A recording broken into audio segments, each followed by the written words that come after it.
Hi. One moment, because of course I don't have everything ready. Oh, of course. Just bear with me another moment. I have several tabs. Nope, that's not it. That's not it. That's not it. Okay, we'll go with this one. She walked through the doors, looking for peace, a promise of freedom, a sweet release. But walls can whisper and shadows lie.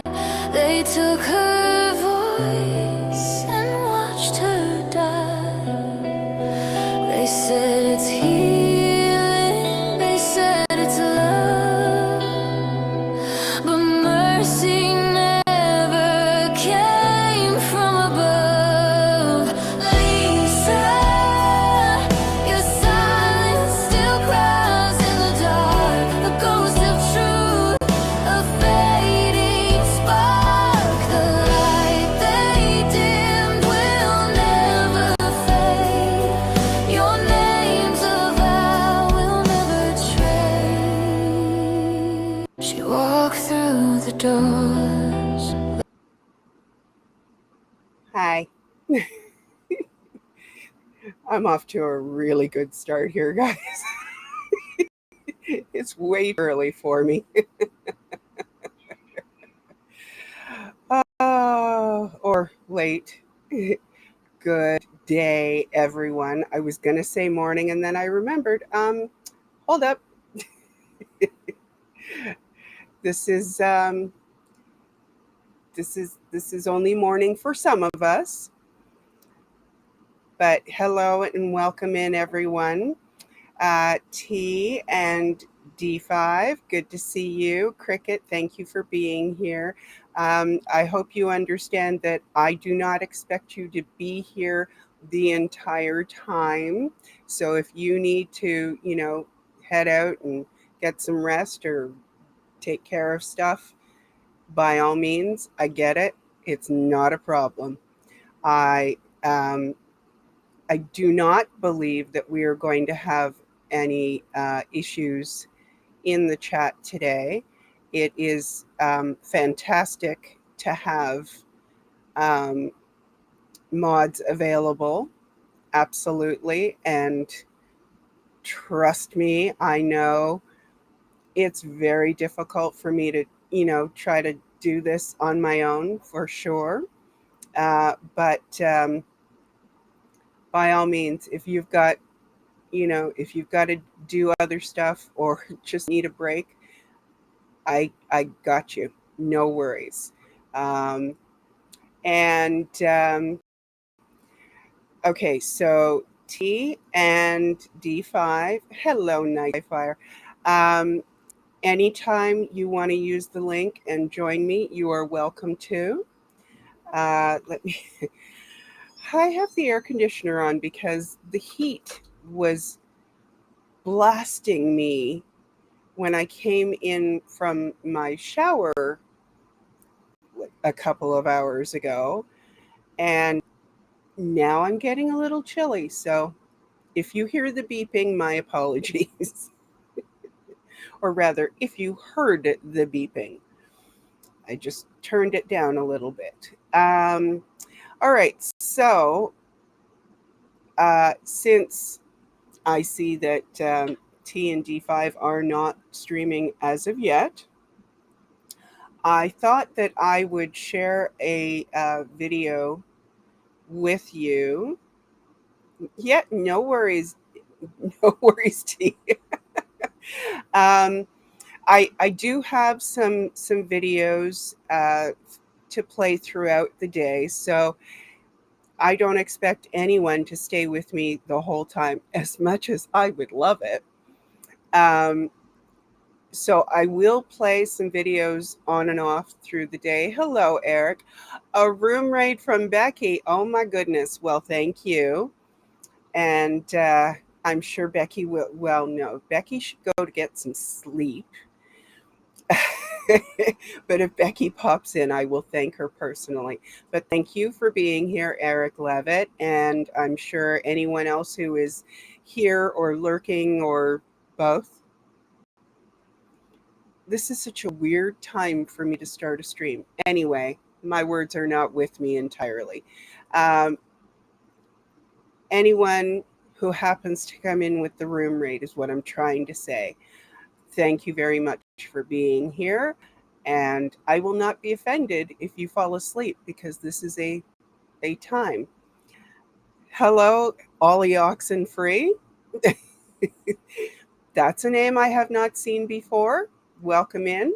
Ah, and I see Dee has joined me. Hello, Dee. Oh, let me increase your size here because that's just not okay. Here, how's that? Hello. Hold Can on. you hear me, Dee? Here we go. Okay. I had you on YouTube and I'm here as well, so I think Oh, we're all good yes. now. Okay, yes. Mute YouTube.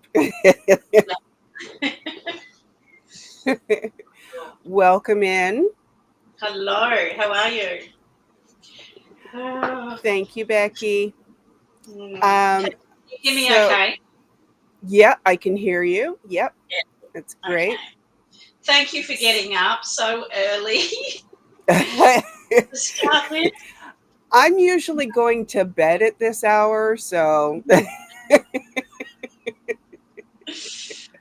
Well, yes, as we said, it's 7 p.m. our time here in the eastern states, yes. the lower eastern states in Australia. Great. Well, thank you for being my first guest. Were you able to figure out how to share it to your channel as well? Did Not it give as you that option? Because it should allow you, and I if think it it is doesn't, when I I'll came see. to join, but I didn't click on it. So I don't Oh, know. okay. It says add channels up here. Yes, that would be the spot. Hold on, pairing. YouTube, connect. Yep. Let's see. Choose an account.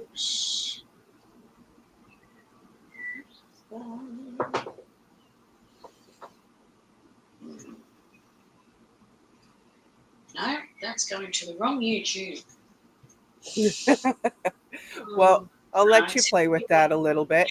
I'll tell you my what. Well, account. how about if I give you a little bit of time so you don't feel pressured? Yeah. I was gonna play a short video. So how about if I do that, and then we'll come back to you, and hopefully you will have it streaming to your channel by then.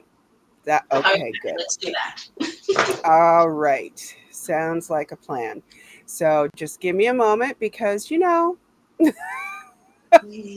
always have fun. I don't know if you've seen me play around trying to find the right tabs before, but it's always fun. Oh shoot. Yeah, What am I'm I just doing? so yeah. Okay, I clicked on one. I'm just going to go with it. Scientology have been reviled by critics and revered by supporters.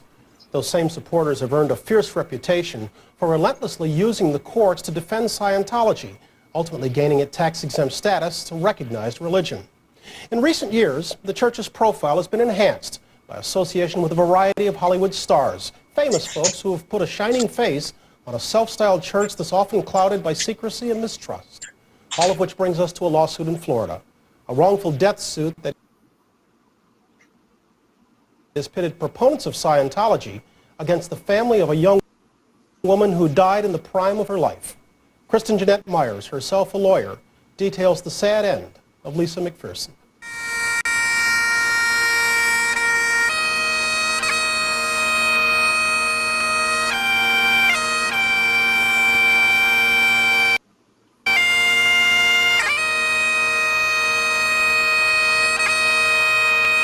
She was not rich, famous, or powerful, but in death,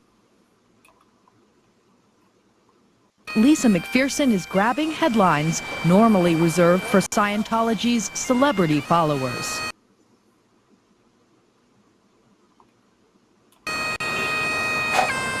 That's because after 2 years, the death of Lisa McPherson remains to many a mystery. Lisa, a devout Scientologist, spent the last 17 days of her life confined to a room inside this hotel owned by Scientology. Church records show that during that time, Lisa became violent, refusing to eat or sleep. The tragedy has left Lisa's aunt and closest living relative, Del Liebrick, searching for answers. I'm just very unhappy with Scientology. Do you think criminal charges should be filed? I definitely do. I definitely do. Because I feel like they killed her. Lisa's tragic saga began on November 18, 1995. She was driving down this road in Clearwater and got into a minor fender bender. No one was hurt, but as a precaution, paramedics responded. It was a routine call for Bonnie Portolano and her partner until the bizarre happened. Lisa in the accident scene was behind our ambulance, and he says, "You're never going to guess what she's doing," speaking of Lisa. And I said, "What?" And he says, "She's taking off her clothes." And it was like a few seconds later, she came walking down the side of our ambulance with not a stitch on. As I went to get her, I said, Lisa, why did you take your clothes off? And she said, "I wanted people to think I was crazy so then I could get some help." Paramedics took Lisa to a nearby hospital. Doctors wanted to keep her overnight for observation, but Lisa said she wanted to leave with a group of Scientologists who showed up at the hospital. Mike Rinder is the director of the Church of Scientology International. Laura Vaughn is an attorney representing Scientology. What she told the people at the hospital is she didn't want to stay. I think if the doctor could have kept her, he would have. But she expressed her desires to leave, and he had no right to keep her. Lisa's friends brought her here to the Fort Harrison Hotel, the spiritual headquarters of Scientology. She arrived in good physical condition. When she left 2.5 weeks later, she was near death. What happened to Lisa McPherson during those 17 days has been the focus of an ongoing 2-year criminal investigation. Scientologists say the probe is a witch hunt, but church critics see it as an opportunity to expose what they say is a dangerous cult. I was in it for 15 years. I know that it is a cult. Dennis Ehrlich says that during his days in Scientology, the standard treatment for episodes like Lisa McPherson's was isolation, a step originally prescribed by Scientology founder L. Ron Hubbard. The step consists of locking a person in a room where they cannot communicate with anyone, no one is to communicate with them, and they're to be kept there until they supposedly come out of their psychotic state. To an average person would think isolation, that means alone. And there's nothing nefarious or wrong about her being away from work that might have been upsetting her, away from family that might have been upsetting her, with people from the church who were with her 24 hours a day, trying to get her to rest, trying to get her to eat, trying to help her in a way that was in accordance with her religious beliefs.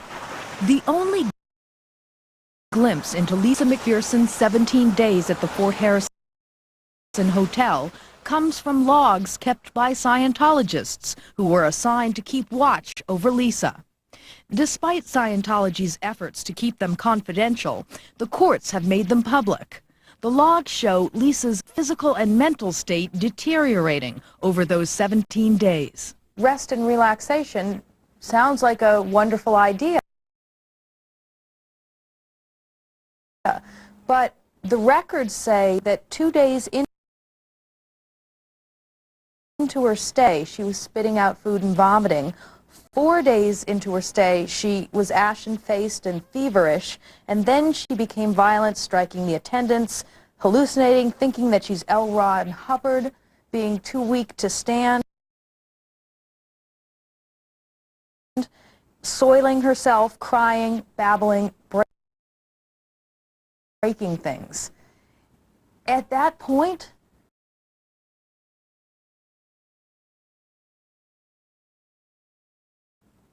isn't it clear that it's not working? What's not working? Resting, taking her away from the stimulus. No, I don't think that that's clear at all. I don't think that you can draw inferences or conclusions from what is said. You know, you can read other reports, and later on there is a different perspective of what was going on. Of course they are. All of those things might say to you, as a non-Scientologist, this person should be committed.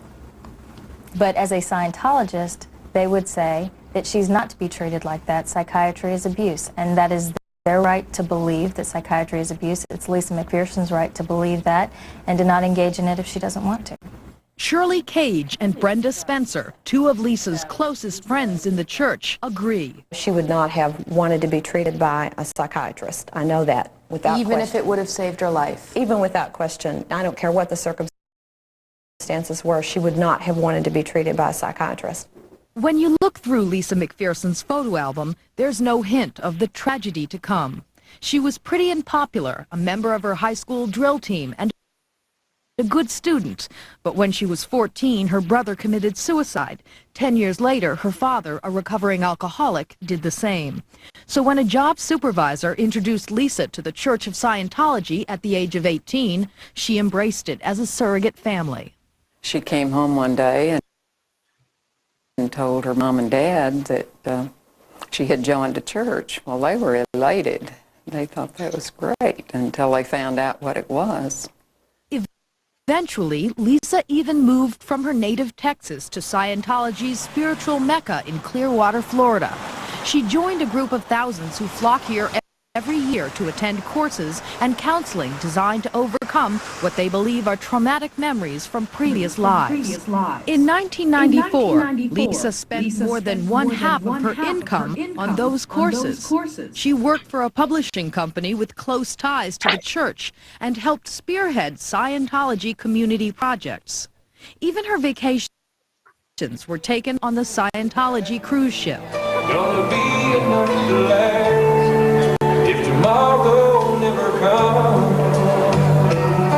She believed that that church was the most important thing in the world, and that the good that it was doing was something she wanted to be a part of. And she dedicated herself immensely. In the fall of 1990,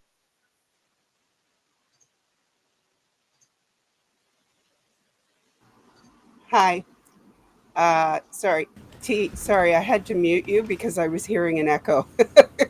But you've got the headphones on now, so we're good. Dee. So that must mean that my mic. I know you're here. I'll turn that off. I can see you in my preview, but I can't see you on the screen. Hang on a second. What's going on? Okay. I'm here. Can you hear me? I can hear you. Okay. I think hang on, give me a second. Sometimes. Oh, does it? Okay, so it's maybe not at my end. I'm looking at it going, what the heck? Oh, okay, yeah, I see it. I just turned my video off. Okay. All right. Thank you. And hopefully, maybe if you turn it back on again, it'll wake it up. Yeah. We'll see. Oh, are you muted, T? I didn't mute you this time. No, can you hear me now? Yes, I can hear you now. All right, so I don't need the headphones this time. It's so weird. I can hear me too. Okay. Hello, everyone. I think Dee will. Okay, Dee's working on it. Yeah. I'm working on it. Yeah. Okay. Yeah. Well, we can hear you. I might leave. I'll be back in a minute. All right. Yeah, go out and come back in again. Hello, everyone, and hello from Western Australia. Little update on what's been going on down here. We haven't had any interest really in Sydney or Melbourne. So I've got one person meeting me in Perth. I'll be going there in just like about an hour and 45 minutes. So yeah, it's a shame. It's a bit disheartening, but you know, we soldier on and definitely, you know, still obviously going ahead with it because it's a really, really important, I think a very, very important thing to remember and keep going out there, like keep this story going. Because a lot of new recruits have come into Scientology and they don't know who she is. They haven't heard about it. So it's even more important to get her name out there and get her story out there, in my opinion. So, yeah, I'll be going down there. I've got my big banner behind me. This is about 6 foot. I'm going to take it down there, take it down to the org. Yep, hold that up. I've got my list of all the people, a lot of people that have passed away, some in very similar situations to Lisa. Hey Dee, how you going? Yeah, so we'll just keep it going around the world. Yes, absolutely. Well, by all means, I look very pale. no worries. I'm just thinking I will just keep an eye out for notifications for when you go live. Yeah, I mean, I wanted to do a whole thing here and add people in and do like the Southern Hemisphere, but it just hasn't worked out. I just haven't had the time to put stuff together and yeah. Is that your screen or? That is my computer. You know, oh my gosh, it looks like you're having only ever wants to do this when I panel. Give me a sec here. It's like temporary Parkinson's, wasn't it? Right? It's terrible. Oh, look at you with your stuff. You know what? You've got the sign, You've got the sign. Do me a favor. Do me a favor. Keep talking. I will be right back. We will. The only way I've managed to fix it is a reboot. So I'll be right back.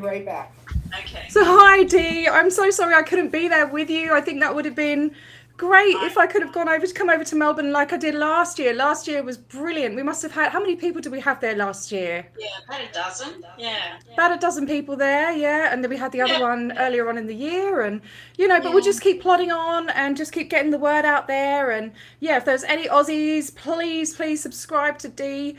She's D5 Melbourne. So like all one word, DEEFIVE Melbourne. That's the handle. Yeah, and we'll just get the word out there down under, because there is a lot of stuff going on down here. They're disseminating hard at the moment. They've got the 75th anniversary of Dianetics and they're pushing that, even though I'm sure that was earlier on in the year, but they're doing it again or whatever. They're always doing something. It's popping up absolutely everywhere. It's popping up everywhere. They've got the got the drug-free world going into sports clubs and all sorts of places. We've got the volunteer ministers in parks and, you know, where kids are and stuff. So agricultural and horticultural shows and psychic fairs, and bloody TikTok. What about TikTok though?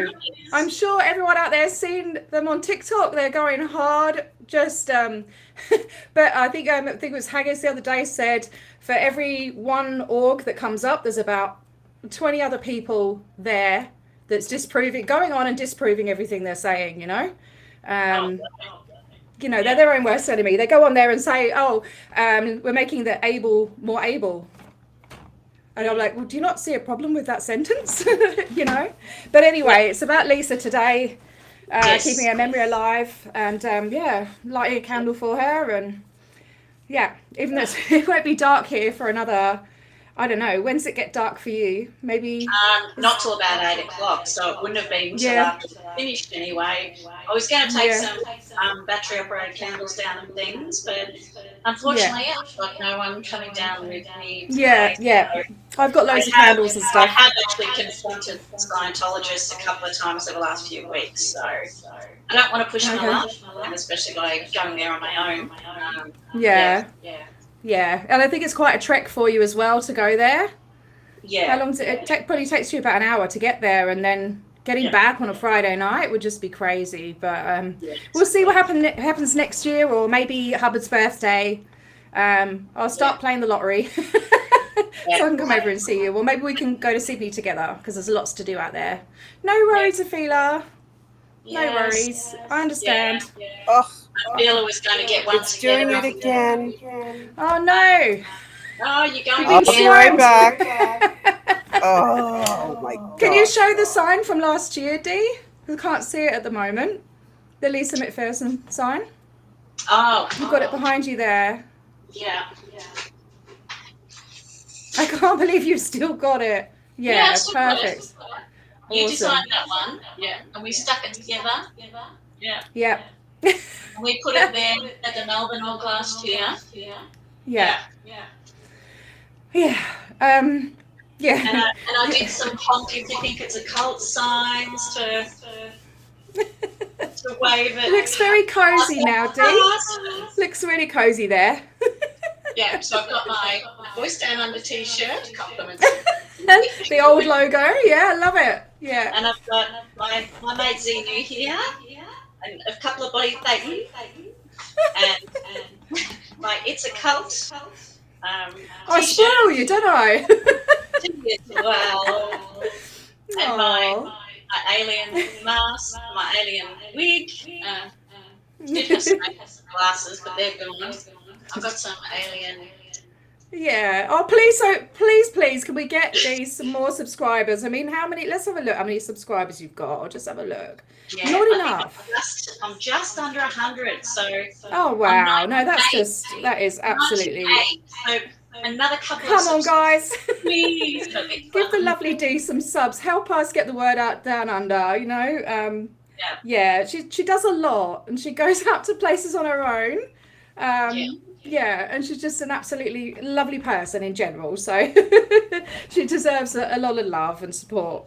If anyone can drop her link, that would be great. And Afila as well does some awesome stuff. Oh yeah, Cricket Cinema's on it. Thank you. I'm just looking at the chat now. Sorry, guys. So yeah, it is roasting. Another way, okay. In YouTube it goes down. Here the new ones are at the top. Okay. I can't see any chat at all. And I couldn't get it to connect to my channel. I don't know how to do restream. Who knows? Hi. Hi. Yep, Cricket Cinema's putting up all the YouTube links. Awesome. Yeah. He is. Eric Levitt. I apologise for my appearance. I'm not long out the shower. I've still got wet hair. Cricket already put up both of your channels. Brilliant. Thank you so much. Awesome. T, we are hearing an echo. Oh, not again. This is why I put the headphones in last time. So I put the headphones in, but I did that earlier and you couldn't hear me. So I don't know. Oh, well, I know you switched headphones the last time, so am I is it the right ones? Well, it was no. I got headphones and it was my iPhone headphones, and they wouldn't fit. So. Okay. Are you on the wine already, Dee? I love it. No, Drambuie, oh, thanks, Becky, for doing that. That's awesome. Yeah, she really deserves a lot more, attention, but also it's really important to get it out down here. Trying to network, trying to get more people involved. You know, Aussies don't seem to think that Scientology is an issue in our country. I mean, about under 2,000 Scientologists in Australia. But you know, it's not just the amount, it's the infiltration into the government. There is definitely, they've got pollies going on in New South Wales and stuff, you know, definitely infiltrating. They're, as Aussie Marie, she circulated something yesterday, you know, they've got the, they're recruiting on job sites here in Australia on Seek for volunteers and, you know, so they're getting people in like that, but they're on a government website as well, advertising jobs, volunteer positions. So I think that a lot of foreign nationals who are getting over here on religious visas and they definitely target, especially the Asian culture as well. They've got a lot of NGOs with the Filipinos and Malaysians and stuff like that going on. There's even connections I found to a modelling agency, like Miss Australia and all of that. So there's so much stuff that needs to be spoken about, and I do apologise for not going live lately. I just haven't been feeling like going on camera and stuff. I've had a lot going on. But yeah, I do want to get back into it in the new year. I'm going to have a break after this, probably through the whole of Christmas, because it's our summer holidays here when it's Christmas. So we have Christmas and summer combined, which is just, I'm still not used to it after 15 years. But then after that, I want to really get back into it and start getting the word out there, you know? I need a bit of a break after the bit I've done as well. I've been up to the last few months. I've been up to Sydney. I've been to Adelaide. Both done a lot. I've been to a couple of cycling expos. So you've done a lot, mate. You've done a lot, you know. And I've been doing bits behind the scene. I'm trying to do informational videos. I think Dee's frozen now. You've been. Oh dear. we've got Scooter having a Parkinson's fit, and now we've got Dee like. Come on, it's my turn. T, I was gonna. At least it's T, a I decent was. face. Yes, T, I was gonna say you've really been knocking it out with those videos that you've been uploading. So, you know what? If going live is not something that you're able to do right now, that's okay. The work that you've been doing is fantastic. Yeah, well, I found the volunteer ministers at a local park last week. So I wrote to the mayor and the council, and so hopefully they won't be coming back. You know, it's surprising how many police stations they're putting their drug-free world leaflets into, and the police aren't aware. You know, so I'm going around all the police stations doing that as well, warning them. But what I want to put together, because I've made a lot of literature that people can download. But maybe putting a pack together which kind of explains, like, just short, all the front groups and how they belong to Scientology, and then people can take them into the local councils, the police stations, things like that. I think we'll do our own dissemination, an undissemination. I'll distribute. Yeah. I was over at the Adelaide org a couple of weeks ago, and they gave me these three. Oh yeah. Just referred me to their Scientology TV channel. The Way to Happiness. Yeah. Way to crappiness. And I mentioned to them that they violate human rights or something, so they gave me that. But they adhere to this human rights, and I've read it in every single point on here. That's going to clear it right up. It's You like cleared it. Here we are, number 18, freedom of thought. We all have the right to believe in what we want to believe. We have a religion, or to change it if we want. It's sickening. It's sickening. It makes me so cross, you know? It really does. Yeah. Lisa was trying to get out. She had her doubts. Yeah. And look what they did to her. Yeah. I've been working on a documentary for the last sort of 3 weeks, and it's a very detailed account of Lisa's life. It goes into her sort of childhood and all of the trauma that she's been through, but also going through what reports were actually like, the ethics conditions and stuff that she'd been through, and all of the events that led up to her, like showing her mental health, how these processes affect the mind, and how she'd got into such a state before what happened, you know. So I'm thinking it might be the most detailed documentary, but it's got to the point, I've done like up to the point where the ambulance comes, and that's taken me 3 weeks to do that. So I might release it in parts, just to get it out there. Yeah, sorry, I'm talking a lot. I feel like I always talk too much. You're fine. I don't get to talk to adults very often, so when I do, I'm like, and ADHD. I'm blaming it on that as well. So, but yeah, thanks for having us on here. Listen, this is the Australia hour, so you're good. Actually, the Australia block, because nobody else is doing anything at this hour. So. Yeah, and then Europe starts waking up soon, I think. I don't know if anyone from the UK is getting involved or anything, or I wrote an email to Alex and I did not hear back from him. Although, granted, it was only yesterday that I thought, oh, I maybe should email him because maybe nobody's told him. And I am considerably a small channel, so he might not know anything about me. Like I said, I didn't hear anything back from him, so if I I get know a he gets a lot of emails. yeah, He does if get a I lot of get a emails. notification, I'll try to restream a little bit. Yeah.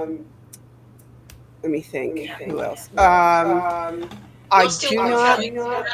know for sure if Miriam is doing anything in Denmark, and I have no Yeah, she idea should what be. time it is there. Yeah, she's So, an hour ahead of the UK, I think. So like, okay, so then yeah, she would be. it'd be UK like is 7 in the 5 morning hours there ahead now. of me, so she would be 6 hours ahead of me.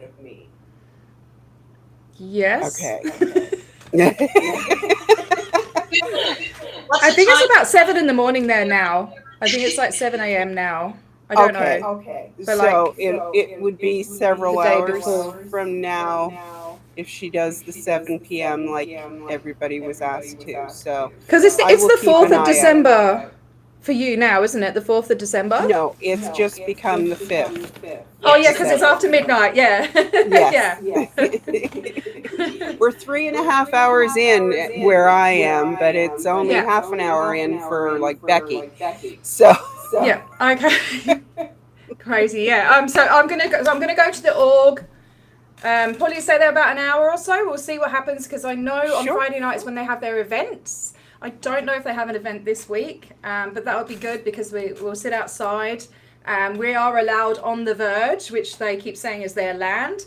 I went down to the Shire. I've got a map showing where it is. Hello, this is the line, and we're allowed right next to your stress test sign, so we can plot up there. I've got the list. I've got the banner. Yeah, and so we'll see if there's people coming in to go to the event, and we'll educate them on David's lawsuits and Lisa's story, and do what we can to get it out there. It's nature strip, not Burge. Burge, bloody nature same strip. thing. Nature strip. Bloody Eastern staters. I mean, WA. Might as well be another country, you know. You're so far away. Yeah, I'm used to hearing Alex say Burge all the time. Yeah. welcome, Zima, and thank you for that clarification. So it's 9:32 right now. So yes, she is 6 hours ahead of me. Totally got that wrong. So what? There was a request from the chat that when you're not the one speaking, if you could mute, because the echo is quite distracting. I don't know how to fix it. Okay, sorry, I will do that. Let me see. Okay. Am I echoing? Thank you. No, you're not echo. We both echo on T's audio. So when she's not the one speaking, if she mutes, then we don't have the echo. But when she's speaking, she needs to remember to unmute. Okay, you are echoing for me, but it's now not. Right, exactly. Because it was coming through T's speakers. Because I muted. Muted. Yeah. Muted. Cool. Yeah, I just want to. I've got YouTube on. I'm sorry, I just saw a feelers thing. I've got YouTube on my phone, but the volume's down. Yeah, it's not that. It's coming through your speakers, and we're hearing your speakers. It's coming through the speaker on your phone. No, on your computer. Yeah. Have you got your headset? Organise your headset, girl.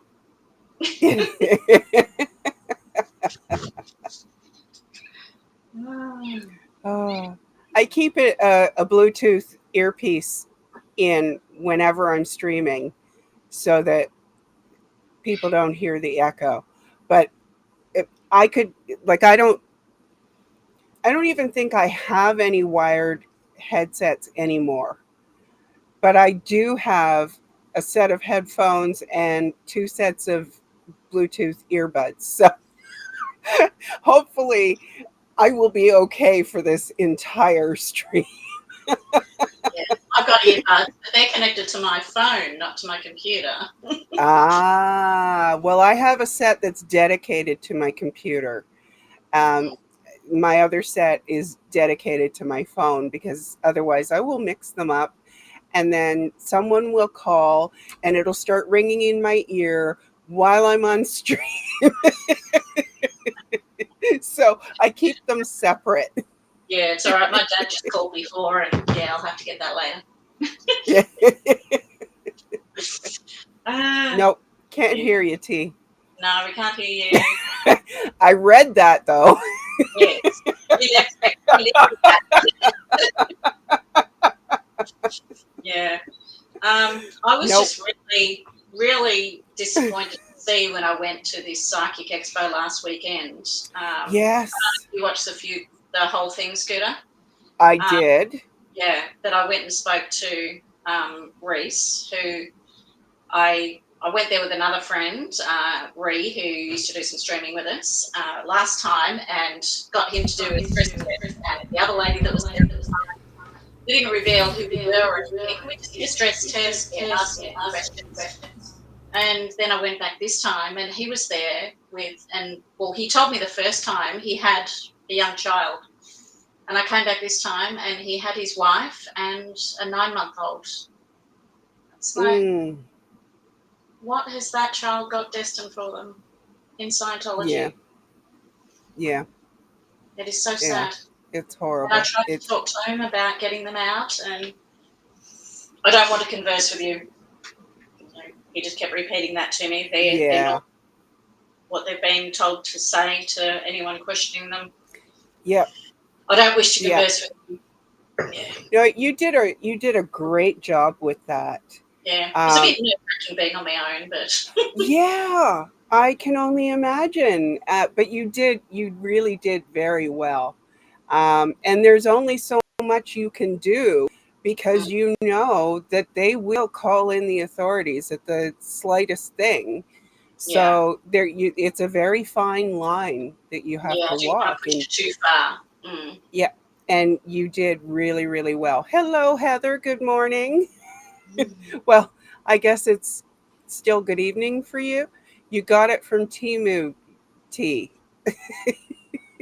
Oh, the banner. The banner you got from Timu? Wow. I didn't know they did that. Okay. Well, at least we can get a word in now that she can't talk. Yeah.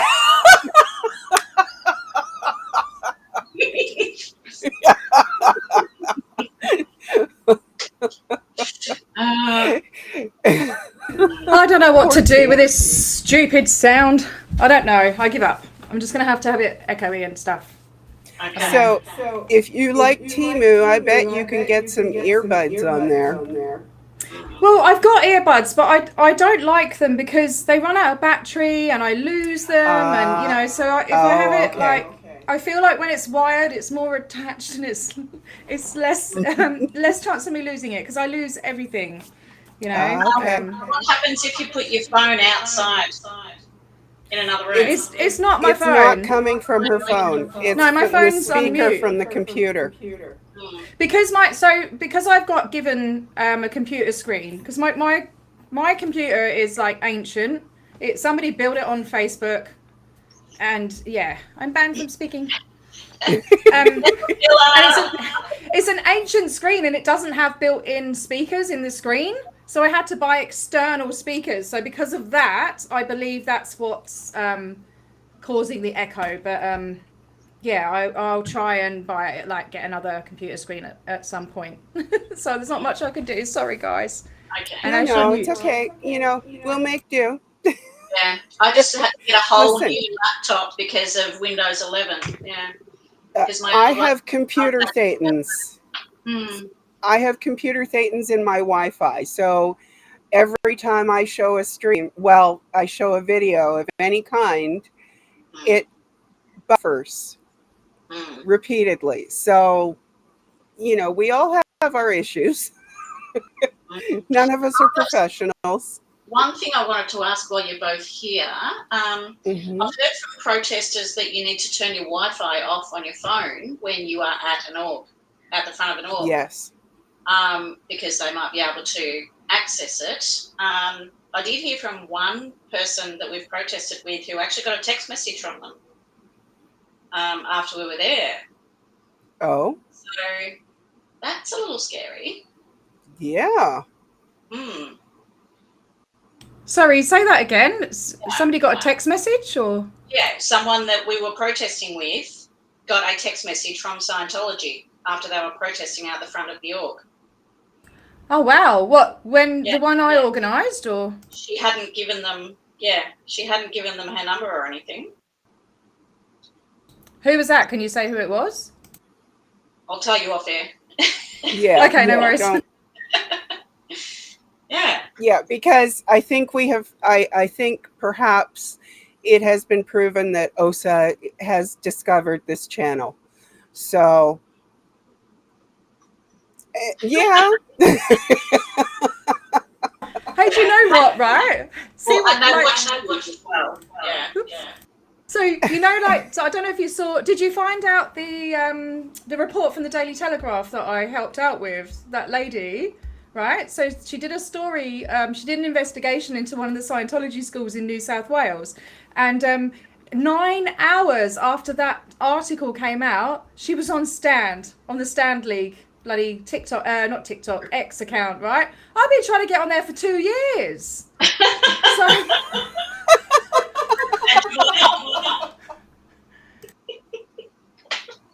I'll keep doing mute when I'm not supposed to.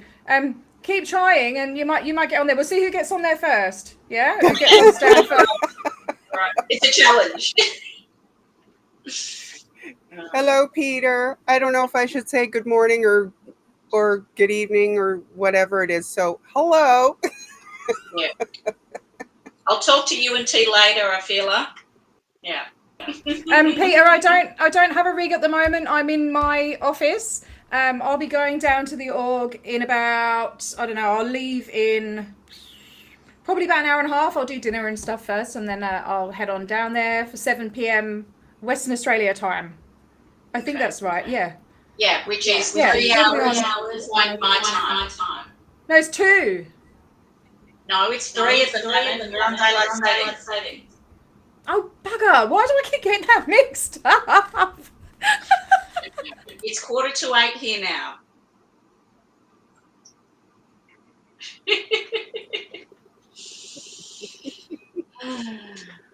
Yeah, that's right, Peter. Nora did a whole stream about that. I think she called it smurfing or something. So they can get all your details and everything just from having your Bluetooth on. So yeah, be careful. Not just the wireless, the Bluetooth. So yeah, it's a thing. I didn't know someone got a text. I didn't know anything about that. That's pretty wild. I've only just found that out. So is it you have to turn off your Wi-Fi and your Bluetooth? Yeah. I don't know. I don't turn my wireless off. I don't know. Because you don't really need your wireless if you're using your mobile data, do you? So it's probably safe to turn both off. So, but it just depends if you've got like wireless mics and stuff, then you need it on, don't you? So, well, if you get the mics that come with an adapter that plugs in to your phone, that adapter has its own dedicated Bluetooth signal to the mics. Exactly like that. Yep, like that. So if you turn off the Bluetooth on your phone, that's okay because your mics will still work when the adapter is plugged into your phone.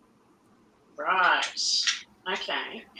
Yeah. Every time I try to use these, though, they can't hear me. Oh, really? And I've got to turn them off. You were using it at the Psychic Expo, right? Yeah, at the start, and then I had to turn it off.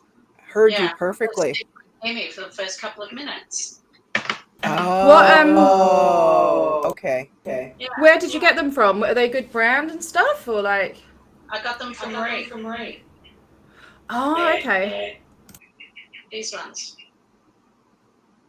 I don't know if I gave her some because I don't know. I've got about 5 different things, and I've never tried them out. I've got like a handheld, like a stick mic as well to go and interview people. I've never used it, but I think when you've got the two, so you have the thing that plugs into the phone, and then 2 separate things, right? I think one's a receiver and one's a transmitter, maybe something like that. So I don't know. Yeah.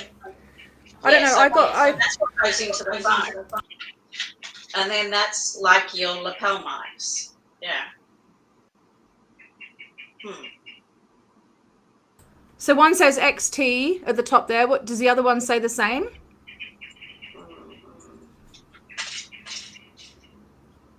No, that says RX. No, your other mic. Oh, the other mic. TX. Yeah.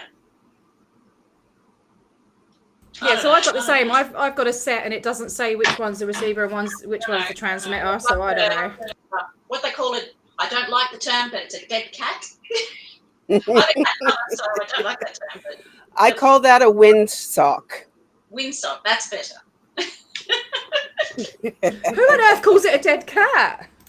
Yeah, that's the common name for it. I don't know. Listen, I got my mics cheap on Amazon, and I honestly have never had a problem with them, surprisingly. My lapel mics when I was out streaming. I haven't streamed outside in quite a while, but yeah, and people in my chat would say that they were hearing me very well. So, and they could hear people that I was talking to just with the one that I was wearing. So okay. I don't know what to tell you. Sometimes cheap is better, I guess.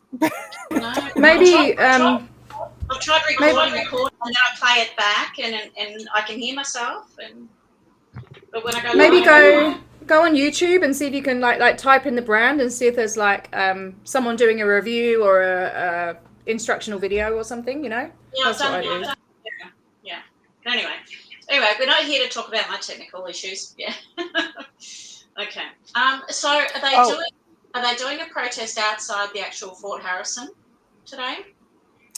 They will be. That will be at. I think that is at 7. Honestly, I have to look at that at the email I got. Again, it's got a list of things that are happening, and I'm not sure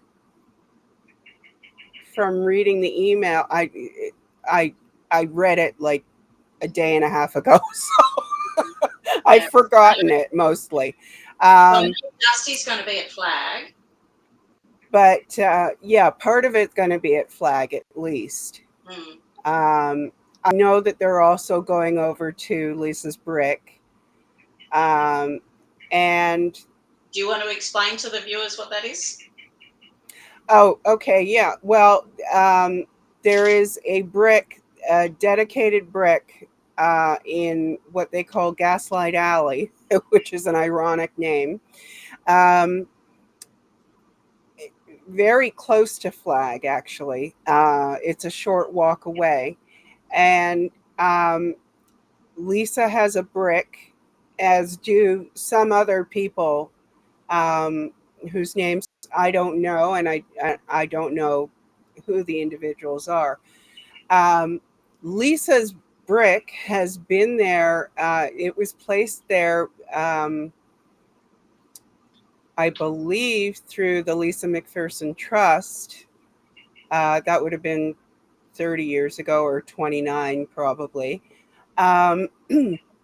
Excuse me. And it is coincidentally, I'm sure it has nothing to do with Scientology, the only brick that conveniently gets tool marks in it on a regular basis, and has to have the lettering repainted periodically. And I believe the whole brick had to be replaced at one point. 4 times. 4 times. There you go. Yeah. That is revolting. Yeah. I believe it was placed there. So it was placed there by the Lisa McPherson or McPherson. So we pronounce it McPherson.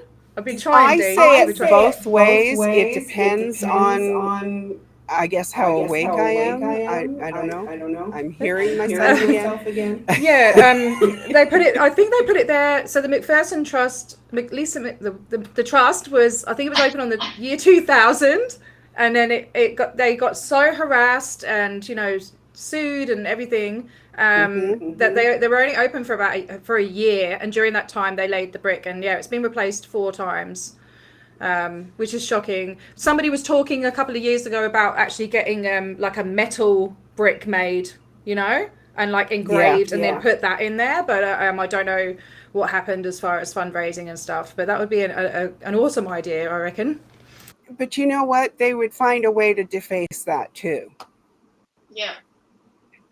Which is really disgusting and disrespectful, obviously, and as well, because I think Dusty was down Gaslight Alley for a while last year. They've taken the benches away, so there's another thing to obviously, it makes it harder to be there and protest, because you can't sit there and put things there. So, it just shows how disgusting they are as a criminal worldwide organization, in my opinion, not a religion, and it's not recognized as a religion everywhere. In fact, when you look into it, the places that they are registered as a religion or are not registered as a religion and do not have charitable status, it's a lot of places. They've been recognized as a cult in Germany and France, but then they still go ahead and build an ideal org there. So it shows their arrogance as well.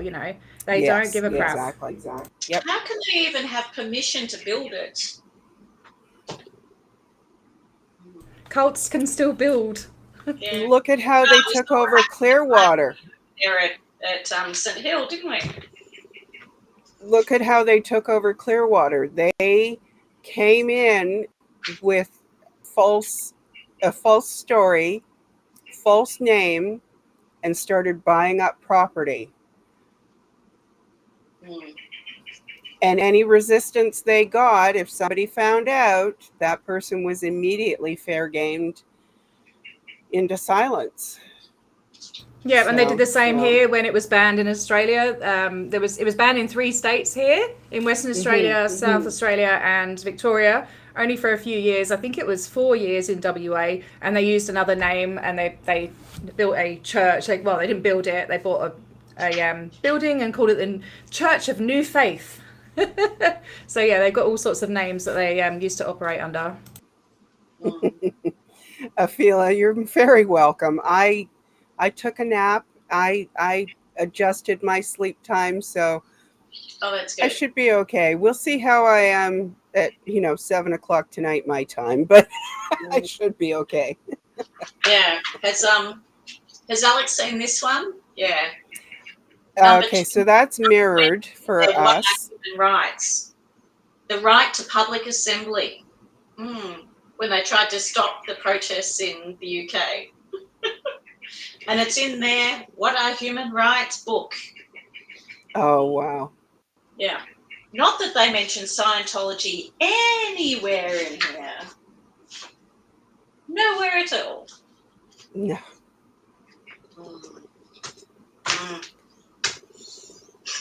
Oh, T, you're still muted. I found a link to an old leaflet that they used to print out at Lisa Vigils, and it's I don't know what year it's from, but it's got the whole story. It's got a whole big story in there, and I think it was actually a news article. Woo! So the whole is, all of that, and on the back as well. Whoop. Oh no. From the Washington Post on the 6th of December, 1998. I can read it out if you like. Can we read it out? Sure. Yeah? Go ahead. But what about the echoing? Is it going to hurt people's ears? D and I will be quiet while you read. And then it should be there okay. won't be an echo. Okay. I just thought it's something we can read. Okay.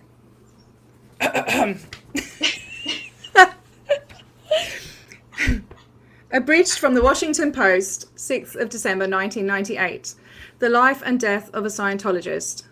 After 13 years and thousands of dollars, Lisa McPherson finally went clear. Then she went insane. By Richard Levy. I think that's how you say his name. Clearwater, Florida. I am L. Ron Hubbard, the woman on the hotel bed announced in a robotic voice. I created time 3 billion years ago. She rambled on, every outburst dutifully scribbled down by those assigned to watch her. I can't confront, I need my auditor. I want to take a toothbrush and brush the floor until I have a cognition. The jargon of Scientology was instantly familiar to anyone who entered the room in the Fort Harrison, part of an elite training center and retreat established here by Hubbard, the science fiction writer and self-styled religious leader. It was also obvious to her fellow Scientologists that Lisa McPherson had cracked up. Out of control, one wrote. Beginning November 18th, 1995, Scientology staffers, following Hubbard's regime for dealing with psychotic members, kept McPherson isolated in that room 24 hours a day, refusing to speak to her, trying to force feed her, plying her with vitamins and herbal concoctions, and injecting her with sedatives, according to several accounts that are now part of court records. She furiously resisted. She pounded the walls, tried to escape, attacked a staffer with a potted plant. In her delirium, records say she defecated on herself and drank her own urine. Within 17 days, McPherson, who spent most of her adult life and tens of thousands of dollars as a devotee of Hubbard's teachings, would be dead. The once voluptuous 36-year-old, she stood 5'9" and wore a size 12 dress, lost an estimated 40 to 50 pounds during the ordeal, dropping to 108. Her bruised body pocketed by insect bites and scabs. She was never seen by a licensed physician during that time. An autopsy attributed her death to a blood clot that developed due to severe dehydration and bed rest. Last month, after more than 2 years of investigation, the state attorney here filed 2 felony counts against the Scientology organization, alleging abuse or neglect of a disabled adult and the practice of medicine without a license. No individuals were charged. To obtain their testimony, all Scientology witnesses were given immunity by prosecutors. The church has pleaded not guilty. Mike Rinder, senior spokesman for Scientology, would not respond to any questions about McPherson, but instead issued a statement calling the circumstances of her death unfortunate and contending that the church had no intent to do any harm to its devotee. Church lawyers would not comment. Meanwhile, McPherson's aunt has filed a wrongful death suit against the church, saying McPherson suffered extreme torture as a prisoner of Scientology. Church officials have said they were honouring McPherson's religious preferences. Scientology vehemently denounces all forms of psychotherapy. Since its founding 45 years ago, now 75, this is obviously 30 years old, the Church of Scientology has endured more than its share of bad publicity, but the McPherson case puts on a stark display a side of the religion far removed from the glowing testimonials it receives from Hollywood adherents like John Travolta, Tom Cruise, and Isaac Hayes. If, as Hubbard decreed, the ultimate aim of Scientology is its adherents' total freedom and survival, then what went wrong in the case of Lisa McPherson? In September 1995, Lisa McPherson proudly attested to reaching the state of clear at a Scientology ceremony. Within a few weeks, her mind began to unravel. After 13 years of intensive study, she was still failing as a Scientologist. Indeed, she had become one of the worst kind of problems in church lingo, a potential trouble source type 3, or what Hubbard also called an insane being. Out in the real world, around non-Scientologists, McPherson was dramatically breaking down, becoming a public embarrassment. Scientologists weren't supposed to do that. The founder, a flamed hair swashbuckling figure, died in 1986, but his every utterance and writing is viewed by Scientologists as consecrated, immutable scripture. Hubbard seemed to take a dim view of those who suffered breakdowns. We have nothing to do with the insane whatever. The insane, well, they're insane, he once declared in a rare television interview. Little could be done for psychotics. Provide a relatively safe environment and quiet and rest, and no treatment of mental nature at all, he wrote in a 1965 policy letter. After a minor traffic accident, McPherson stripped off her clothes and walked naked down the well-travelled Bellevue Boulevard. She told stunned paramedics she wasn't crazy, but just wanted to get their attention. I need help. I need to talk to someone. She spoke in a monotone, as if programmed. She said she didn't need a body to live. It was shortly after 6 p.m. on November the 18th, 1995. McPherson had driven her 93 Jeep Cherokee into a boat being towed on a trailer. She wasn't hurt. The paramedics took her to a nearby Morton Plant hospital. By 6:50, a group of Scientologists had arrived. By the church's account, McPherson had phoned her friend and boss, Bonetta Slaughter. Hospital records contain no mention of McPherson making any calls. The Scientologists explained that a psychiatric consultation would violate McPherson's religion. After 8:30, she was taken to the Fort Harrison Hotel and put in room 174. She would not leave again until the night of December the 5th. Scientologists loaded McPherson's nearly lifeless body into a church van. Instead of calling an ambulance or driving her to Morton Plant, 5 minutes away, she was taken 45 minutes north to Columbia HCA Newport Richey Hospital. Her watchers had decided it would be best if McPherson were treated by a Scientology doctor. He pronounced her dead on arrival. On August 6, 1996, 8 months after she died, the church mailed Lisa McPherson a statement showing a credit of $3,000. Her next course, called OT Debug Service, was paid for and waiting. There you go. Wow. It's just shocking. And I think that, yes, okay, they have their beliefs where they don't believe in psychiatry and all of that, and they're saying that, you know, that's what she would have wanted, but you have a duty of care if someone is unable to speak and unable to consent to anything or whatever, you know, just to watch someone die like that. It's...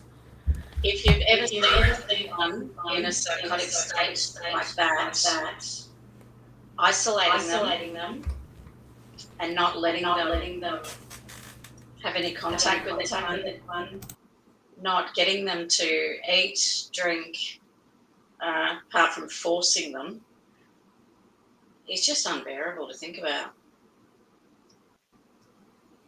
It is. I can't imagine it. Sorry, Cricket, I'm not going to be able to bring up any comments for a little bit. Sorry, chat. For some reason, I've been logged out of the chat, and it won't let me log back in again right now. Of course. It wants me to reload the page because, of course. Okay.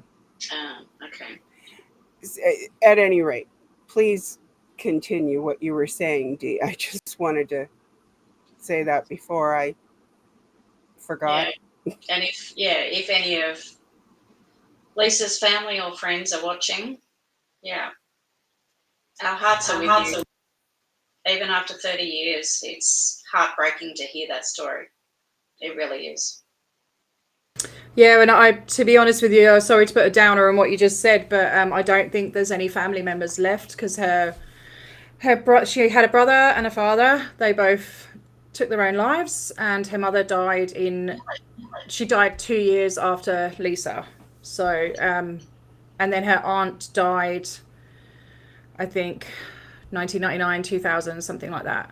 Yeah, so I don't think she actually has any family left, but, you know, because there wouldn't have been any grandkids or anything, you know. Oh, no, she has actually, sorry, she has cousins. Yeah.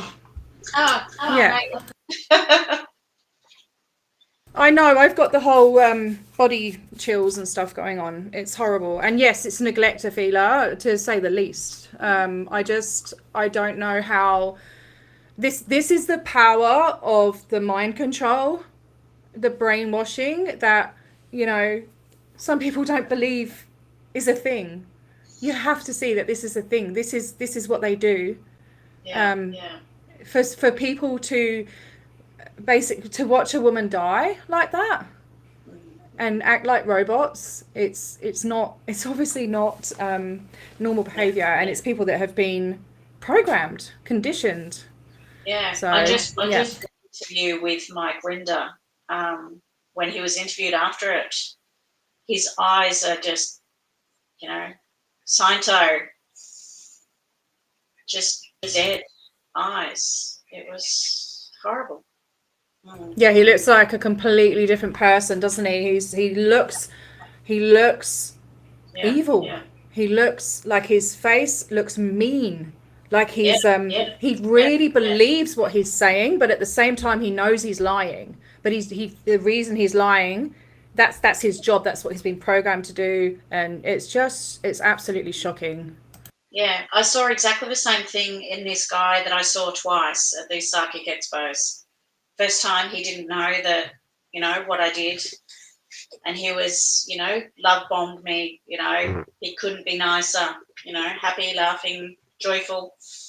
And then as soon as I started talking to him about Scientology this time, he just went. It was like, yeah, he was talking about don't look at the internet, you know, it's all lies. He just kept repeating that. You know, I don't want to converse with you. The internet is all lies. I don't want to converse with you. I've heard it before. I've heard it before in all these other videos. They all say it's heartbreaking, you know, and I think that I think we just got to keep trying different ways. Like if you go up to someone and give them a leaflet and say, hey, I've got this information for you, they will think, well, who the bloody hell are you? What are you coming up to me for and telling me about my religion, you know? So they go defensive, don't they? So maybe like, I don't know, I go up and I go, oh, hi, how are you? I'll ask them about them first. I go, oh, are you a Scientologist then? Or how long have you been in? And don't ask about the bridge because that's supposed to be offensive. But I'll be like, how long have you been in? Oh, what's it done to help you? You know, maybe try and build up a bit of rapport with them first, and then say, well, you know, do you mind if I ask you some questions? That's what I did with this old lady outside. You remember when I was at at the org? But it's so hard. You can say all this, have all this stuff in your head you're going to say, and especially when you're on your own. Yeah, and you just want to get there and get the stuff out that you want to say, and you know, it's really hard. That's the one. Yeah, senior wise. Yeah, it's very overwhelming to do it by yourself. So I take my hat off to you, and I just wish I could pop over, and you know, it's a 5-hour flight and $2,000 to come and see you. So, but yeah. I know, and I'm broke now from being over in Sydney and Adelaide and can I just say why Dee went to Adelaide and what has happened in the last week now, is it? 2 weeks. It's been 2 weeks that this amazing lady actually got married. So congratulations! Woo-hoo! Yeah, so I went over to Adelaide for my honeymoon. Yes. And had a fabulous time. It's great fun. Yeah, so on the last day, we did get rained out, but I went to the Adelaide org anyway and spoke to a couple of ladies there. And, yeah, one of the ladies actually even asked me what I was handing out. And, are you going to offer me one? Okay. I gave her a business card. Okay. With the F Sciento page on it. All right. But, yeah, then they just kept, you know, they kept acting really, really dumb about the abuse in Scientology. She's like, what's this on the card that says abuse? There's no abuse that happens here. Like, yes, there is. Just look for it and you'll find it. Well, they just don't want to, they don't believe that. The thing is it's Hubbard's covered every single thing. It's like, well, the whole what's true for you is true for you. Like, I stood there and spoke to someone outside Perth org and told him about 2 child abuse cases, and he just went, well, are you sure it's true? And I'm like, why would somebody, do you know, I've spoken to the people that it's happened to. Do you know, like, why would somebody make that up for a start? Like, these were children, you know. And he's like, yeah, well, you don't know. I mean, they, you know, what's true for you is true for you. And I like, what a cop out. Like, no, the truth. Yeah. Yeah, I told them in Adelaide about the case that we both mutually know, and they knew of her mum. Yeah. They tried to pretend that they were going, oh, who? Yeah. Da-da-da. They weren't saying the mother's name, and they were acting, and then they diverted the conversation big They were like, time. oh, was that the mother or the daughter? I'm like, no, she's the daughter, but her mother was that. And like, yeah, they knew exactly who I was talking about. Ah, well. Mm. I need to go and get ready and do dinner and stuff before I go down to the org. So for anyone who wants to pop in, I'll schedule a live. I don't know how long it's going to take me. You know, I've got to meet up with my friend and yeah, but I should be on around. I'm aiming to be on for 7 p.m. Western Australia time, which is in 1 hour and 45 minutes. So I need to get my booty moving. Okay, all right. Well, yeah, I'll jump on my phone and headphones while I'm watching TV later and watch you. Ah, she's back. She's here. I'm so sorry. All good. Restream booted me out. Okay, you're not echoing now. UT. And wouldn't let me log back in again. Okay. And now I can see the chat, but I actually cannot type in it. Oh, so that's really good that the stream stayed continuous though.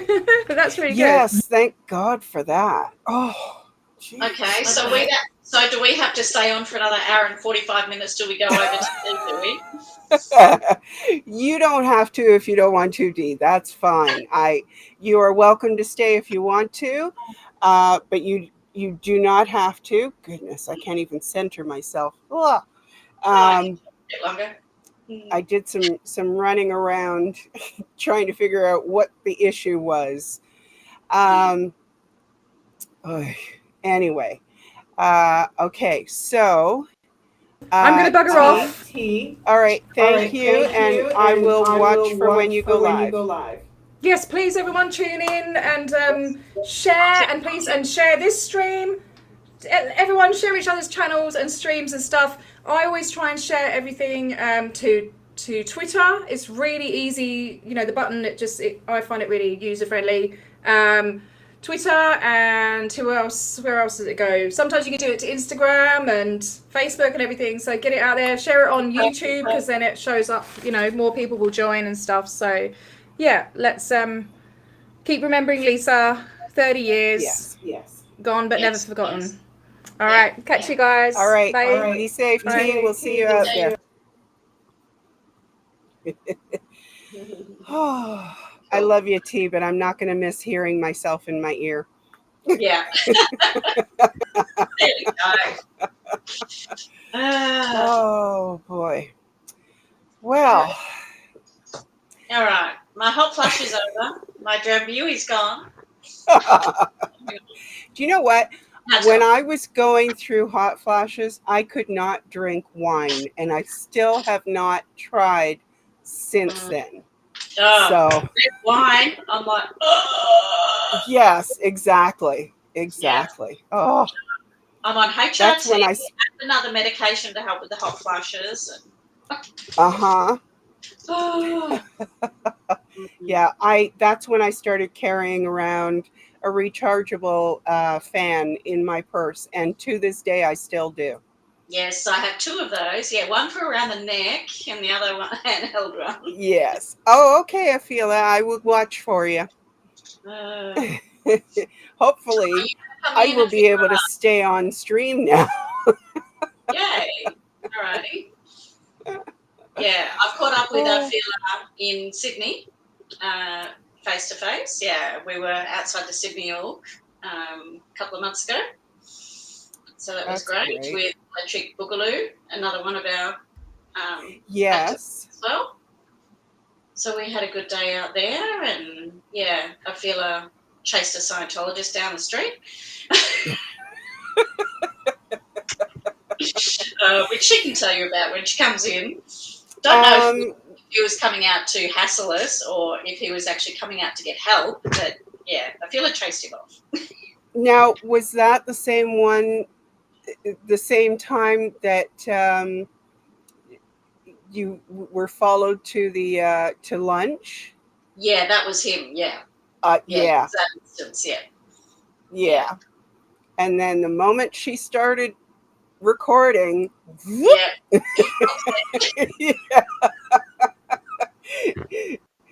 Yes. Oh, funny. No, but he was one that he was on the door. He was manning the door, and I went up to him because I have a PA who assists me. Her name is Penelope Peacock. Oh, yes, I saw her. Yes. She's quite lovely. So she went up to him and had a few words with him and actually whispered to him a couple of times, your doubts are valid. If you want help, your doubts are valid. So I don't know if he did come after us to see what we were up to or if he didn't want our help. But yeah. But I feel it chased him. Yeah. I mean, I don't think he had good intentions, but I don't think so either.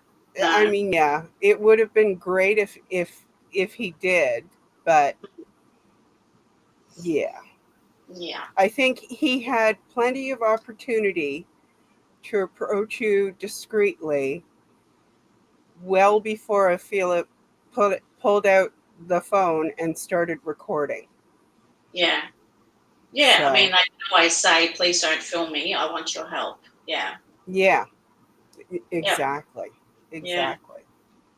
But I mean, we know it takes time. It takes years for them to get up the courage to do it. Yep. We've all heard the stories. Yeah. Yeah. Exactly. Yeah. It's a lot of indoctrination that has to be undone. Yeah. Listen, I am really impressed with all of you in Australia. You are a feisty bunch, but yes. and I love feisty. I love feisty, but I love that you all watch over each other as well. I think that's especially important. We all check in when with each other. protesting them. Yeah. When we're going through a hard time, there's always someone there in our Facebook chat to reach out to. Yeah. That's great. Yeah. Yeah. We have a lot of people in our groups that, have a lot of issues of their own that they're dealing with. And they're doing this, on the side. Yeah. And quite often the Scientology activism has to take a back seat for a lot of people. Yeah. I mean, I've got a lot of issues happening at the moment too, that I've fortunately been able to find the time to still go out there and hit the pavement and, go and talk to Scientologists. Even as a newlywed, and by the way, I did type it in the chat, but I don't know if you saw it. I said congratulations too. Oh, we have been together for a very, very long time, so it's That's not wonderful. Like we've only known each other for a couple of years, and we're young, and so just another step, in our lives. It's good. Yeah, well, that's fantastic. Yeah, already been living together for a long time, so yeah. Parents to 3 happy fur babies. So. Oh yes. I have 3 happy fur babies in my house too. Yeah, and cats they or dogs? no doubt cats. Yeah. Yes, me too. Yeah. Cat lady. Yes. I call them my co-hosts, and occasionally they take up residence behind me while I'm doing a stream, and I have to leave the door open a little bit because otherwise they will loudly protest. They don't. I mean, they'll bang on the door. They won't even claw. They'll just bang at it. Um, but two out of the three of them are very, very loud. You would think that they were part Siamese by their volume, but Okay. they're not. They're just very loud. Yeah, So, I've got yeah. ragdolls and Maine Coons, so mine are very big. Oh, yes. Yeah, Yes. Yeah. yeah. Well, well, one of ours is part Bengal. Oh, So he's beautiful. he's very long, and I think he's probably secretly Cricket Cinema's favorite of our three cats. But Cricket has seen pictures and has written music for Biscuit, our part Bengal. Um, and then we have Kiko, who is our other boy, who is also very large. I call him meaty because he's just like he's very thick. Um, and he's floofy, and his sister Midnight is also floofy, but she's like maybe a third of the size of Kiko. And they've got these big floofy tails. So, Yeah, mine have all got big yes. fluffy tails too. Yeah, they're beautiful. Mm-hmm. Yeah. Yeah. So you will sometimes see when I'm in a chat, I will suddenly say I'm floof-stracted because usually it's Midnight who comes up and monopolizes my hand. And then I am not allowed to type nor use my mouse. Yeah, mine jump on the keyboard too. Yeah, I've got the door closed at the moment, so they can't come in. Uh-oh. You know you're going to pay for that, right? Oh yeah, I will. Hmm. No. Uh, I don't see a Fila yet. So, you know what? If you don't mind, I'm going to play another little segment of that video that I started playing. Sure. It's like a 20-minute video. So oh, there she is now. Never mind. I'll play that in a bit. Hello? Hello. Oh, we have no camera, but we have your voice. Oh, Hello. but am I on icon though? No, unfortunately, Oh, sometimes Restream doesn't do that. That's Oh, okay okay. though. Yeah, I no, feel it that's doesn't show her I face. put up, Yeah. I put up a picture and everything. Aw. Yeah. Well, I can see it in the preview window. Yeah. It's a I lovely don't see picture. I'm sorry. Oh, I it. wonder if Restream is kind of fussy like that sometimes, and I don't really want to mess with Restream too much because it's already been Mm, playing with me tonight or this morning, yeah. How you whatever going, it is. Sheila? hello, darlings. So did I heard someone say feisty, so I thought I'd better pop on. Yeah, The especially when feisty you're chasing Aussies. after Scientologists. What's that? Especially when you're chasing after Scientologists.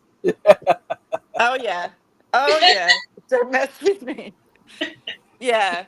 I mean, let's just say um, the police have been informed. Um, Okay. Good. Mm, but yeah, so before, yeah, so just to refresh what we were talking about, um, yeah, we had a small protest, me, Dee, an electric boogaloo in Sydney, and then yeah, it was a whole hour later. We're in the food court. And before I turned my camera on, he actually walked directly past me and Dee when we were eating.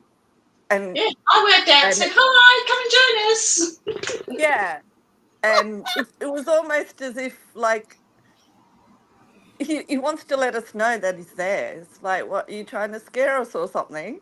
Yeah, and he was like, oh, and starts walking away. Yeah.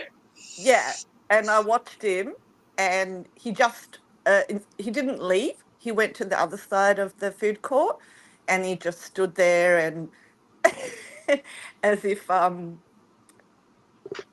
if he was like looking at food, but he was just standing there, wasn't doing anything. And then that's when I got my camera out and walked over to where he was, and you saw the rest of that. Like, so dodgy. Just yeah, as soon as you get the camera on them, and you're like, uh, why are you doing this? Then he literally just Hmm. ran away. Um, and Yeah. I have had a few All other the little cameras out the front of instances. their orgs. Pardon? When they have cameras all out the front of their orgs. Exactly. And the police had come to check on us because we registered the protest. Hi, T. Um, Yeah, because in and Sydney you have to actually register a protest, even if it's only a couple of people. So yeah, it was only three of us. yeah. Um, and so they came out, had a quick chat to us, then went and had a quick chat to them. So they basically would have said, these guys are allowed to be here. Um, so they know, right? It's not as if they don't know. They're not Hmm. dumb. They know that we're allowed to be there and we're not doing anything wrong. Mm. Um, yeah. And let's just say there's been a few other little instances, but I can't say. Nope, But that's okay. I'm not letting them get away with anything, basically, because Good. that's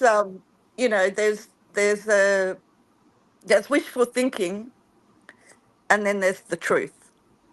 And the truth is that we know what they're doing, and we've even got video evidence of it. So um, the whole reason why I protest and why I speak up is because of their criminal behavior and because of their abuse that they've caused to people in many different varieties of abuse. So why would I take it if I'm the one that's standing up against it? So it Exactly.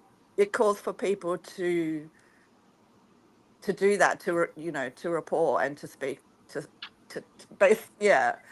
Otherwise, we're just letting them get away with it, and what's the point of that? Mm. Um, yeah. Yeah. So every So time we have an instance at any of the protests of anything they do to us, yeah, it's reported to the police. I mean, yeah, it could be nothing that they need to be charged for right now, but if it all yeah, accumulates, it can add up to a lot in the end if it escalates. So yeah, and it needs to be on record, right? yeah. Um, and just watching the whole thing that happened with Aaron and Clearwater, it's like they don't want to make a fuss. They don't want to get the police involved, like the protesters, and um,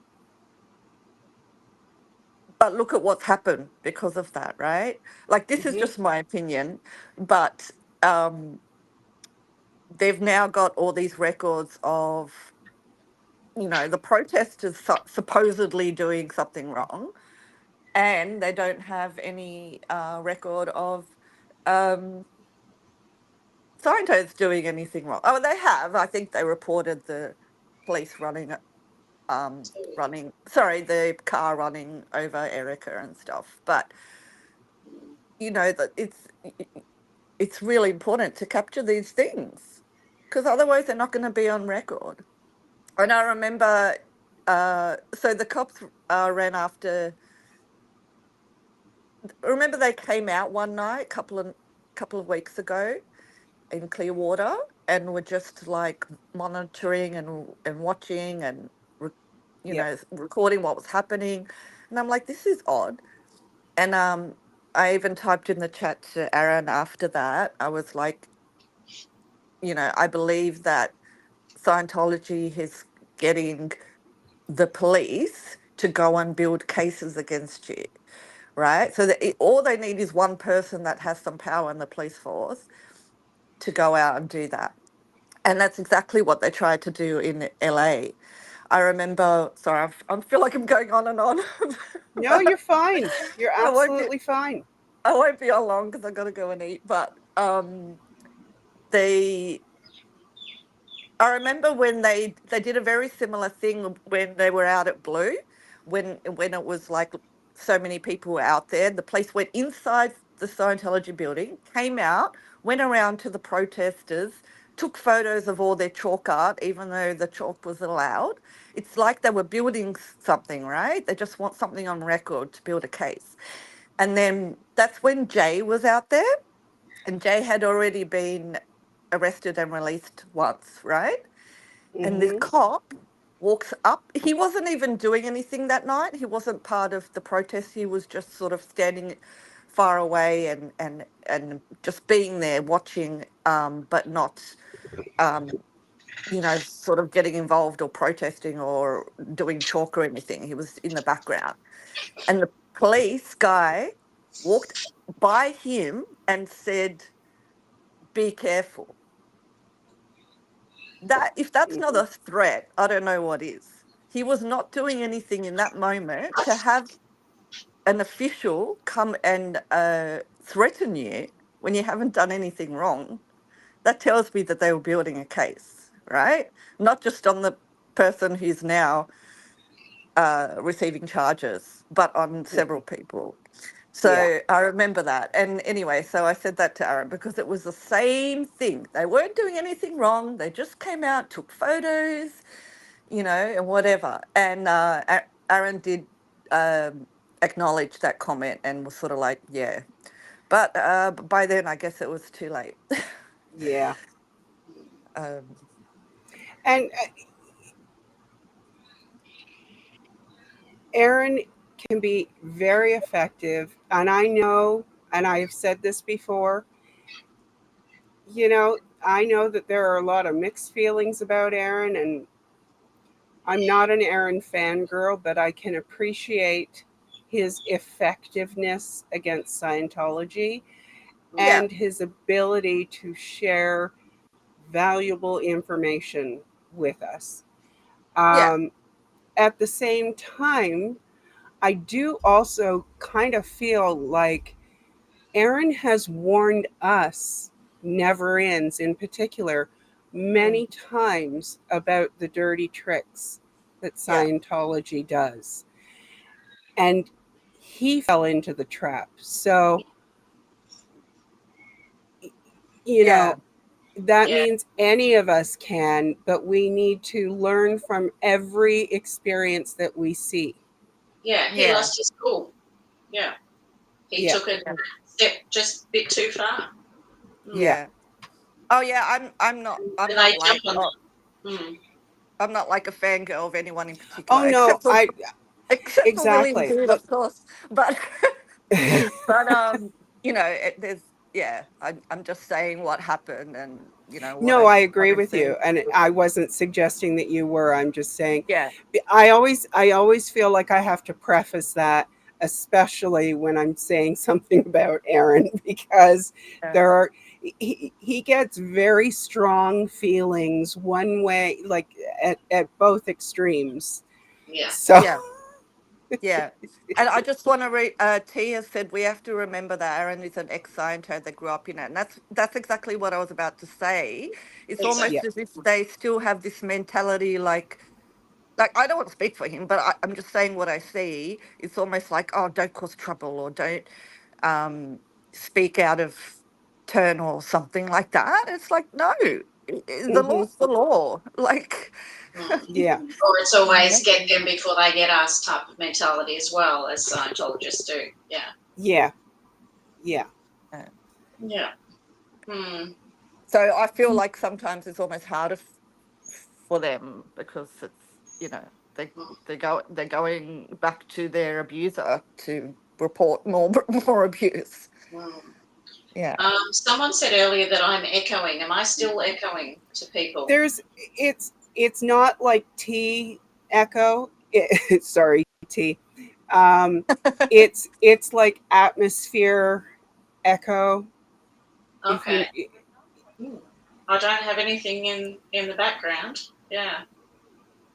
Nothing's changed. Yeah. I cannot say that particular word too often because it sets off Alexa. Oh, okay. Yeah. I don't know. I've got my good mic on, so I don't know.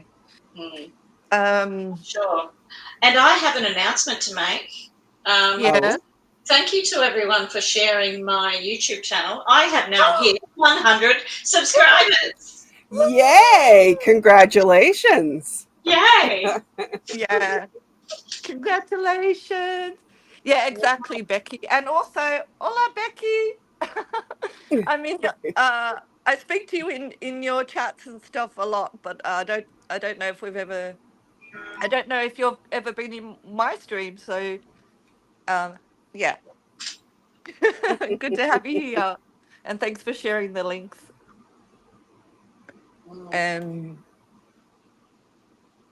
Yes, I Yes, was. you do, Cherokee Joy.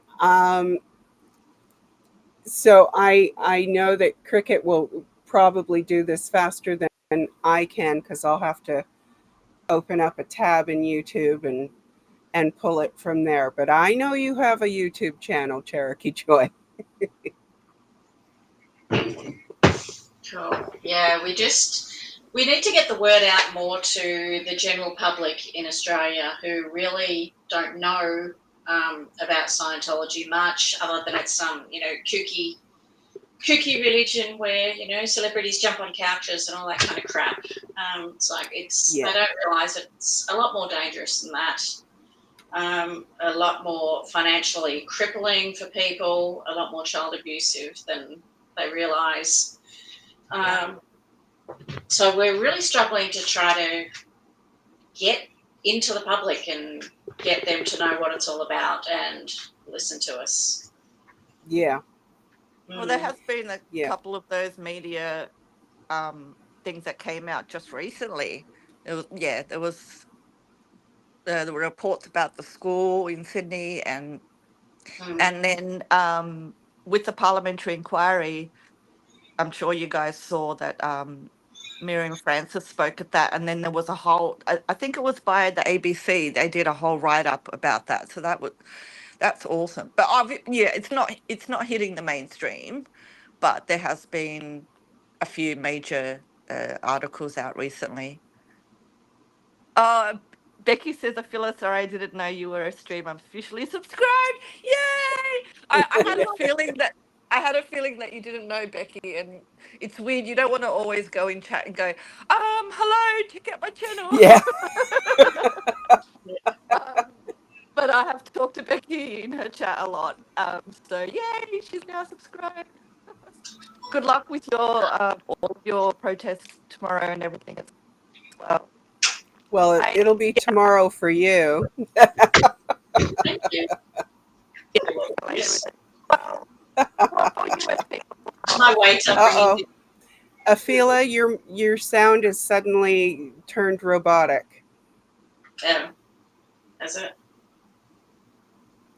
Yeah. Oh, might Cherokee, have been. I know who you are now. Yes. Might have been the mic. Are you there, Afila? I'm not seeing any sound coming from her right now at all. I think she's still with us. She's still with us, but I'm not seeing any indication of sound coming. So I'm sure she's working on it. That's all right. I'll talk while I'm eating dinner then. Pork stir fry thanks to Marley Spoon. That must have been a very loving waiter that brought you your dinner. He was. I told him to wear a mask so he can't be identified. Smart move. I thought I saw him wearing a mask. It went by so quickly. I wasn't sure if I was seeing what I thought I was seeing. He's a very gorgeous silver fox under all that too. Wow, wonderful. Wonderful. Technical difficulties from the other side of the planet. Hey, welcome to my stream.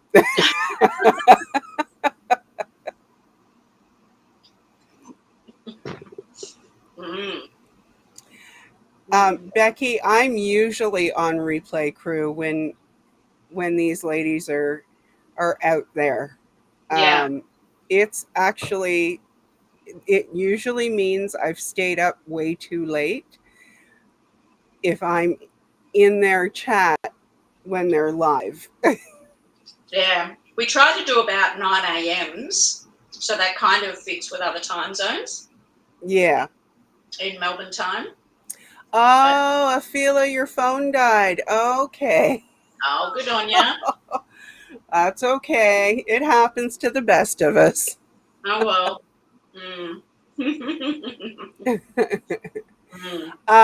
Why don't I let you eat a little bit in peace, and I'll play that video that I was going to play.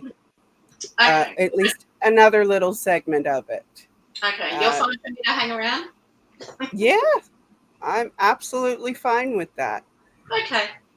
Okay, just give me a moment here, and I'll get the... Hold on, let me make sure that I've got the right title lined up. Oh, nope, that's not it. Yeah. How many people do you have watching at the moment? Give me a second. I will get back to that and I will tell you. Okay. Nope, that's not it either. I'm clicking on all the wrong tabs and they're all starting up because of the reboot. I will mute myself as well. Okay, not a worry.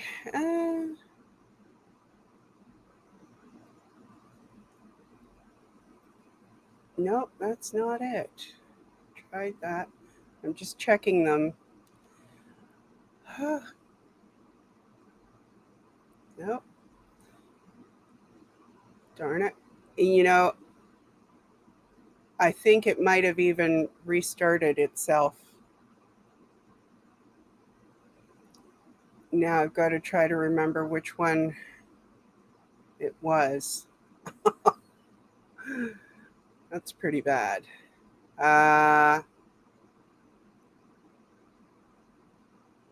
Shoot.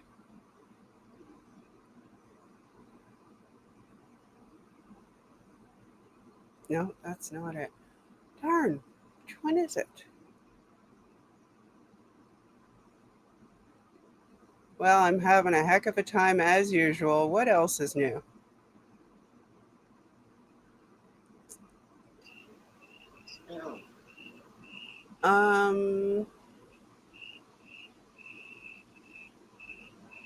Darn it. Can't find it. No, I just, you know what? I can't. And I don't know why. Oh, bye, Cherokee. See you, Cherokee Joy. And of course, we'll chat, Cherokee. It's even more fun because I'm having a little brain fart on which one I was actually playing.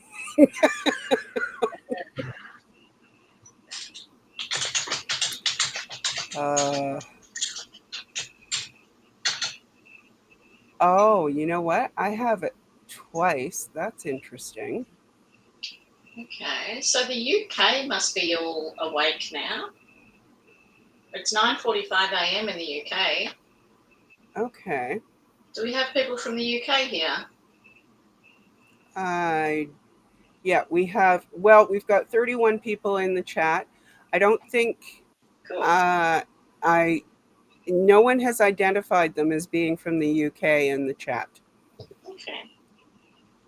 All right. Well, I think what happened with the video was that it refreshed itself and has it gone back to the start? Yeah, it went back to the beginning, but I'm going to approximate it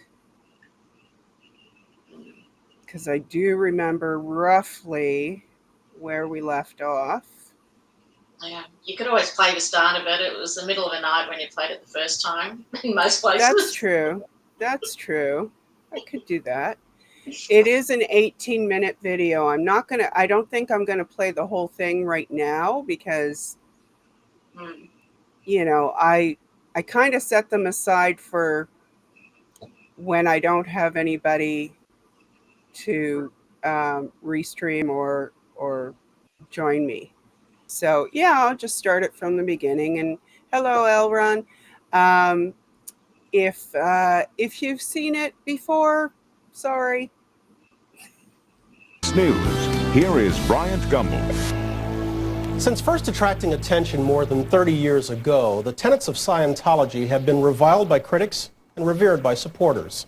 Those same supporters have earned a fierce reputation for relentlessly using the courts to defend Scientology, ultimately gaining it tax-exempt status as a recognized religion. In recent years, the church's profile has been enhanced by association with a variety of Hollywood stars. Famous folks who have put a shining face on a self-styled church that's often clouded by secrecy and mistrust.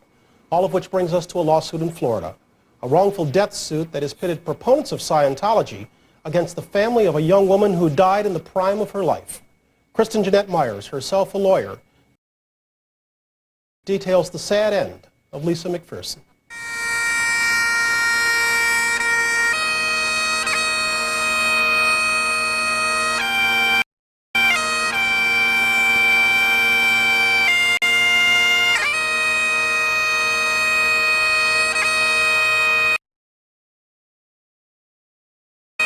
She was not rich, famous, or powerful, but in death, Lisa McPherson is grabbing headlines normally reserved for Scientology's celebrity followers. That's because after 2 years, the death of Lisa McPherson remains to many a mystery. Lisa, a devout Scientologist, spent the last 17 days of her life confined to a room inside this hotel owned by Scientology. Church records show that during that time, Lisa became violent, refusing to eat or sleep. The tragedy has left Lisa's aunt and closest living relative, Del Liebrick, searching for answers. I'm just very unhappy with Scientology. Do you think criminal charges should be filed? I definitely do. I definitely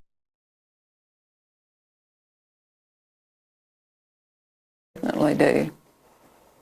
Because I feel like they killed her. Lisa's tragic saga began on November 18, 1995. She was driving down this road in Clearwater and got into a minor fender bender. No one was hurt, but as a precaution, paramedics responded. It was a routine call for Bonnie Portolano and her partner until the bizarre happened. Lisa in the accident scene was behind our ambulance, and he says, "You're never going to guess what she's doing," speaking of Lisa. And I said, "What?" And he says, "She's taking off her clothes." And it was like a few seconds later, she came walking down the side of our ambulance with not a stitch on. As I went to get her, you know, I said, Lisa, you know, why did you take your clothes off?" And she said, "I wanted people to think I was crazy so then I could get some help." Paramedics took Lisa to a nearby hospital. Doctors wanted to keep her overnight for observation, but Lisa said she wanted to leave with a group of Scientologists who showed up at the hospital. Mike Rinder is the director of the Church of Scientology International. Laura Vaughn is an attorney representing Scientology. What she told the people at the hospital is she didn't want to stay. I think if the doctor could have kept her, he would have. But she expressed her desires to leave, and he had no right to keep her. Lisa's friends brought her here to the Fort Harrison Hotel, the spiritual headquarters of Scientology. She arrived in good physical condition.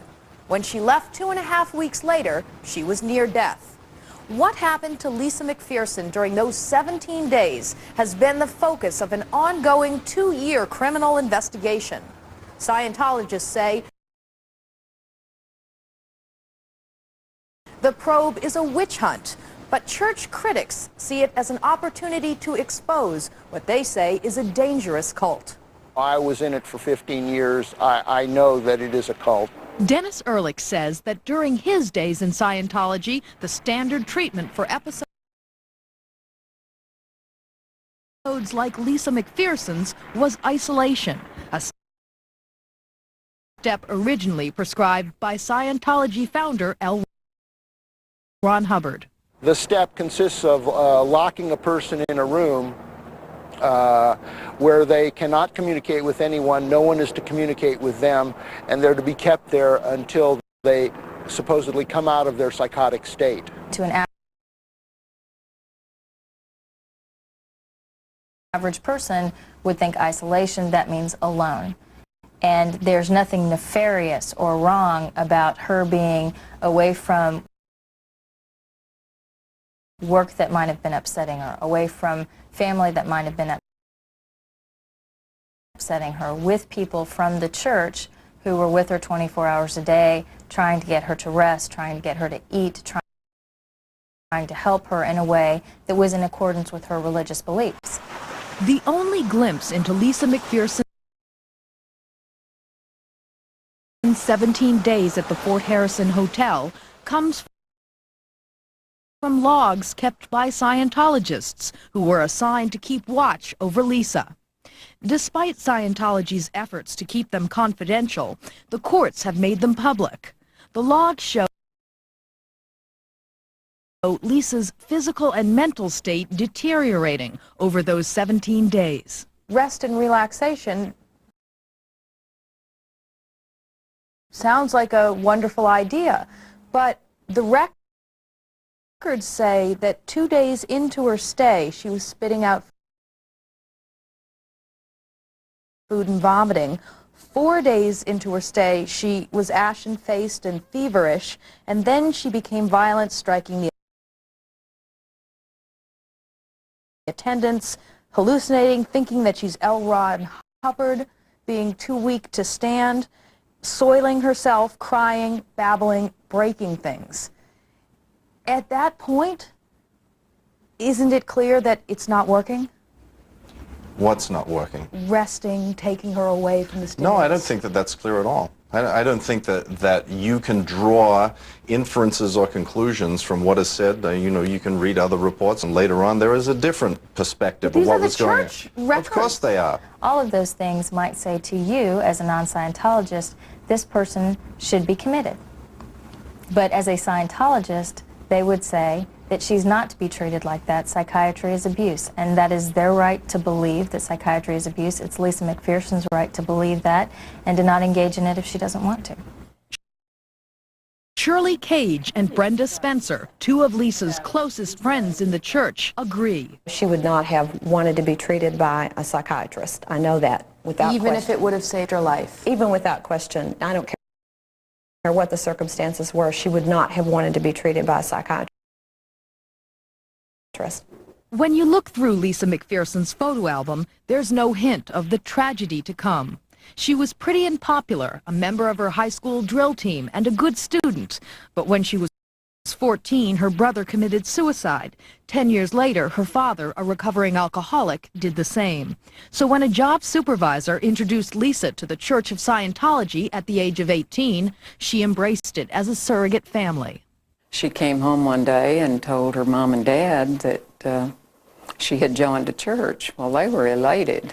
They thought that was great until they found out what it was. Eventually, Lisa even moved from her native Texas to Scientology's spiritual mecca in Clearwater, Florida. She joined a group of thousands who flock here every year to attend courses and counseling designed to overcome what they believe are traumatic memories from previous lives. In 1994, Lisa spent more than 1/2 of her income on those courses. She worked for a publishing company with close ties to the church and helped spearhead Scientology community projects. Even her vacations were taken on the Scientology cruise ship. Gonna be enough to last if tomorrow never comes. She believed that that church was the most important thing in the world, and that the good that it was doing was something she wanted to be a part of. And she dedicated herself immensely. In the fall of 1995, Scientology declared Lisa to be clear. A mental state the church says promotes inner peace and happiness.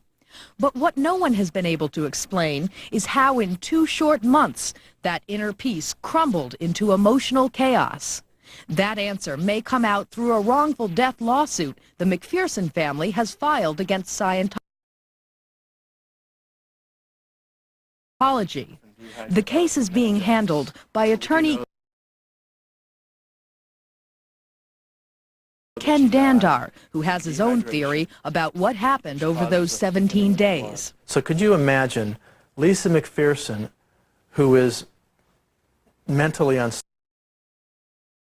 unstable, according to Scientology, is having these people come in and try to force feed her. And she's yelling and screaming at them. She's banging on the wall. She's fighting with them. She's asking them questions, but they are not allowed to respond to her. All they can do is turn around and walk out the room and then write a report to the case supervisor and close the door behind them. And she's not allowed to leave. Dandar is an idiot. That's my response to that. He hasn't got a clue. He is the worst of what makes the American legal system so out of control. He is an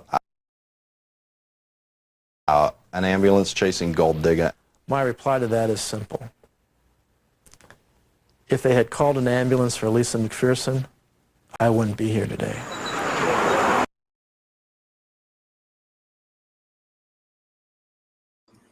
Okay, give me a sec here. Okay.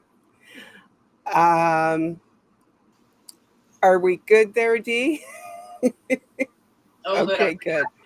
Hi, Jojo.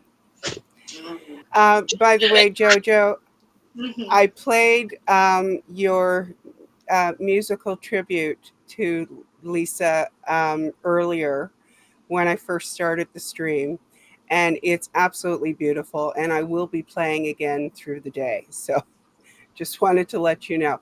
And Cricket, if you've uploaded the things that you have for me to play, I need links, please. All right. Oops, lost D. Oh, and D is back, but the camera is not. D, are you? Oh, there you are. Yay! That little trick is working for you. It's way better than having to reboot. Trust me. Yeah, it's got a Elgato face cam and a HP FHD camera, and I'm just clicking between the two and it works. Yeah. I won't ask any questions. So, yes, David Miscavige was personally Lisa's case supervisor, and clearly he knew so much. Yeah. I will play the rest of that video at some point through the day. I just, well,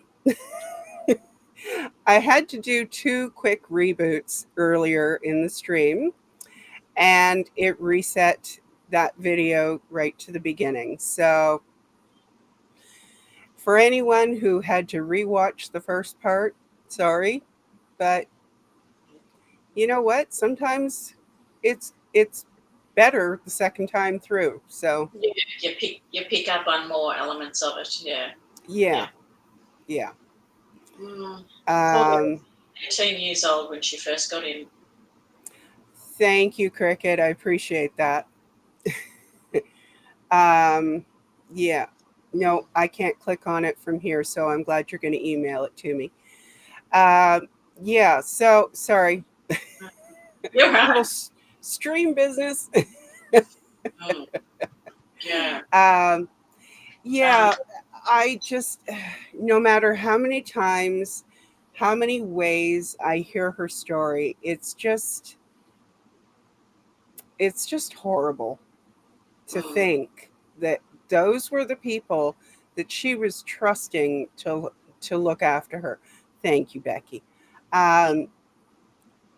You know, and clearly she did try to get some help, but they wore her down obviously at the hospital. I mean, they showed up en masse.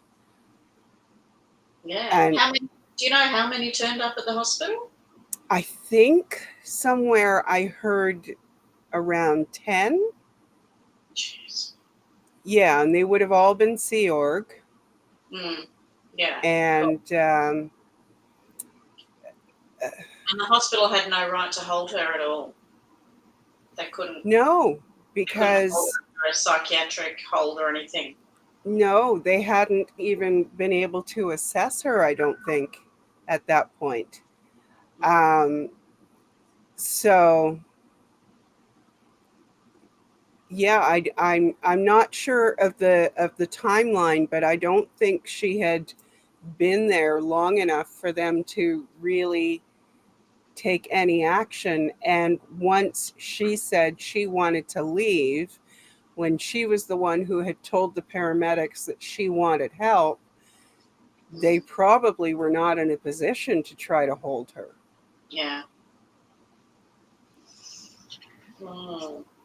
Wow. Yeah, it's just awful. Yeah, Afila, I have heard the podcast. I don't have it set up to play. I may look for it a little bit later, but I I just went with what came to mind um, first, and I literally did a YouTube search, Lisa McPherson, and pulled the videos from those search results. So there, I have some interesting takes on it later on to share. I hopefully I won't have to get through all of them, but you never know. So we will see. Yeah. Yeah, they passed more than 2 hospitals, Elron. So wasn't I it think four? it was 3 or I 4? think it was the 4th one that Minkoff was at. Yeah. And yeah, um, and unfortunately, you know, it happened again, and Minkoff was Whitney Mills' doctor as well. Yeah. So, you know, they clearly have not learned from their mistakes other than to say, don't keep them here. If they're, you know, at risk of dying, take them off the property. If they're going cuckoo, take them off the property. That's what they took from that. Yeah. Yeah, it's just Yeah. awful.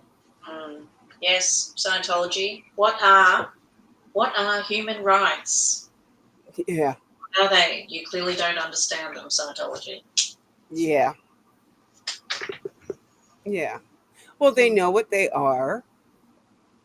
They just know that they don't feel that they need to follow those. Doesn't apply to them. Hmm. Rules for thee, but not for us. Yeah. Yeah. Just like Paraphrasing that quote. one of the points in this book is also about, obeying the law. Hmm. Yeah, Yeah. yeah, Yeah, yeah. right. That doesn't apply to them either. No, no, no. And they will never let it because L. Ron Hubbard said they didn't need to. Hmm. Yeah, exactly. Mm. Yeah. Every time I take my glasses off, I want to read the chat. Yeah. Yeah, deprive people of rights, yeah.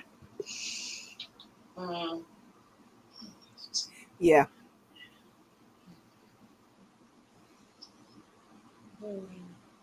Yeah, I hope The she knows lack that. of compassion, the disregard for basic humanity. It's disgusting. I hope that Lisa sees the hope everyone is spreading and knows she didn't pass in vain. No Face, I agree. Yeah. Yeah. And I hope that she also appreciates that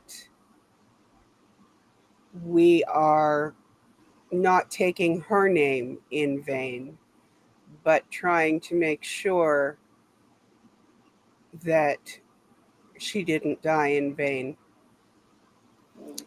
He's still practicing medicine, yes. Oh, is he? Oh. Yeah. I agree. I agree, Elron. It should be criminal negligence on the medical board's part to reinstate his license because it was suspended for a Yeah, for a while. year, wasn't it? Yeah. I think it was a couple of years, but Okay. yeah. Yeah. So. Do you know anything about what anyone has said to his daughter on the Housewives of New York? I To don't watch Minkoff's any daughter? Housewives shows. I But don't watch it either. What I understood from Natalie, because Natalie was watching it, um, she avoided talking about it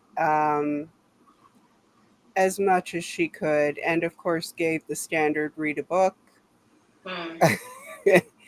um, yeah.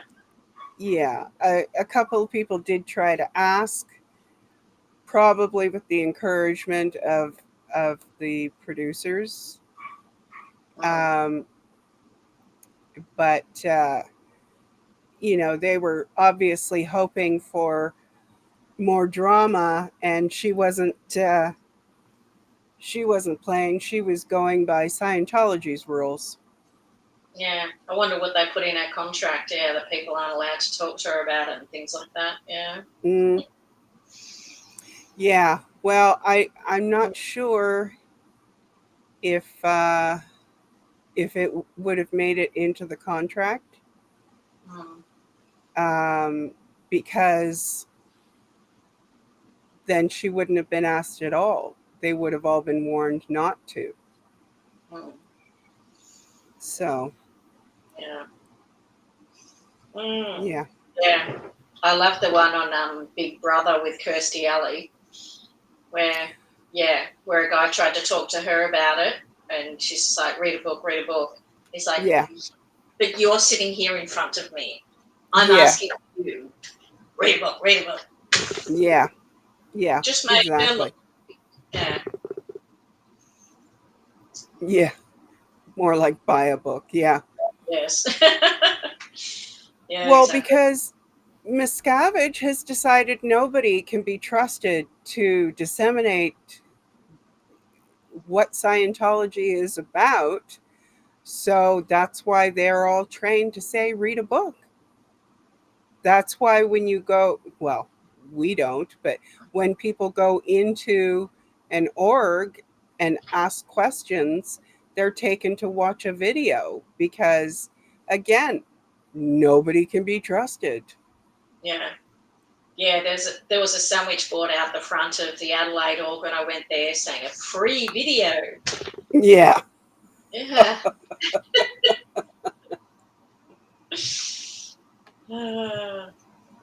Yeah, but Yeah. of course, the bridge to total bankruptcy, yes. Yes, exactly, Becky. Yeah. Yeah, it's it's just it's a really really sad situation, and um, I hate that we even have this to talk about. That Yeah. we even have to have a day Mm. in memorial. Yeah. Shouldn't even You be know, here. Mm. yeah, and obviously she is not the only one, and No. I know that in Clearwater later they have a scroll of, actually I believe they actually have two scrolls Mm. of people who did not survive and children who were raised in it. Mm. Yeah, So like T's done here. Yeah. yeah, yeah, Yeah, we unravelled that one over at Perth, at the Perth org, and I then, remember that.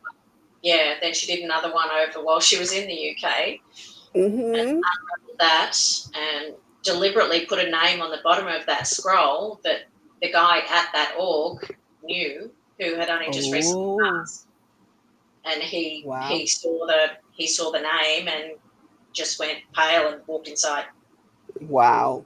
closed the door. Well, Mm, good for her.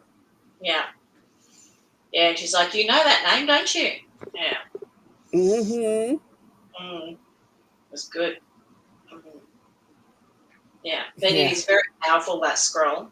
Seeing it roll yeah, right down the road.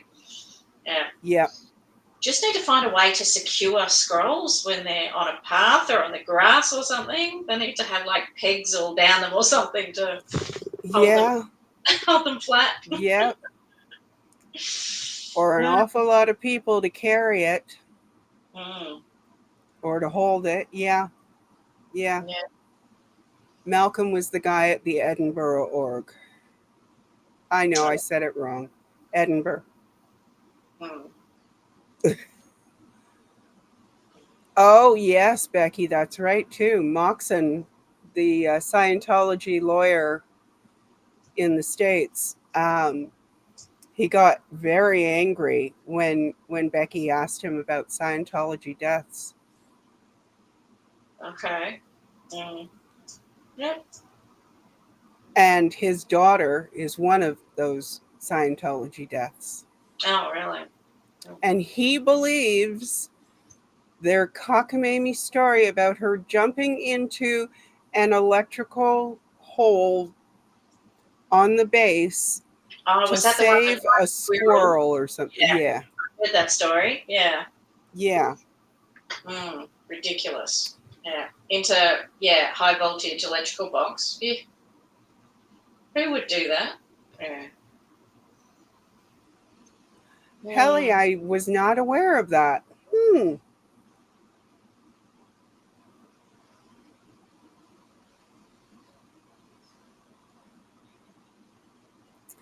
Cricket, that's not a bad idea. Maybe we can paint some rocks for the scrolls. yeah. Yeah. Or put tent pegs in them or something. Yeah. Or just weigh it down with them. They're on Yeah. the wall. Yeah. There was someone who was streaming in I want to believe it was Edmonton, Alberta. And she was painting rocks and leaving them near the org. Okay. But I haven't seen them go live in quite some time. Mm, So I don't know if they're even still involved. okay. Mm. Yeah. I've heard of some people putting the personality tests in the mail to go back to them with some cards in them. Oh, good. That's always a good one. Mm. Yeah. And writing on it. Here, take one. Shh. Right? Yeah. Everyone do it.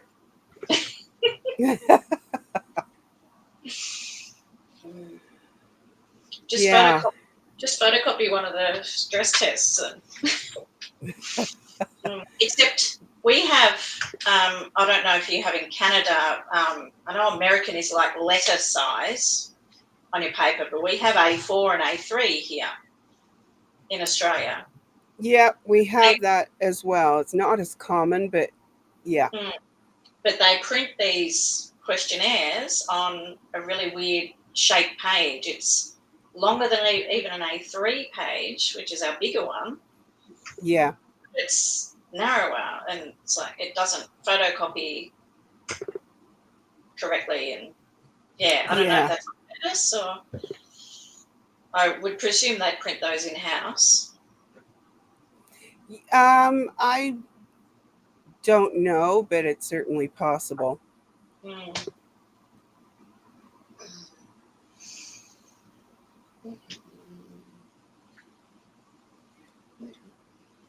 Yeah, Lottie.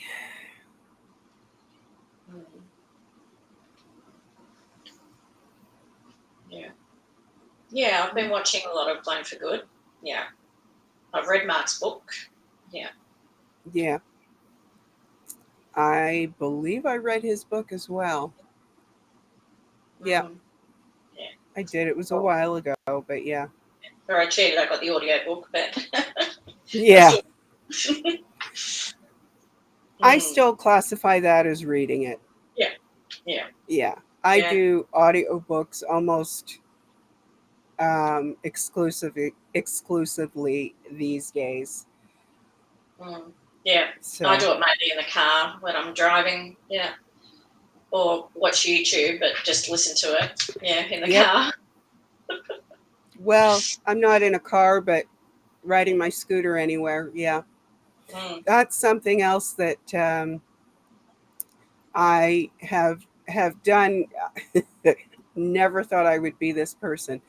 I have created a rolling protest on my scooter. So every time I go out, I have 3 signs Velcro stuck to my scooter, on the basket, on the front of the steering column, and on the back of my seat.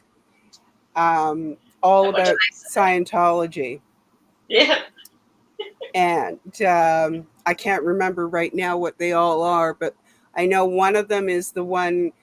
They're all signs that that I downloaded from Pup Groomer, and one of them is the one where it says the degraded being. If you have mental health issues, if you're gay, or gosh, what's the third thing?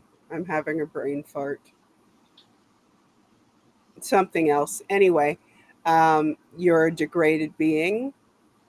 And that seems to catch a lot of eyes, at least walking towards me. And it's funny because, sorry? Do you get stopped a lot? I wouldn't say a lot, but I have had a couple of people start up a conversation with me because of those signs. And the other day when I was out at a doctor's appointment, I was actually waiting for my appointment time, and I was sitting outside, and somebody walked, and I'm so used to having those signs there. Somebody walked towards, and he was sort of staring at the sign, and then he looked up to my face, and at first I was like, what is he staring at? And then at the last second I went, oh yeah, the signs.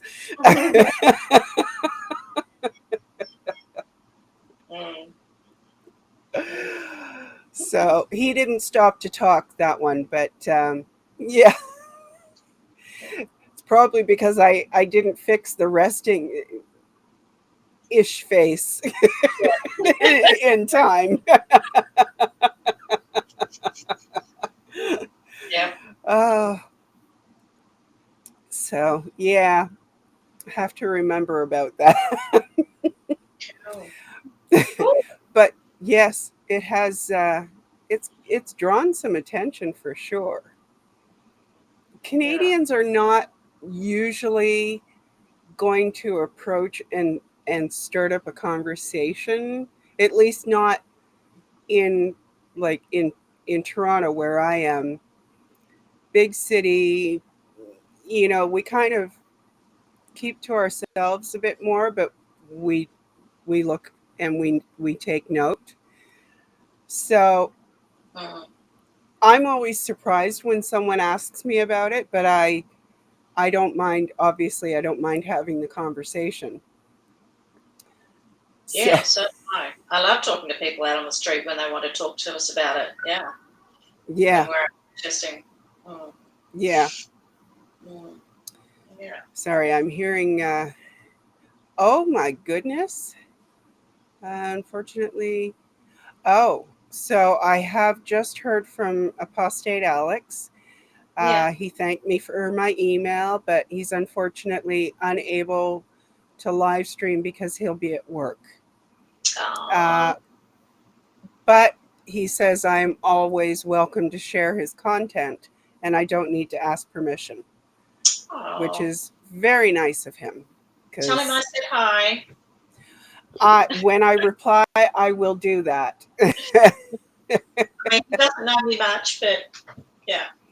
Yep, that's No, okay. yeah. I'm glad that he was able to get back to me at least. Mm. So that was nice of him. Yeah. So I did try to bring out every typical Canadian thing in my email to him so that he would not be offended by this stranger writing to him at the last minute. Yeah. Yeah. Well, he's been pretty busy with the IAS stuff lately. Mm. Yeah, I'm sure. Big deal. Yeah.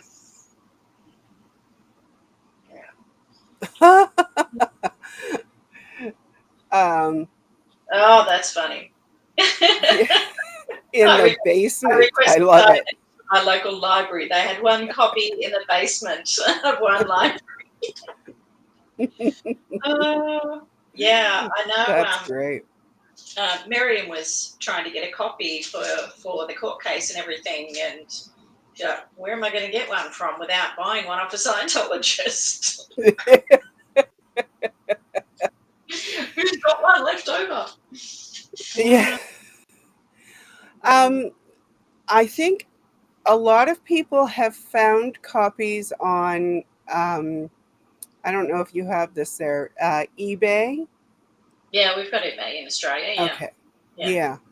Yeah. Um, and Declare Dave is someone who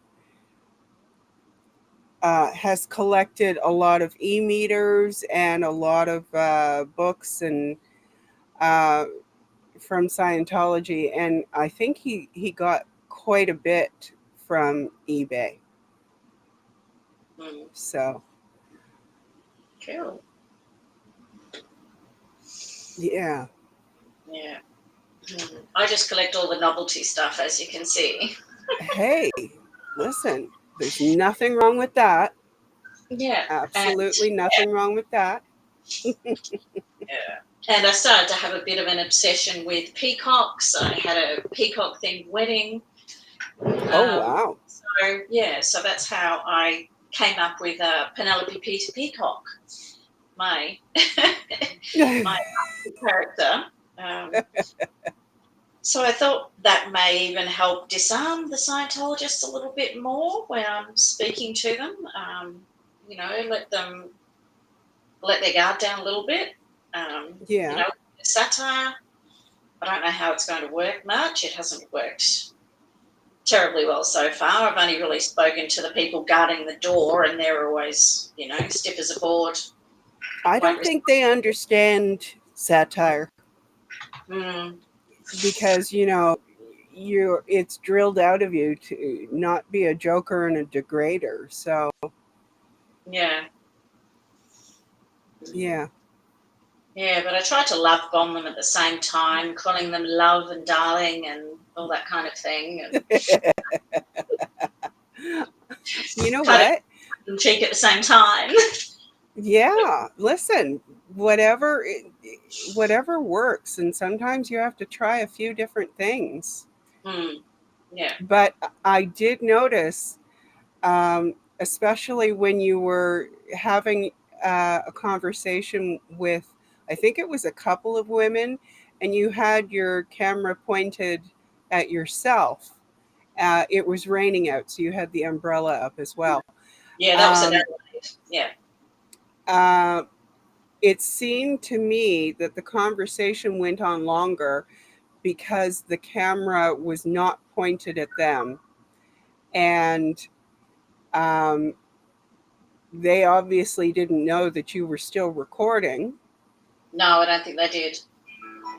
And you know what? That's okay, because the audio was the most important part. I mean, yes, it would be great to be able to identify them, but the conversation was great. Yeah, I did think I caught a glimpse of them, but then I watched it back and I'm like, no, I didn't catch any of them. T knows who one of them is because she's seen her previously and knows that they were sent over to Adelaide to set up the Ideal Org or something. So, but no, I don't know who they were, and they knew of our friend that we were telling the story about. Right. Yeah. Yeah. Yeah. Yeah, That when they were you both told in them, Scientology for like 30 years and stuff. So yeah, when you told them about Miriam, and they kept saying, "Who was that? Who was that?" before you yeah, told them her name.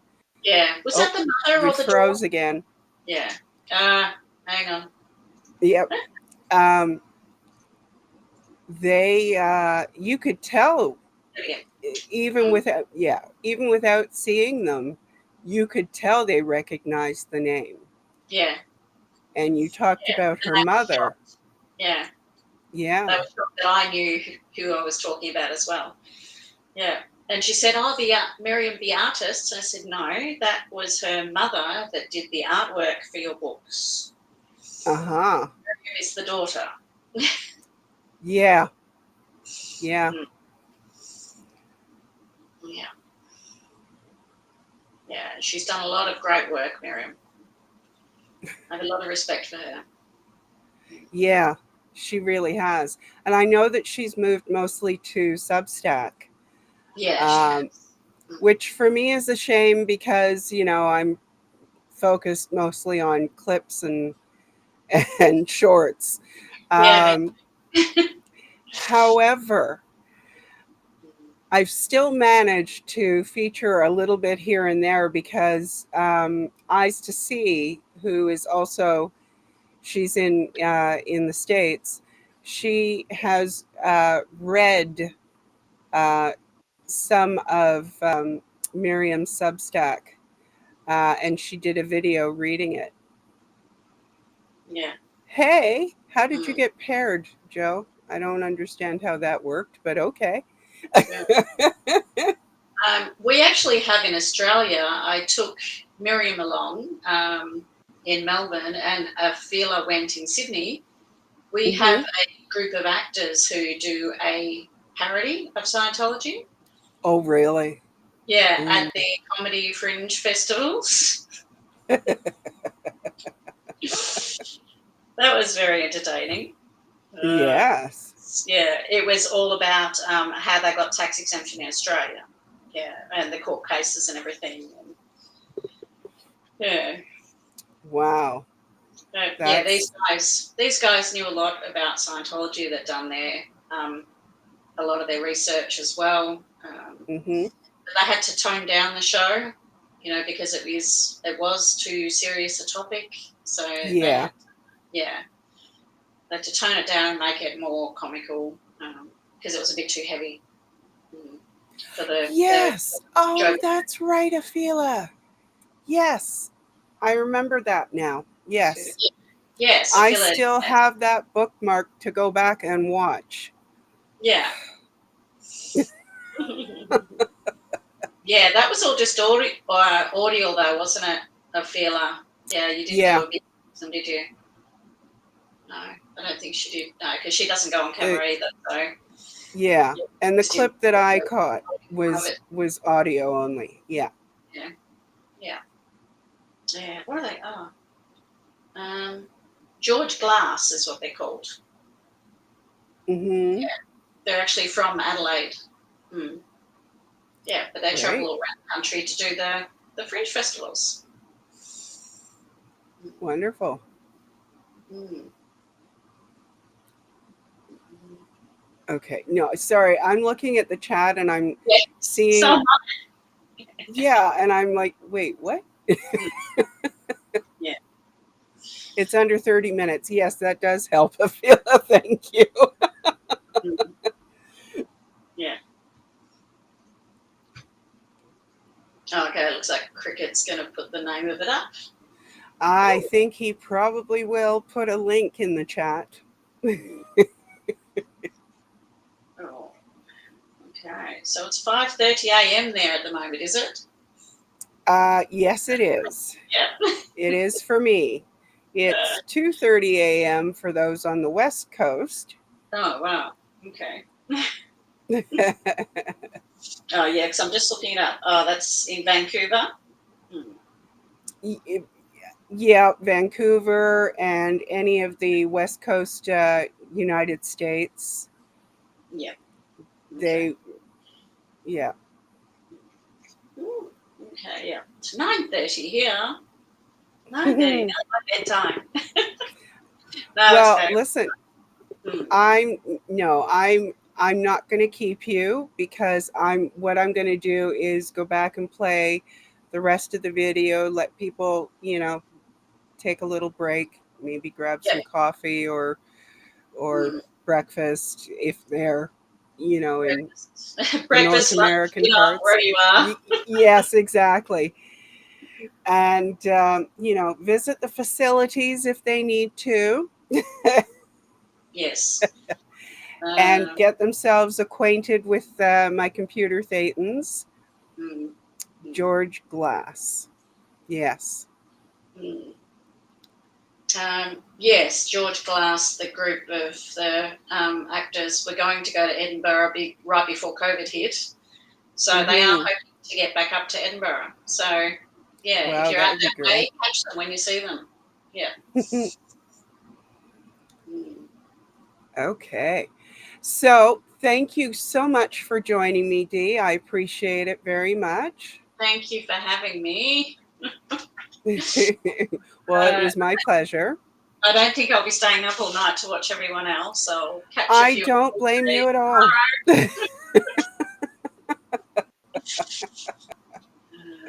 Listen, I was trying to figure out a way that I could let the stream continue and catch cat naps, but I figured out that that's not going to work. So, No. No. I couldn't cat nap anyway. I wouldn't sleep knowing I've got to be up in half an hour. Yeah. All right. Well, again, thank you so much. You have a All right. great night. I'll leave it with you. Yeah, tea will be there in half an hour for you. That's wonderful. That gives just enough time to finish the rest of that video. Okay. Helly, I've already started, honey. I'm going straight through now. Cool. Okay, it's been a pleasure. Yeah, and everyone, please subscribe to my channel, D5 Melbourne. Absolutely. Yes, And if D5 Melbourne. Watching anyone around Australia, please get in contact with me if you want to come out and protest. We need more boots on the ground going out and showing those Scientologists that we are there to help. We don't want anything else to happen to anyone like what happened to Lisa.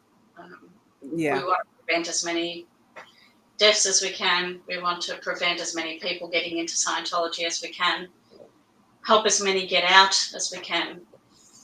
So the more people that know are there, the more chance we've got of doing that. So please come and help us out.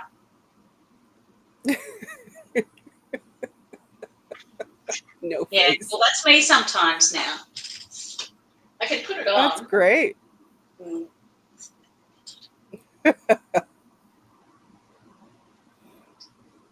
There we go. How's that? Oh, that's cute. There we go. Where's glasses go? I did have glasses. Hold on 2 seconds. Okay.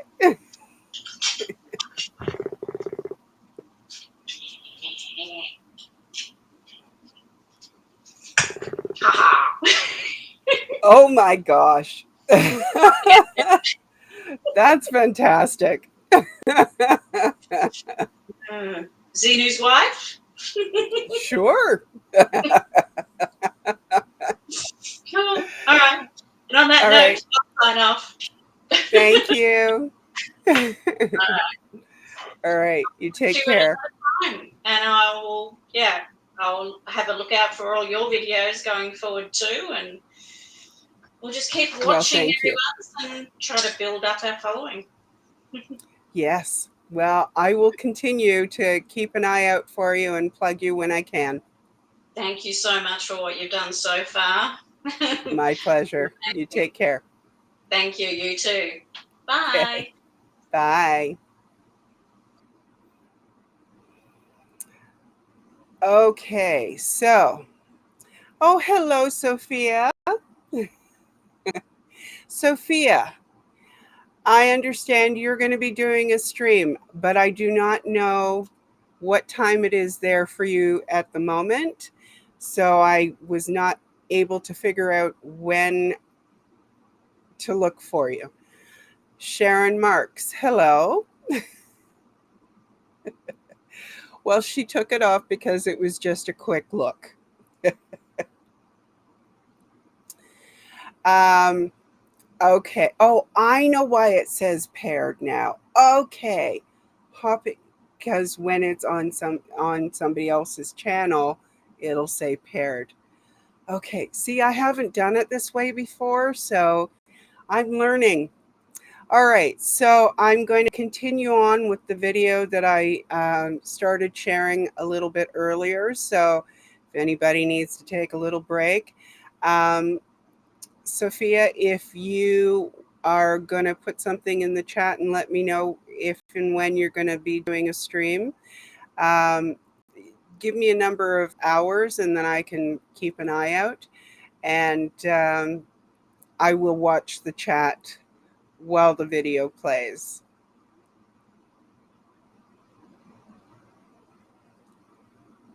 Let me make sure that I have the right tab here. Oh gosh.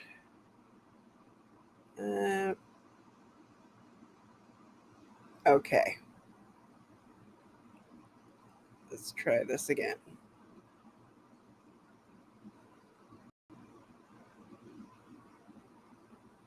I think I have the right one. Let me just double check here. Yep. I've got it.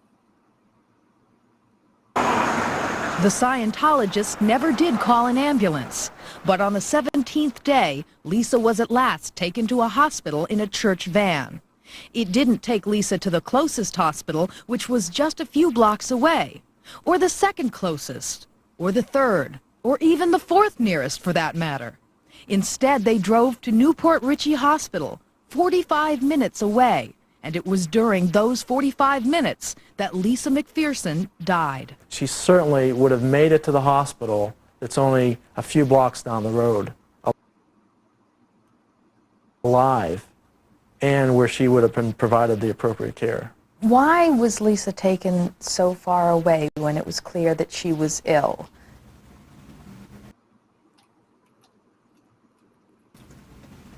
I think that the answer to that question comes in the doctor who was at the Newport Richey Hospital was a Scientologist. Lisa McPherson had obviously had some mental problems, and I think that people thought that the best situation would be for her to see someone who was a Scientologist. The people at the hospital had no idea what had killed her. The people who were taking care of her did not know that she was going to die. It was an accident, and it was sudden. One of the first things that gave investigators great pause was the inordinate loss of weight on the part of Lisa McPherson. Wayne Sheeler is with the Clearwater Police Department. The paramedics who attended her at the scene of the wreck estimated her weight to be around 150 pounds. But once she was pronounced dead, her weight at the time of death was 108 pounds, and her appearance was rather cadaverous. She lost more than 40 pounds in 17 days. That's what it would appear. An autopsy indeed showed that Lisa McPherson died of a pulmonary embolism, a blood clot that traveled to her lung. But according to the coroner's office, it was caused in part by what happened during those 17 days. The autopsy report says Lisa's death was due to bed rest and severe dehydration. In fact, the medical examiner, Dr. Joan Wood, theorized that Lisa McPherson had little to no fluids for the last 5 to 10 days of her life. She also believes that Lisa had bruises and insect bites all over her body. The church, which says it will prove the lab findings are flawed, has taken to the streets to protest what they say is a smear campaign by the Clearwater government to discredit the church. Both sides now await a decision by a Florida prosecutor on possible criminal charges in the Lisa McPherson case, a decision that could come any day. Meanwhile, Del Liebrick's battle with Scientology is a civil matter that has turned decidedly uncivil. What her motivation is? Money. Pure and simple. She is pretending to represent the interests of Lisa McPherson. She is representing Lisa McPherson's estate. I can assure you that the last thing that Lisa McPherson would be doing would be suing her church. To them, this is bad PR, but I want people to find out, you know, all over the world, for it not ever happened to anybody else. What happened to Lisa?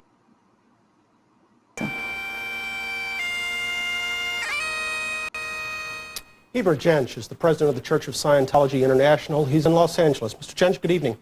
Good evening. Those affiliated with Scientology ran an orchestrated campaign pressuring us to not run the piece you just watched. Do you not consider the mysterious death of a young woman in the care of Scientologists as a valid reason for outside questions? I consider the fact that your people were given information, Brian, that they did not put on the show, and there were very specific information that they could have used. Joan Woods, the medical examiner,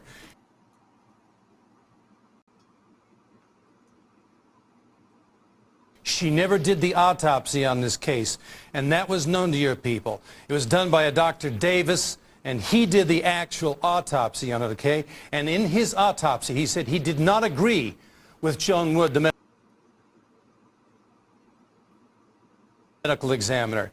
Davis did about 25 autopsies. 24 were completed. One was not completed. The reason that one on Lisa McPherson was not completed was because his notes were not available. They were not available because Joan Wood, the medical examiner, destroyed those notes. Then she goes on national tabloid TV and starts blabbing about all these kinds of accusations and so forth. That is sickening to me. It is sickening that it has to be done that way when your people had the information. And then she says to Davis, who did the actual autopsy, wait a minute, no, let me finish his one point. Go ahead, she quickly. did not let Davis talk. She said, don't talk to the media, don't talk to anybody about this, don't talk to the church, don't talk to the police, and she ordered him not to do so. That's obstruction of justice. That's just one of the things that she did. Your people had that, okay? Why is it that's not there? Mr. Jensch, your people were well represented in the piece throughout. Mike Rinder was well heard. Laura Vaughn was well heard. Let me ask you, your people had every right to intervene with Scientology principles. No one disputes that.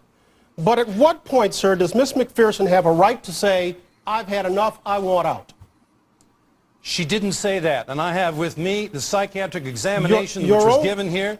She said, I want to go home with my friends in the congregation. That was before the 17-day stay at the hotel. That's the document I have right here. This is the document right here. Mr. Jentsch, your own logs show that she's fighting with your people, yelling at them, pleading with them, but they are not responding, not letting her leave. At what point, sir, does that become a legitimate case of someone being held against their will? Our people were helping her in every possible way, and if you look at those notes, you will see very clearly that those people were heroes. They were taking the abuse. They were attacked and so forth. They loved her. And the people who were saying these things hated her guts while she was a Scientologist. They hated her completely, and they hate her in death. Our people loved her. They respected her. And Lisa was a church member. She was always a church member. Mr. Jentsch, even if I accept that those people loved her and wanted to take care of her, your own logs clearly depict a woman with a deteriorating mental condition and failing health. Do your people have no responsibility to have those maladies professionally addressed? You're saying that a psychiatrist is going to do something which is going to be better. You know, and there was a case in Miami, Florida, which dealt with directly, and there was a fellow who was also dramatizing like this and carrying on. You know what they did to him? 11 attendants jumped him. They threw a blanket around his head. They kneed him in the back. I never mentioned psychiatrists, Mr. Jentsch. No. Well, I'm telling you because that's what you're saying. You're calling those people professionals. They're not professionals. She was in failing physical health. Do they not have any responsibility to get her maladies addressed? The last time when she started to deteriorate was very rapid, and they took her to a hospital. But you're saying that it should be a psychiatrist. I'm saying that if they went to a psychiatrist, she would have been destroyed by them. I never mentioned the word psychiatrist, sir. I know, but you and I talked earlier today, and I did mention it, and you know that that's part of this case, and you know that was part of the problem with this, okay? Psychiatrists destroy people's lives. They have the highest incidence of rape and so forth. She didn't want to go there. They have the highest incidence of rape? Of any profession. There's 2,500 indictments against psychiatrists in this country last year alone. Why would you go to a bunch of people like that who use electric shock, and that causes brain damage, that destroys people's lives? She didn't want to go there. She had a right not to go there with a psychiatrist. This lady was taken care of. You know, Mr. Gumbel, that situation down there is bigotry, and I told you about it. We have the information. The 11th Circuit Court of Appeals said that there was a there was a fervor against it. This is just incredible. Sir, they said it was patently offensive. Sir, I'm going to have to let that be the last word. I'm sorry, but you know. Thank you. We'll be right back. Just ahead on Public Eye, the deadlock over a sentence for Terry Nichols, the jury's view of the Oklahoma City bombing trial's last act.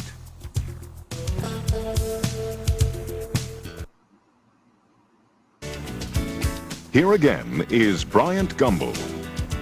Before we leave you, we want to share some feedback, some of what you've been emailing us since we came on the air tonight. Claude, thank you very much. On our report on imported produce, this one comes from Justin H. in Knightdale, North Carolina.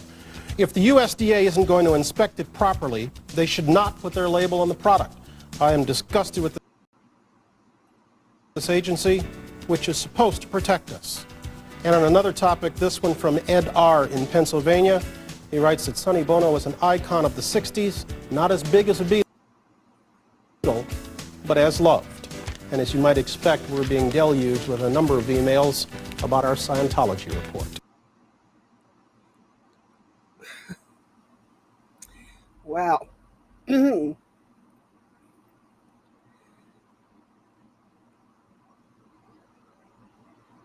Yeah. She said you told her to, she said. Everyone said she said, but no one ever listened to what she said. R.I.P. Lisa. Sorry, I did not read that very well. My apologies. My mic arm is like right in the middle of my screen. I was not aware of that, Cricket. Wow. Well, Uh, the emotional reaction says they know what they did. Yes, exactly, Sophia. They know. And they're also taught to show the anger. Whoa, sorry. As forcefully as they can. Um, because supposedly that's going to make them that much more believable. I don't know. Um, so, well, I don't know. I'm kind of lost for words right now. That was quite a lot, and I've watched that before, but I don't usually watch things on camera. There are so many things that I would like to say too. And yes, I am censoring myself because YouTube wouldn't want me to be saying the words that I would be most likely to say. And I know that some channels on YouTube get away with that. I'm not quite sure how they do it, but they do. But that's not going to be me. Sorry. Readjusting. I'm going to be doing this a lot.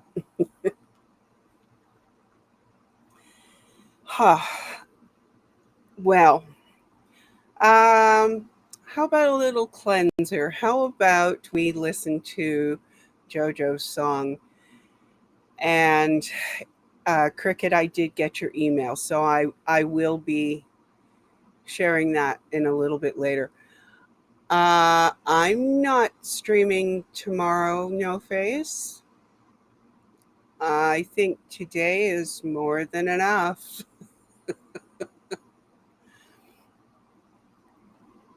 Hi, Dee. Yes, they get so overpowering in arguments because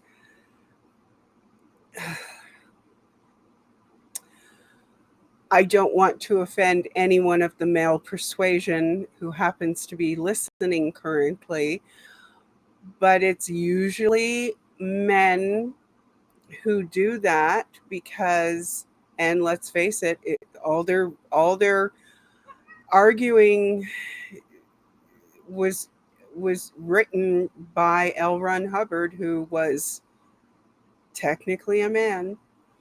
Um, and you know, shouting down people, being overpowering. I will. Um, is unfortunately the way some men handle it when they don't have any other kind of argument. All right. So, sorry, I am currently fighting for my hand from midnight. Some of you will recall that I mentioned her desire to um, monopolize my hands.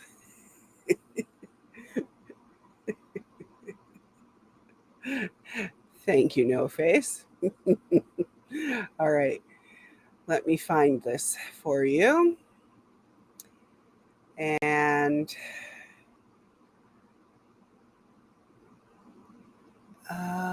where is it? Come on. I know I have the tab. Nope, it's not it. Here we go again. Doing the search.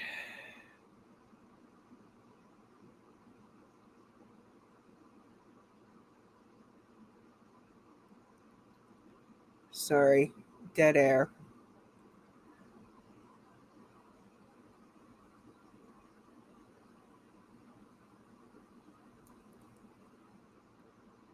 Here we are. Found you. The doors, looking for peace, a promise of freedom, a sweet release. but walls can whisper and shadows lie. They took her voice and watched her die. They said it's healing, they said it's love, but mercy never came from above. Lisa, your silence still cries in the dark, the ghost of truth, a fading spark. The light they dimmed will never fade. Your name's a vow we'll never trade. She walked through the doors. Okay, I'm going to pause that because I know I will be playing it again later. And I saw the request for a look. Well, don't go running now. Come here. Sorry, give me a sec here. Oh, here we are. Here we are. She doesn't want to be picked up at the moment. It's okay, midnight. Okay, there you go.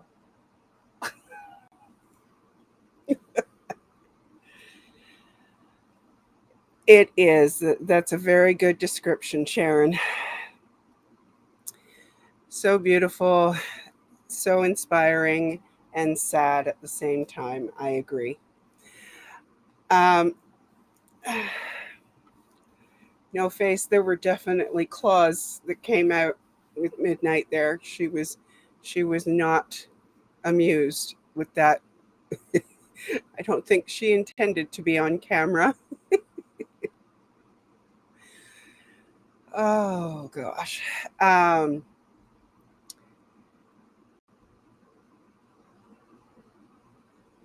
Thank you, Sharon. I love her too. She's just, she's a cat. So she is meant to not cooperate. Diana, I agree. There are, in my personal experience, I have only experienced it from men to date. But I'm quite sure that there are women who do it too, for sure. Absolutely. I see no disrespect in your statement whatsoever. All right. So I am keeping an eye out for a notification from T. I do not believe she has gone live yet. But as I say, I'm keeping an eye out. I have a short that I can share with you. Just looking for the title.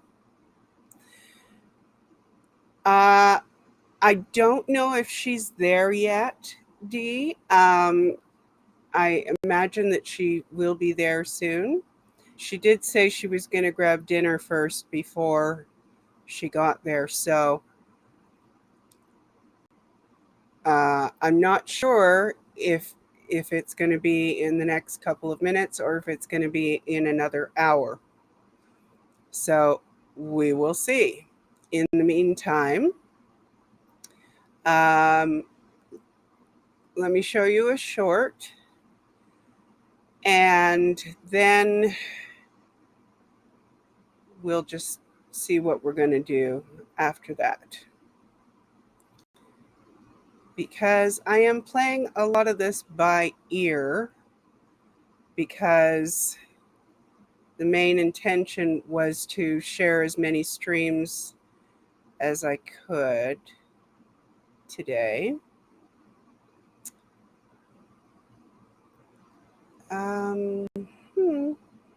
Where are we?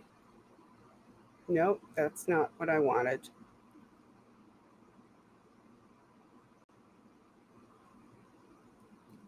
I am now hearing a video in my ear that you are not hearing because I'm not sharing it yet. Okay. Hospital room and convinced her to check herself out against the doctor's wishes. They told the doctor, hey, we're going to take care of her. She'll be fine. They took her back to the Fort Harrison, put her in a room, locked her up there for 17 days, where they put her on what Hubbard called the introspection rundown, or baby watch. And this was this nonsense that Hubbard created to handle a psychotic break. The theory was they need complete silence. Finally, after 17 days, her condition became so bad that they decided, instead of calling an ambulance, of course, they decided to throw her in the back of one of their vans, and they drove her to a hospital, but not the Morton Plant Hospital, a couple of blocks away. No, they drove 45 minutes to another hospital where there was a Scientologist doctor on call. And when they showed up there, she was dead. Okay, so T is indeed live, so let me go to her.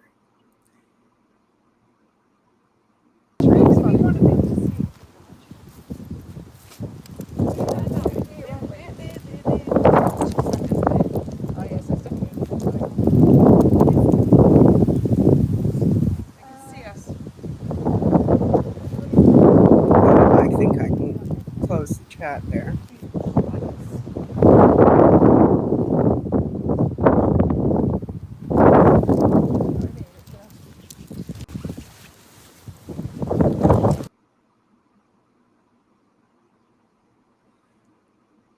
Sharon is in either D or T's chat. I'm not sure which. It doesn't tell me.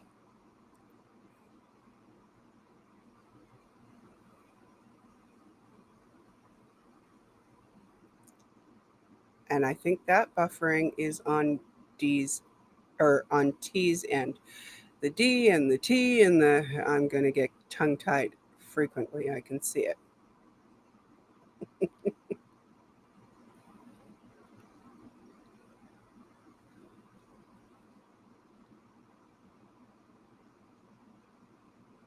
Okay. I'm going to refresh just in case, but I'm pretty sure it's on T's end.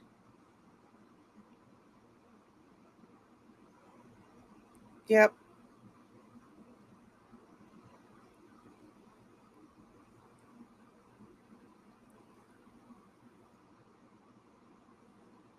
It is. So we'll wait and see if maybe she fixes it or if she has to restart. And I realized why I didn't get the notification is because I have my phone silenced.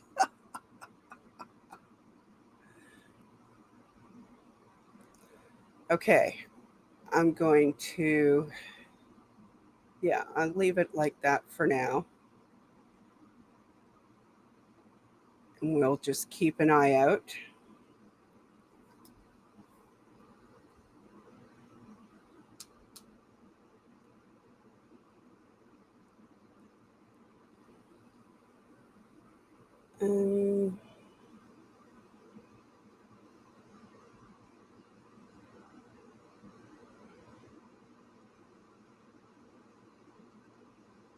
See if I can just turn the ringer down a lot.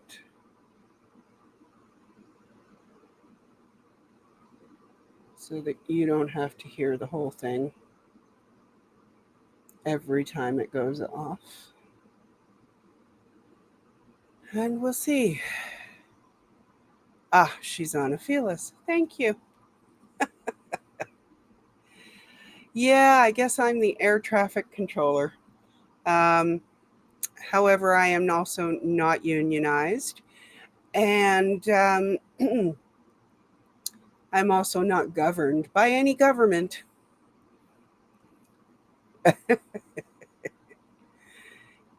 T is buffery, buffing. Exactly.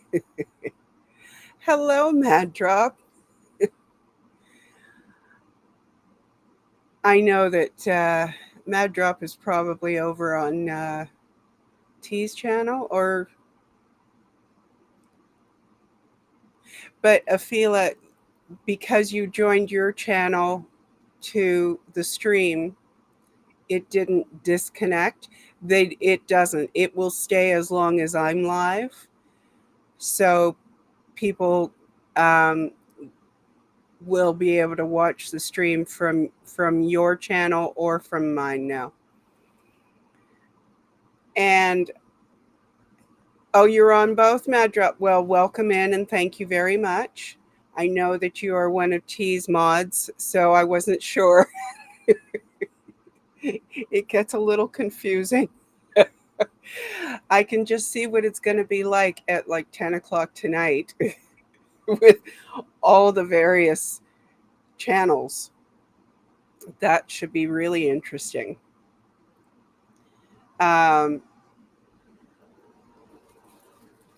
Sorry, I have to tend to some scratches on my arm.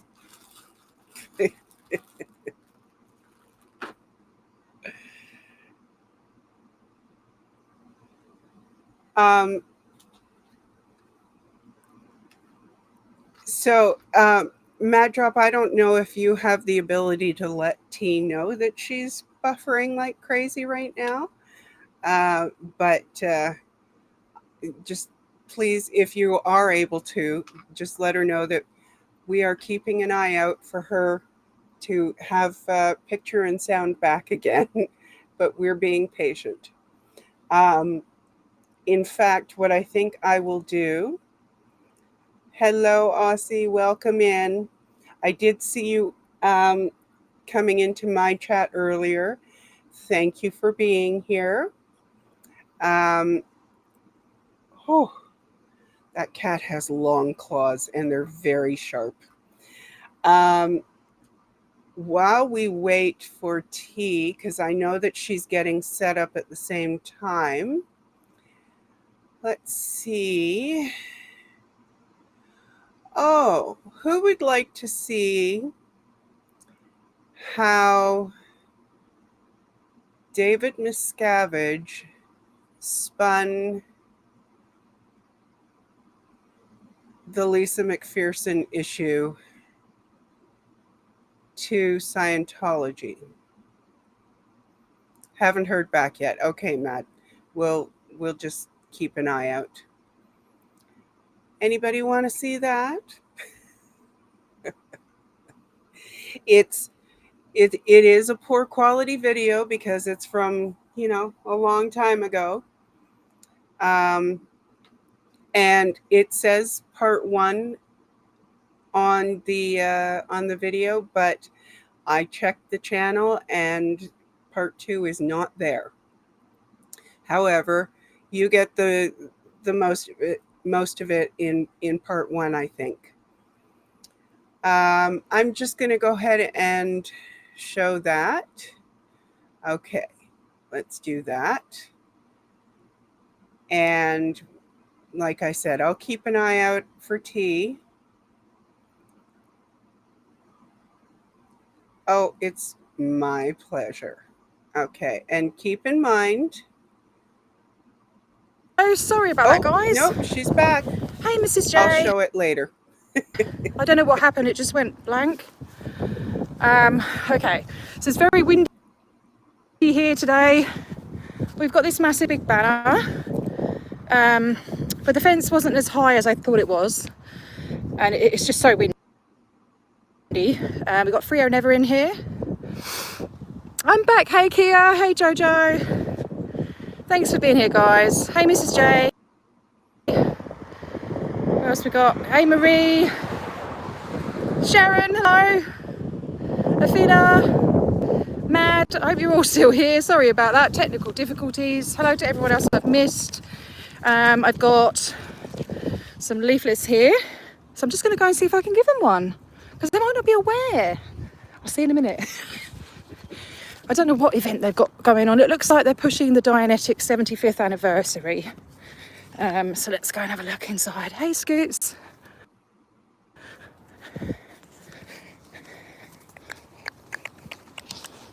I get in trouble probably.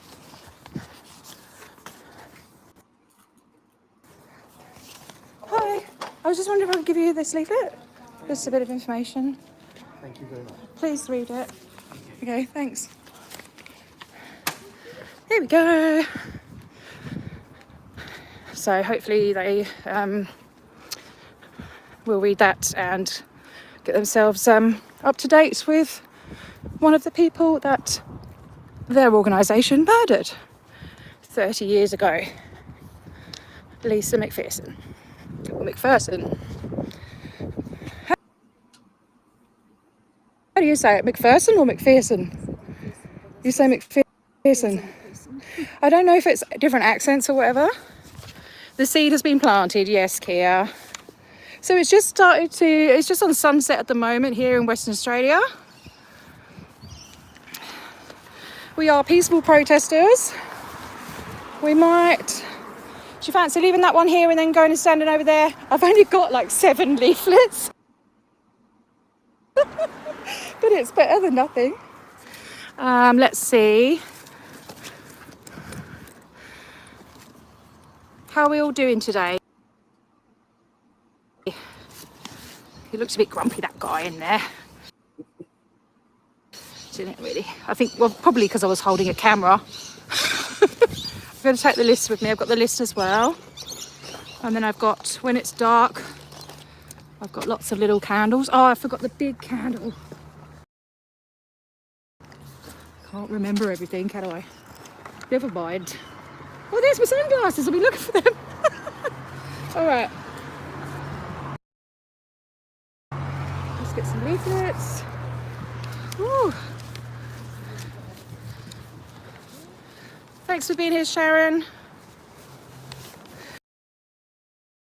Yeah, that'll be all right there for a minute. It's nothing incriminating or anything.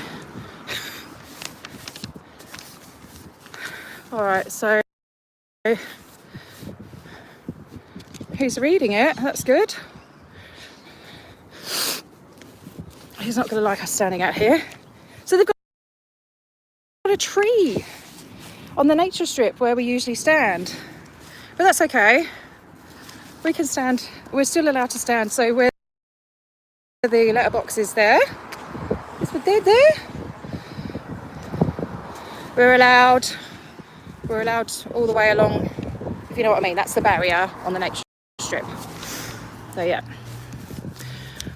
They've got a little girl there, and there was a little boy as well in there. So he's going to close the doors now. Here we go.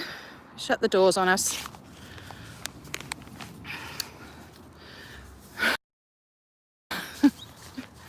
Shut the doors.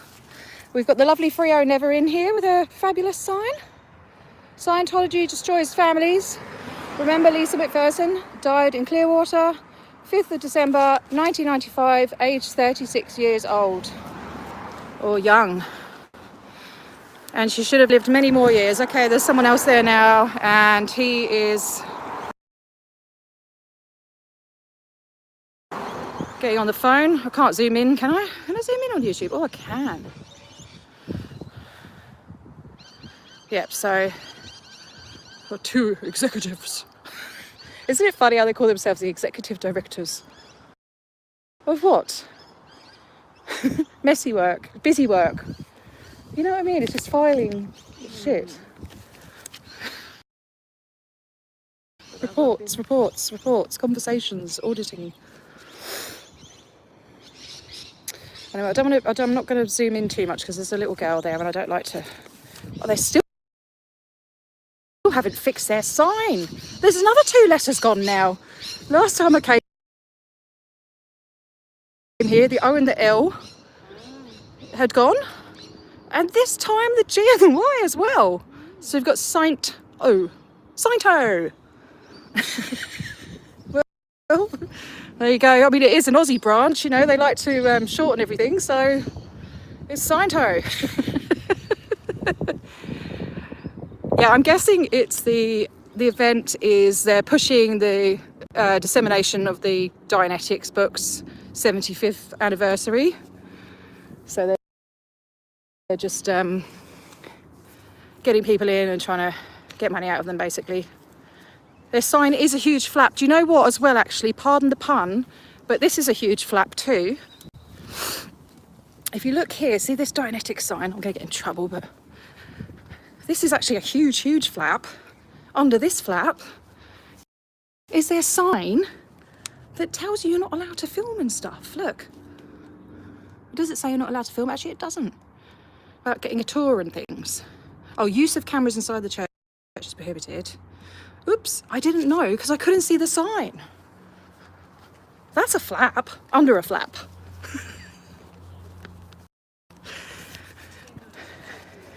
Hey? Oh, did he? Give him a wave.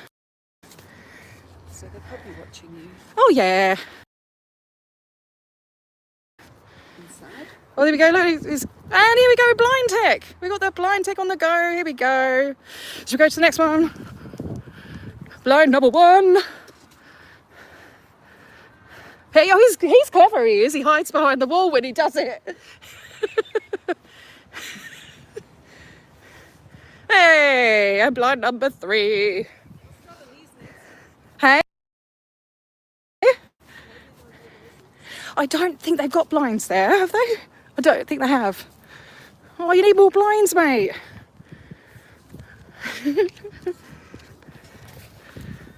They're on red alert at the moment, aren't they? They'll be like, oh, panic stations. Silly, innit? That side looks good, actually, when the wind stops.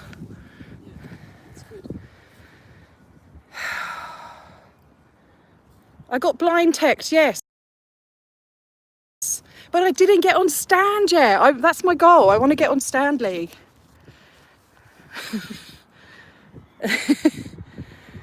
Yeah.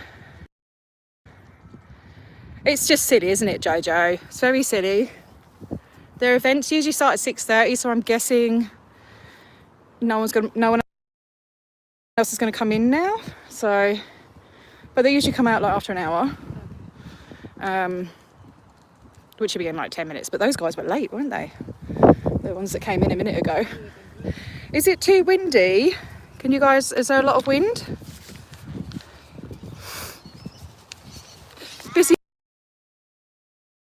Busy, darling. Yes, absolutely, darling. What do they say in it? Absolutely fabulous. Did you ever used to watch that? So funny. Sweetly, darling. Bottle of Bolly, darling, yes. Wouldn't mind a bottle of Bolly at the moment. Just want them to remember her. Yeah. Here we go. Oh, okay. Your husband's from New Zealand. Did you see the New Zealand thing I put up the other day? I'm Eddie. I would have been Patsy back in the day, I think. Actually, no, Eddie. When the sun has gone down, we're going to light some candles and do a minute's silence. And then when I get home, I'm going to carry on streaming. So I have to start another one because I don't know how to continue it on. Yeah, and play some. I've made half of my documentary. It's a very detailed documentary into what actually happened to Lisa. For those of you watching who don't know what happened, and why we're here, today marks 30 years since Lisa McPherson died. I believe she was murdered by Scientology. They locked her in a hotel room for 17 days. And she was completely neglected. She died a slow, and I would imagine painful death. They weren't allowed to talk to her. Oh, hey, you came in just at the right time. Yeah, so we're protesting Scientology in Perth, Western Australia. Oh, okay, you heard that bit, yeah. So she was only 36 years old when she died. Got a picture of her here. Oops, this gimbal's moving about, doing its own thing. I'll go over and show that sign there. Hang on. So we've got a big banner. So 30 years ago, this lady passed. Her death was preventable, absolutely. Yeah. She was in Scientology for 13 years. She had a lot of unaddressed trauma.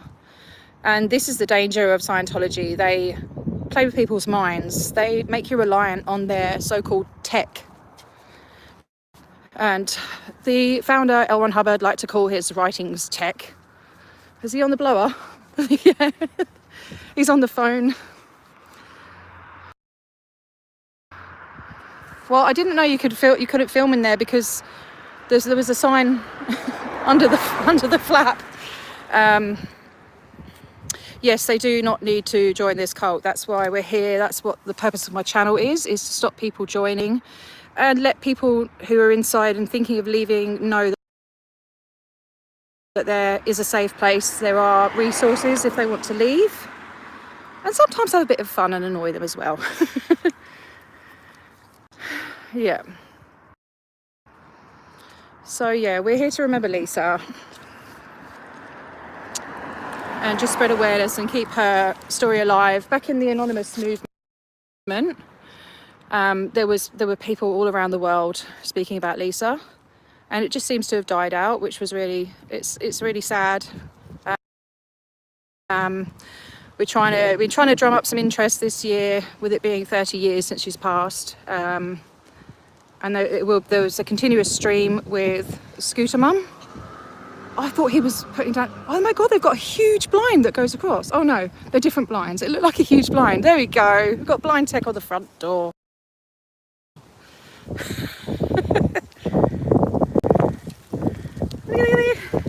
he going to go to the next one?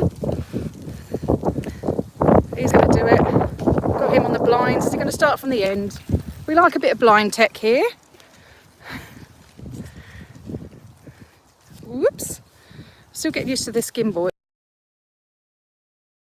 It just seems to wibbly wobbly around. Oh no, they're not doing the rest of them. That's a bit sad. Oh, I'm going over the line.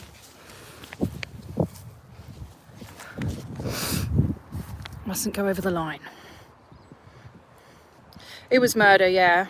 Yeah. Yeah. And when she finally got into such a state that they finally decided to take her to the hospital, instead of taking her to the hospital that was only 5 minutes away, they went past 4 hospitals to go to one where a Scientology doctor worked. And when they got there with her, he pronounced her dead on arrival. No, I wasn't a former member, but I do have a lot of friends that were in Scientology, grew up in Scientology and were abused by Scientology. I think all their guests are starting to come out now. Their guests are coming out now.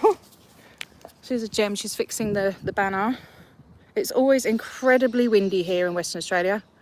That looks awesome. Oh my God, that's such a good idea. Why didn't you think of that before? Yeah, so Friday night is their event night. They're currently they'll be warning all the people. We just grab that guy back in again. Don't go out there, there's SPs. Hey, did you see that? A guy just went to go out the door and he grabbed him and pulled him back in again. Can we get the list out for when they come out? Do you think? Argue with the wind. The wind? I'll just fix that sign that was on. I know it looks, that's really good idea putting your bag like that. To look pathetic, you know. Yeah. Oh, so SPs are what the members are taught are suppressive people. So he's just saying, wait a minute, don't go out yet. She wants to leave.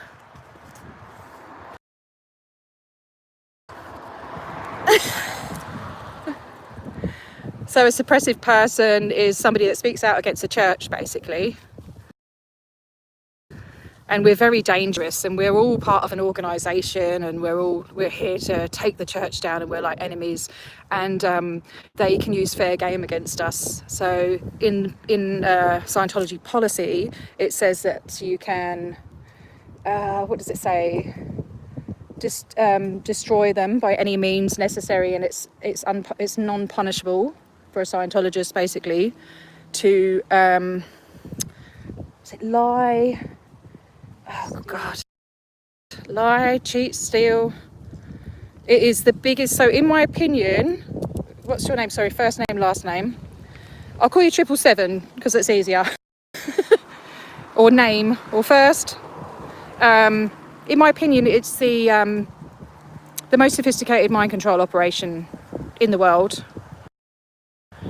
It's the hardest to deprogram from. It takes the longest to deprogram from. I wonder if they're going to get them all out through the car park or something. I don't know. I'm looking to see what they're all going. They're all buzzing around like little bees in there, aren't they? Panicking. I've never seen it like this before at an event. I think that one chap reminds me of the one that I saw in the car park last time. That guy in the green shirt. The green shirt. Near the Christmas tree. I don't know. They're really sort of panicking and flapping around in there with all their guests. That's good. That means that it's had an effect. Because last time I did this at an event, I went in, I gave them a flyer, and I put flyers on their windscreen wipers as well. And I actually had a really good conversation with a lady. Yeah. And then that guy's read the flyer in there, so maybe... Look, he's blocking the door. He's not letting people out. Dude wants to go home and have his dinner. That's shocking. I don't know if you guys can see. There we go with the rest of the blinds. The guy's like, what's going on? Oh my gosh. Yeah, I know, it's just saying Scientology. It's good, isn't it? Oh my gosh. There we go, all the blinds are going down. Again, we should stand here with the banner, but it's so windy. How are they going to get all their people out past those evil SPs? I'll take them out the back door. The other entrance. Should we go down and have a look at the other? I don't want to leave. I don't want to make it easy for them, so Yeah, we'll be safe. Don't worry. Thanks, darling. I'm more worried about the mozzies. I should have put some mozzie spray on. I'm starting to get bitten. I've been bitten already. Yeah, they love my pommy blood. they love mine too, but anyway. Yeah, I can feel a bite on my elbow. Yeah, I'm just going to have a little walk there. Oh, it's gone down again. It's all right. We can. Oh, there we go. Let them all go down that way. I'm not scary, I promise. So they're getting them going out through the underground car park. Hey, Brian. It wasn't too hot here today, actually. Some of them are going to have to come out here and get in their cars there that are parked out the front. There's no avoiding it. Standing in front of the doorway. Imagine going to your church to a lovely event where you're like love bombed and stuff, and then you go to leave and they're standing in front of the doorway. Look at this shenanigans. Blocking people from going out. There's Emily. I'll give her a wave if she looks. Whoops. It's sad. It is really sad. But you know what? Some of the people at the top, they know some of the stuff that's happened, and they're still continuing to take part in this.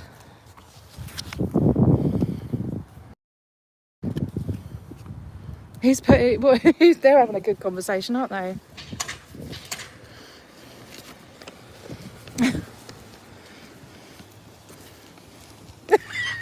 There you go.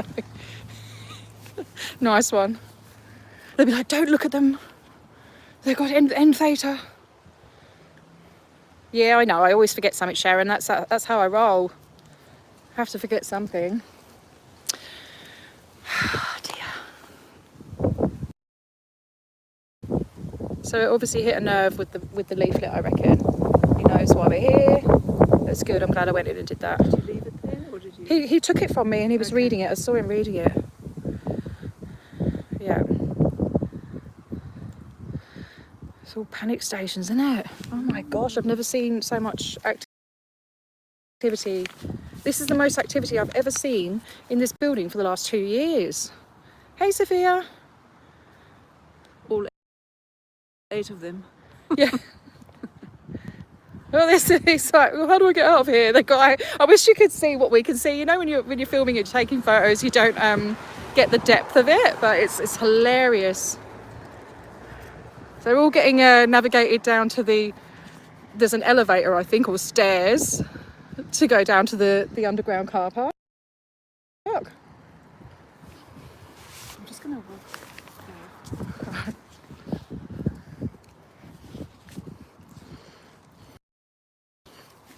It is funny, but you know, I'm hoping to hand out some of these leaflets because they are trying to, you know, people are forgetting about Lisa, and this is one of the worst cases, not the only one, but one of the worst cases of preventable deaths due to Scientology doctrines.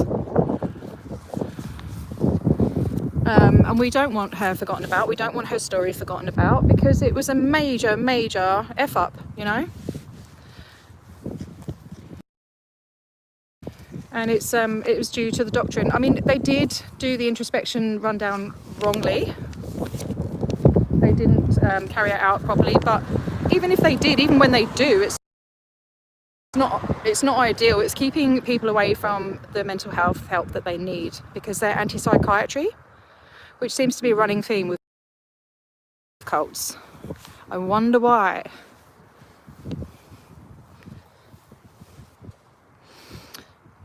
Yeah, and you know what? The people inside, they're victims too. The lady on the desk there, she's the stand-in executive director, so she's in charge of this building, this so-called church. You know, and she was born into this. She doesn't know any different.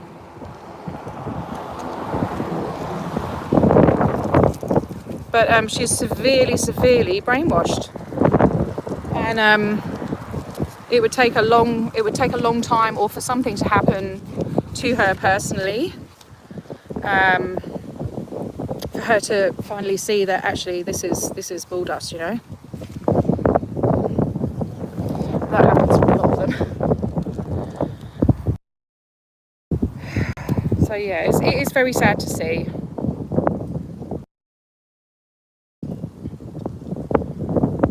Yeah, Marty and Mike were in charge. They were OSA at that time. So yeah, they covered it up. I put up a video, I think yesterday, of Marty talking about the cover up a bit. That he had to get rid of the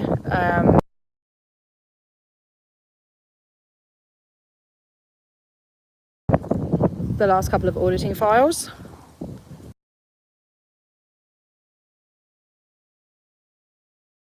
Because it was just too incriminating, and they were never found. I'm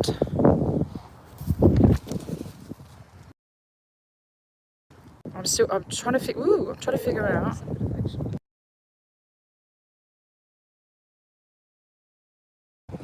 Oh, no, is she going to let him out? They have to go out, don't they? They have to get to their car. They're just going to say, walk past, don't look at them. So we've got a couple going out. I don't know how to zoom. I don't know. I know how to move it. What does that do? I don't want to. Whoops. Anyone know how to zoom on a gimbal?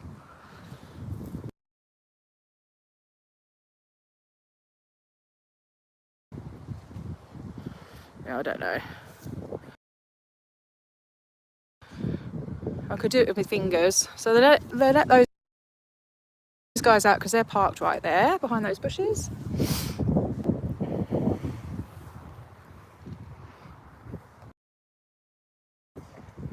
Where are you going? What'd you get? What did you get? The best thing I ever done, the course. Which one is it? Upper indoor course. It's making more early.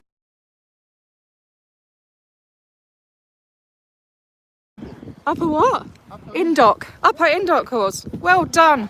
Well done for being infantilized. Sorry?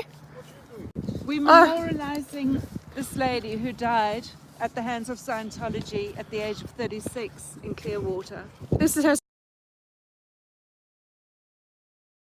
story. That's her story if you want.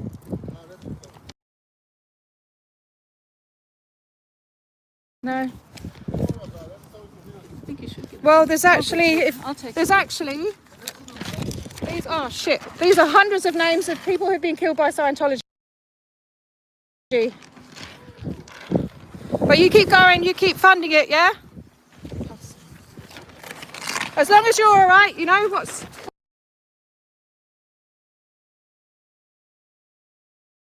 true for you is true for you. As long as you're all right.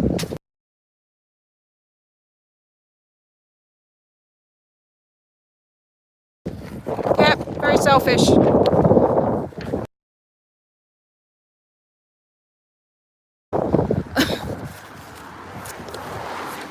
Oh, sorry to hear about that, but I've got my freaking certificate. Anyone know what the INDOC site is? INDOC course?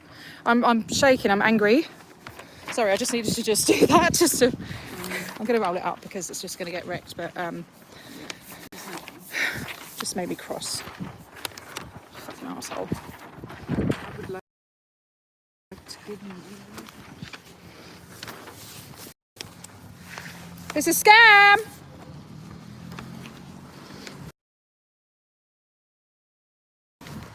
The upper INDOC course. Can anyone tell me about that? He was an arrogant twat. I'm sorry, I don't feel sorry for us really freaking... I do, I guess I feel sorry for him to a certain extent, but I don't know. I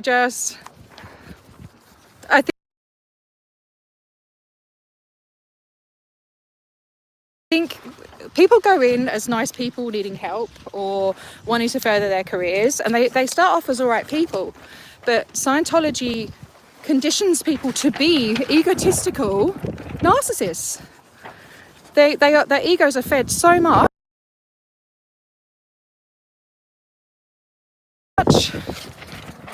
Yeah, please, that'd be great. Their egos are fed so much.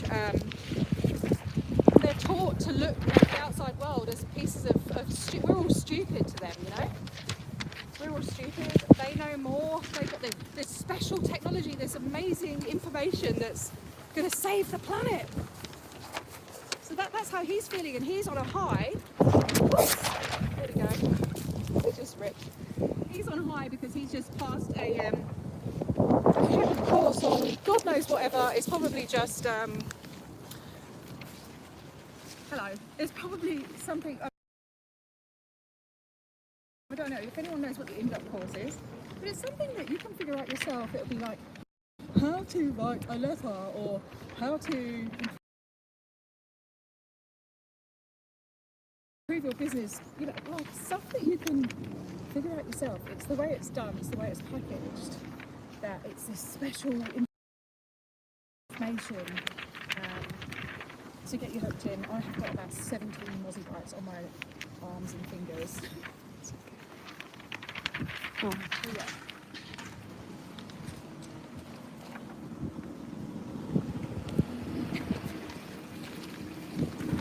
Oh, good on ya.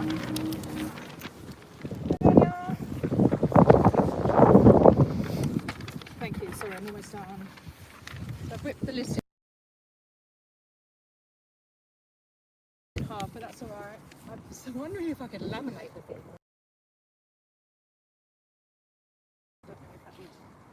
That might be a bit of a... That'd be a feat. You can think about it, yeah. Oh, I'm sorry, I lost it there. That I lost a bit of control there and got cross at that man. I don't like getting cross, but I don't know. It's just I know his ignorance is conditioned into him, you know. So I have to remember that and try and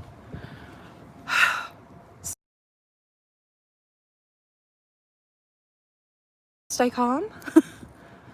Yeah.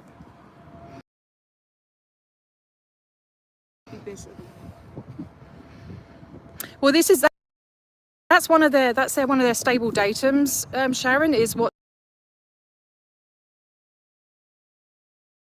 true for you is true for you. That is actually what they're taught. So they truly believe that. I've stood outside here. He's going back up again, I think. I've stood outside here and spoken to a guy and told him about 2 cases of child abuse that were covered up by Scientology. And he just said, well, what's true for you is true for you. Like, how disgusting is that? He's going to run you over, mate.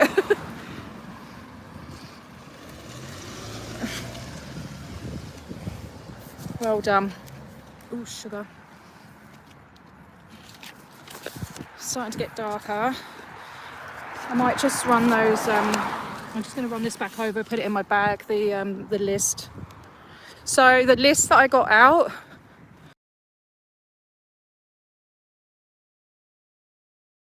has, I think, around 400 names. I still haven't counted them because I'm constantly adding names onto it. Sorry, it's a bit windy. I'm never going to get any leaflets to anyone at this rate. Yeah, there's around 400 names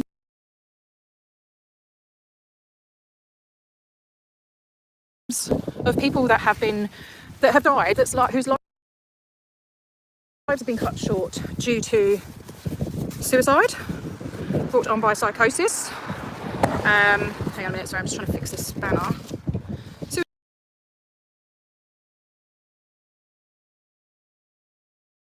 Suicide brought on by psychosis caused by the relentlessness of Scientology's auditing, telling people that one of their things is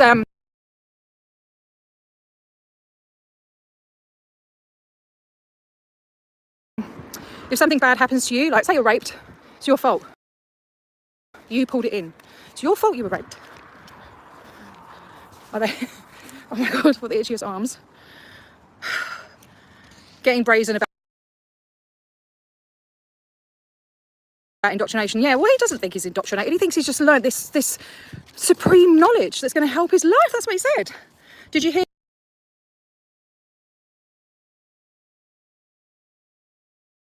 Did you guys hear what he said? Did he say saved his life?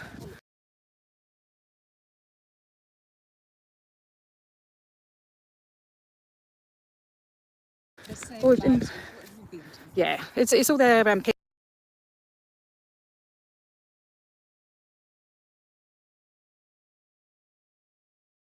PR crap that they're taught.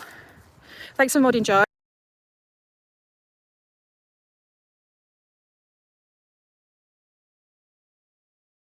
Oh my God, these mozzies are relentless.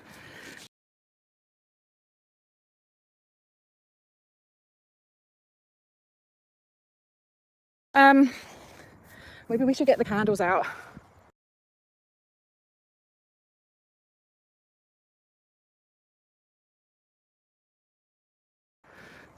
What do you reckon? You've got a mozzie on your chin. It's gone. I was gonna like, I didn't want to slap your chin. I know. Should we do? We didn't bring any mozzie spray. This is so bad.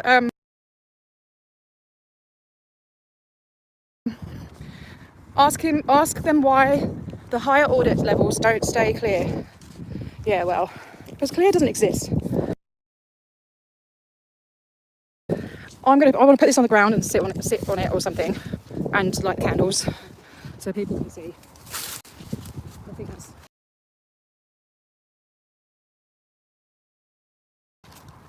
We'll put up over there. All right.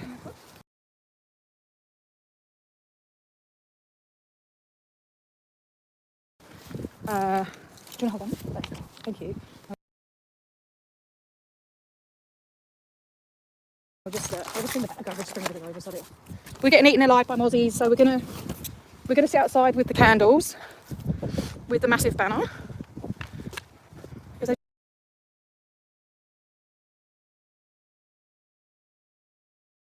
don't know why we're here.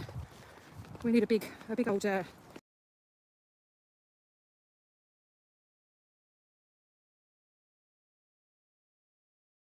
something. So, yeah, but we can't go past that line, can we?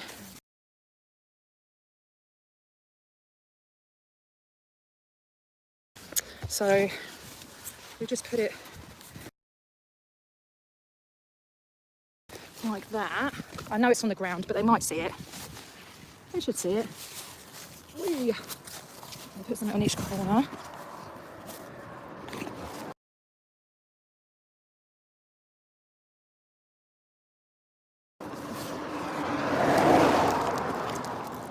I mean, he goes, oh, sorry about that, but, you know, oh, it's in America. He goes, oh, it's in America, that's all right, you know, it's not here. I'm all right, Jack, you know. Trying to find her.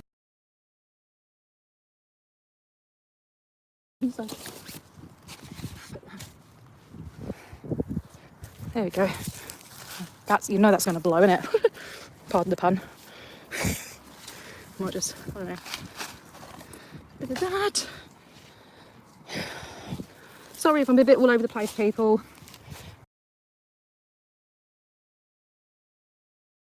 It's a bit crazy. Hang on.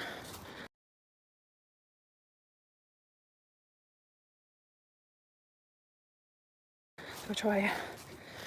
We can just put that there. Go. Whoops. Ooh. I know, like I needed to bring my tripod, but I had something.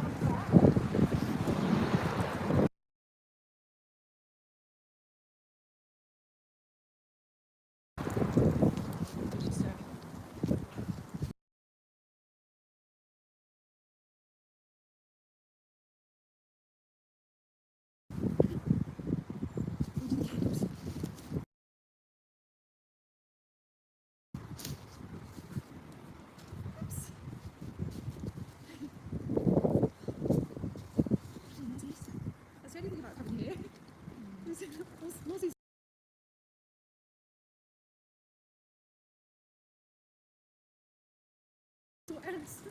Those bloody ants that time. Yeah.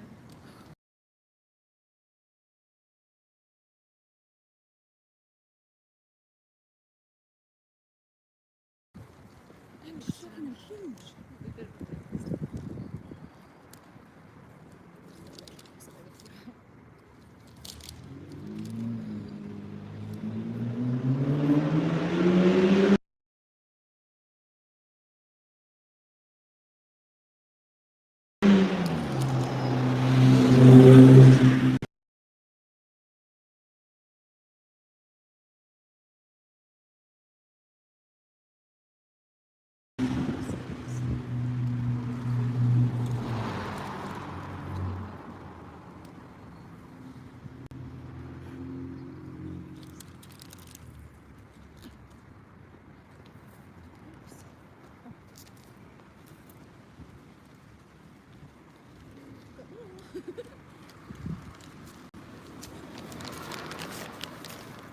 Oh, thanks, darling. You didn't need to do that.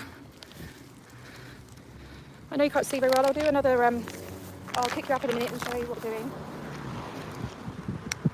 I'm still annoyed about that guy. Oh, jeez.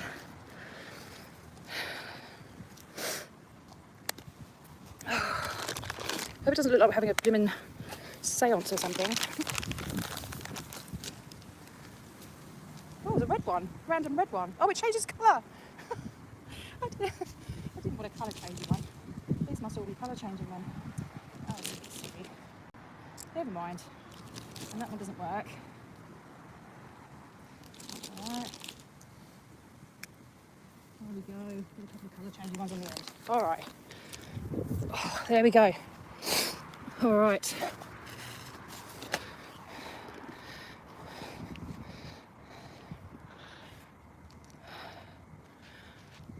R.I.P. Lisa McPherson, murdered by Scientology tech. 30 years gone, but never forgotten. I'm sorry, it couldn't be any better than, you know. We must keep telling her story to prevent this happening. This needs to stop. This is not the only person who has died due to this organisation. Station.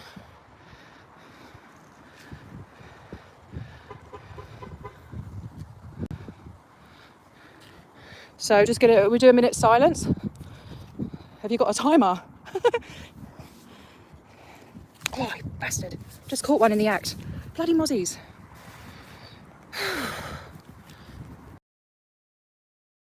All right, tell me when you're ready. Oh, these. Oh, I just got another one.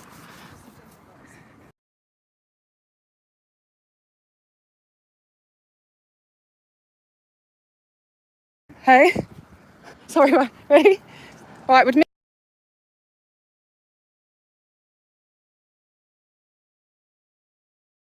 minute silence for Lisa.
Oops. Was that a minute? Yeah. All right, thanks, guys. We're going to have to pack up and go because I'm telling you, I'm really sorry, but I will continue when I get home. But we are honestly getting eaten alive. I just smacked my nose. These mozzies are so bad. Really bad. But I'm going to continue remembering Lisa for the next few hours when I get home. So please be sure to tune in if you can. And please like and subscribe, share, to get the word out about this evil organisation. Oh, I feel bitten on my head. Yes, people have been locked up. If you look on my channel, you can see the story.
Thank you. Still muted. Very good. Yes. Okay. I forgot.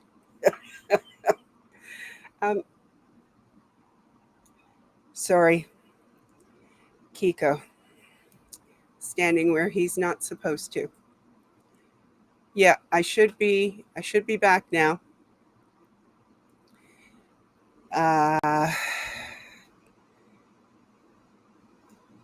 I should have sound again.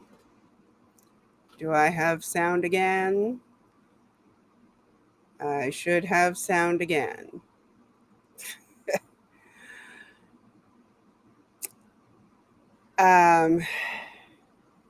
Okay, making sure. Okay, yes, you can hear me now. So yes, they were getting eaten alive by mosquitoes. And Brian, welcome in. Hello, Kia Cat. I'm not sure whose chat you're in, but welcome. Yes, you can hear me again. All right, so some of you, I'm sure, know Kellycopter. Thank you, Cricket. I'm sounding off again. Ugh. Okay. Well, I will attempt to fix that. In the meantime, please watch this video from Kellycopter on Lisa McPherson. Give me a second to get the title. Okay.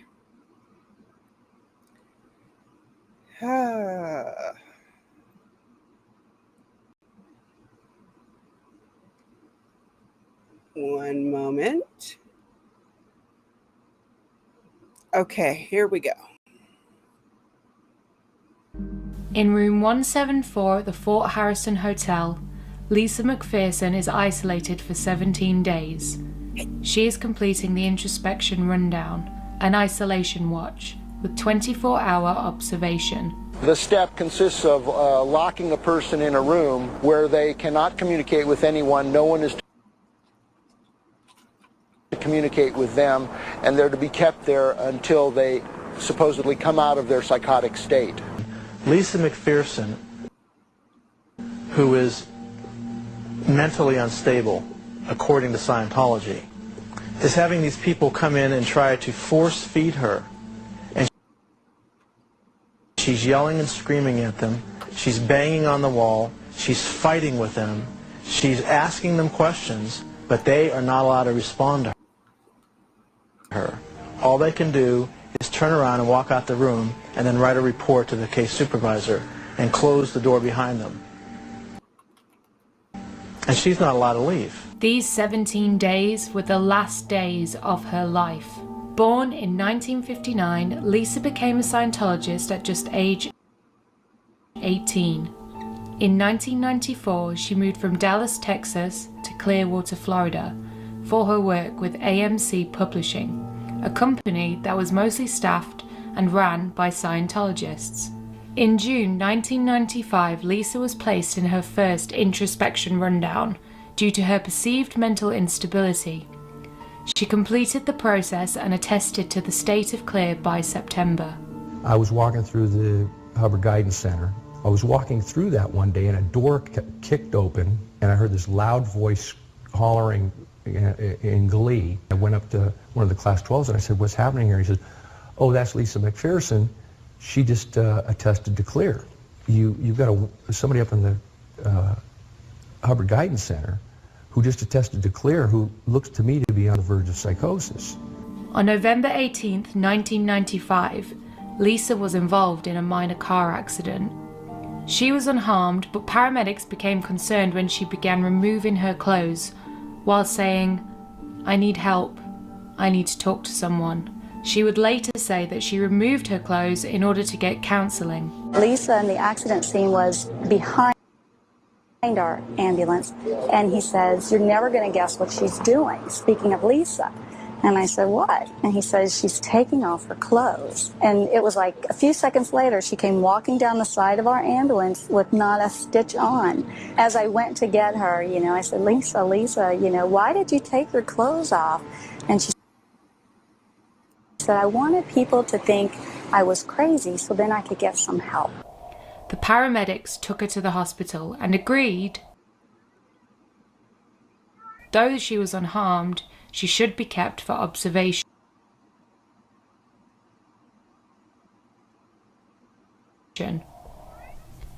After an intervention by her fellow Scientologists, Lisa would refuse psychiatric observation or admission at the hospital and checked herself out against doctors' advice. She said that she wished to receive the religious care and assistance from Scientology that they wanted her to have. We already know that Scientology have a long-standing war with the psychiatry industry, so it makes sense that they would not have wanted her to go for a psychiatric evaluation. She may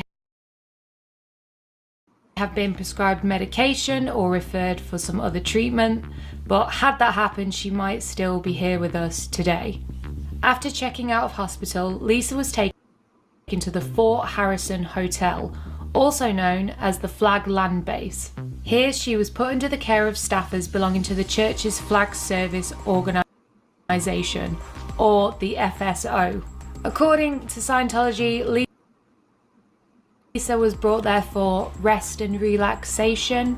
However, sworn statements demonstrate that she was actually there for another introspection rundown. She was taken to room 174 and isolated for 17 days.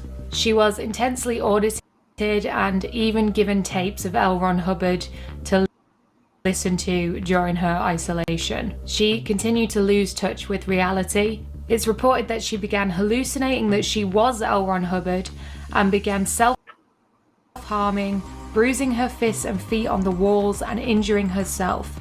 Her nails were cut down to prevent her from scratching herself or the staff. She became very weak and was unable to eat or drink. All through this time, she had 24-hour observation, and those last days of her life are incredibly detailed in these care logs that the staff members had to keep. It's very clear that her deterioration is obvious, and it's shocking that nothing was done sooner. Some of these logs are even missing. Marty Rathbun, who managed the fallout from the case for the church, now admits that he ordered the last 2 days of the log to be destroyed. Those were the three documents or three reports that myself, Elliot Abelson, general counsel for the church, and Lynn Farney, who was a staff member, decided ought to go. And of course I was the senior person there, so I said lose them. And you know, but we had discussed it and they had culled them and pulled them out as these being things that we wouldn't want people to see. He feared that they would incriminate the church. The only glimpse into Lisa McPherson's 17 days at the Fort Harrison Hotel comes from logs kept by Scientologists who were assigned to keep watch over Lisa. Despite Scientology's efforts to keep them confidential, the courts have made them public. The logs show Lisa's physical and mental state deteriorating over those 17 days. Rest and relaxation sounds like a wonderful idea, but the records say that 2 days into her stay, she was spitting out food and vomiting. 4 days into her stay, she was ashen-faced and feverish, and then she became violent, striking the attendants, hallucinating, thinking that she's L. Ron Hubbard, being too weak to stand, soiling herself, crying, babbling, breaking things. At that point, isn't it clear that it's not working? What's not working? Resting, taking her away from the stage. No, I don't think that that's clear at all. Investigators learned that only a few of Lisa's caretakers actually had any medical training. As far as the detectives could tell, nobody at the hotel had been a licensed physician. The police also discovered that during her stay, Lisa had been physically restrained. She had been tied to her bed, and given injections of muscle relaxants and other chemicals. The logs of December 4th and 5th are missing, but Lisa's final caretaker, Laura Arunda, described what she saw in that final 48 hours of her life. This information is sourced from Tony Ortega's blog, The Underground Bunker, and I will link the article down below as well. At 5 p.m. on the 5th of December, Laura returned for another shift, and Heather, her other carer, was in the bathroom with Lisa, running the shower whilst Lisa sat in the tub, looking limp and suffering with diarrhea. Laura was shocked by how much worse Lisa looked than just 12 hours earlier. She described her as looking septic, even saying that she looked like she had an infection. Laura went to notify Janice Johnson, the chief medical officer, but Janice did not arrive at room 174 for another 2 hours, arriving at around 7 p.m. The church staff has contacted David Minkoff, a Scientologist medical doctor who prescribed Lisa Valium twice as well as chloral hydrate. They requested for him to prescribe an antibiotic to Lisa because she seemed to have an infection, but Minkoff refused, stating that she should be taken to a hospital and he needed to see her before prescribing anything. They did agree to take her. Dr. Janice Johnson stated that Lisa had been gasping and had laboured breathing whilst en route to the hospital. They passed a total of 4 hospitals on the way to their ultimate destination. They wanted to take her to the hospital that Minkoff worked at, which was 45 minutes away, and the closest hospital was only 6 minutes away. But it was the same hospital that she went to after she got into the car accident, and they feared that she would just be taken in for psychological treatment straight away, or that they would realise that something had been going on since the last time the doctors saw her. When they finally arrived at Minkoff's hospital 45 minutes north of Clearwater, Lisa exhibited no vital signs. Hospital staff attempted to resuscitate her for 20 minutes before declaring her dead. It has been reported that she likely died before she even got to the hospital. Had they just taken her to the hospital that was 6 minutes away, she might have lived. Scientologists called Lisa's family to tell them that she had died of a blood clot or meningitis whilst she was at the Fort Harrison Hotel for rest and relaxation. A suspicious death investigation happened the next day, and an autopsy was performed. The autopsy showed she was suffering from severe dehydration and had likely not had enough water for 5 to 10 days before she actually died. Lisa's family opened a case against the Church of Scientology for her death, and prosecutors levied 2 charges against the Church of Scientology. The first being abuse of a disabled adult, and the second being practicing medicine without a license. 5 years after Lisa's mysterious death, the charges against the church were dropped. The charges lost all weight once the medical examiner, Joan Wood, changed her opinion about her death. She changed it from undetermined to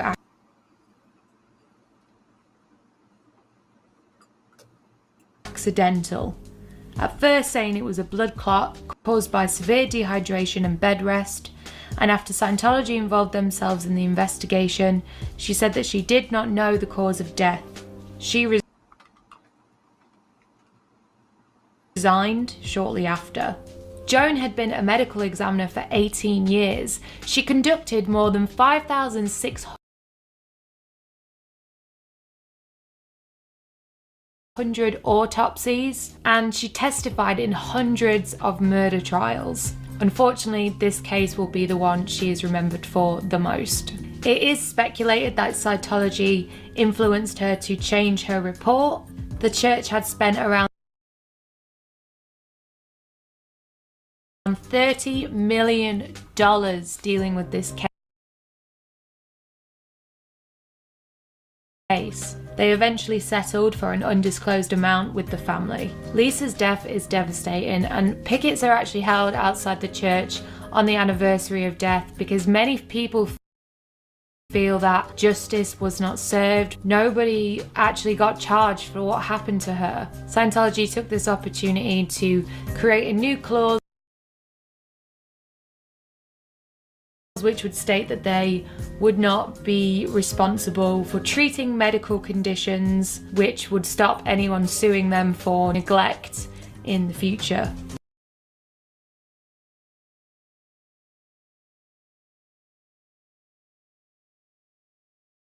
Sorry. Welcome in, Manning. Yeah. I think Kelly did a great job at telling the story. It's interesting to see the different ways that people have told Lisa's story over the years.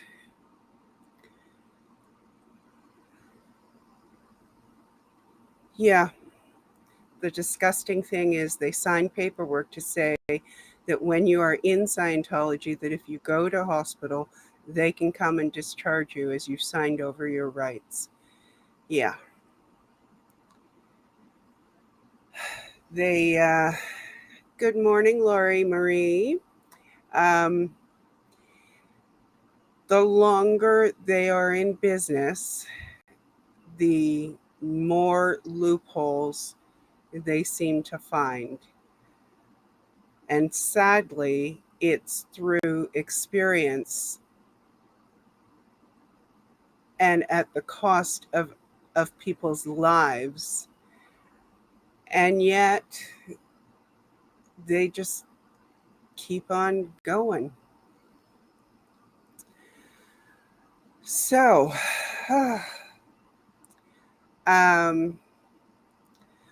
well, good morning to those of you just joining us in the morning and wherever you are. Yes, Sophia, and that's why they need their tax exemption at least. Yeah, they need it removed everywhere. So yes, good morning wherever you are, or if it is morning where you are, good evening if it is evening for you, and if it's afternoon, good afternoon to you then. Wow, I am only 4 hours into this, and my mouth has decided to stop working.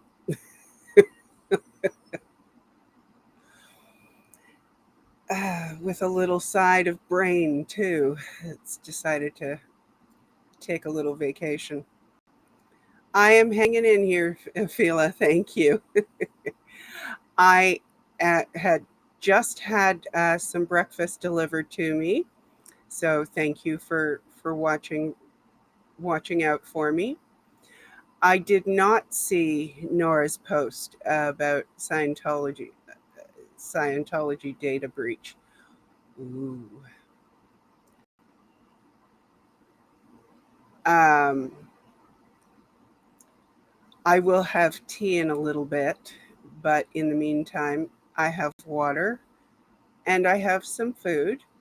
So what I'm going to do for now is I'm going to share Cricket's music for you.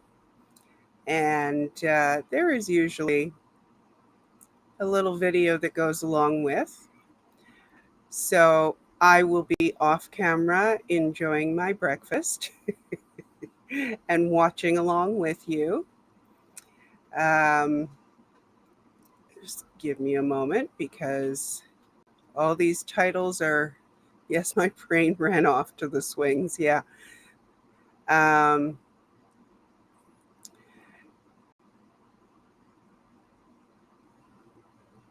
Yeah, I have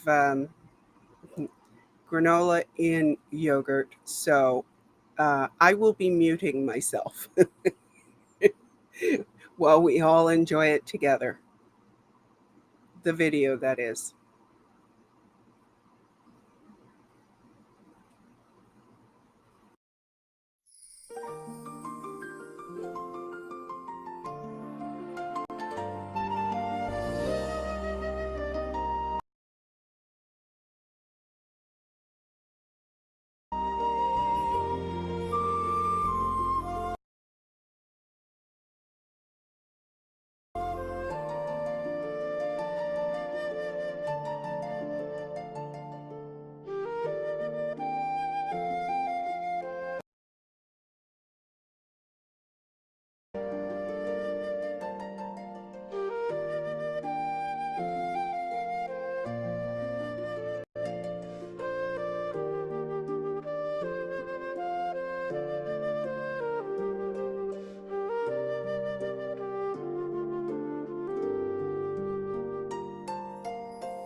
Well, very nice, Cricket. Very nice. Also, I have discovered that there are less computer thetans actively vexing me when I stay on the tab I'm sharing. So maybe it's not the Wi-Fi?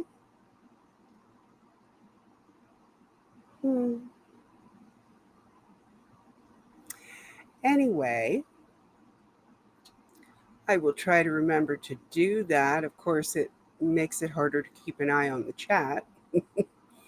But that's why I have fantastic mods. Yes, Cricket. Yeah, so I learned something new. Oh, thank you, Twyla, and welcome in, by the way.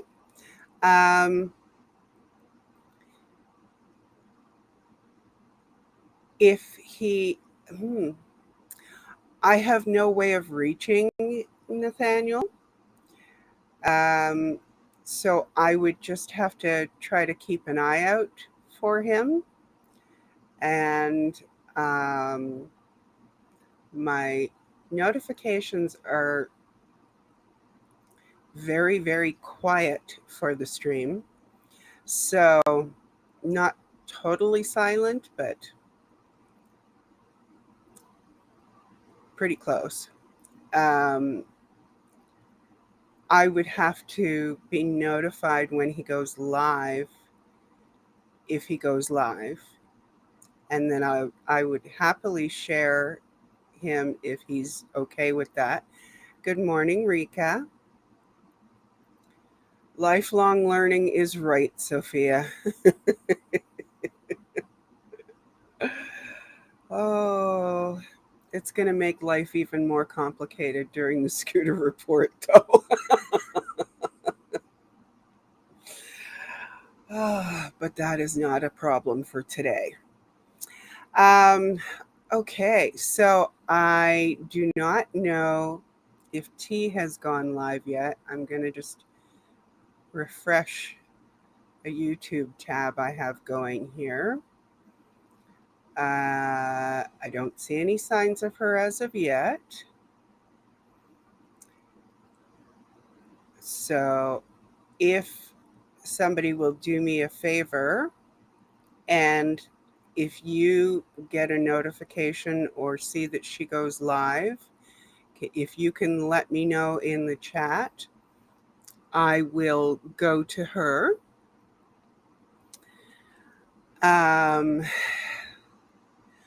Well, thank you, Cricket, for that musical interlude that also allowed me to have my breakfast and send a request for tea, although that's TEA, not TEE.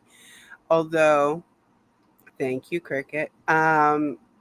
Although I'm not sure if that notification or if that text I sent went out quickly enough. It doesn't seem to have been noticed because I have no cup of tea here. But I still have my water and I will drink that. Okay, so let's see. I've shown that. All right, so I do have a short video also from Mark Bunker because I did show you one from him earlier. He was talking to our favorite city council in the South, Clearwater City Council. Now, this was a few years ago, but okay, thanks, Sophia. I will share that. It's only about 3 minutes long. And then I'll come back and we'll see what we're going to move on to. And it is almost 8 a.m. here, Eastern Time.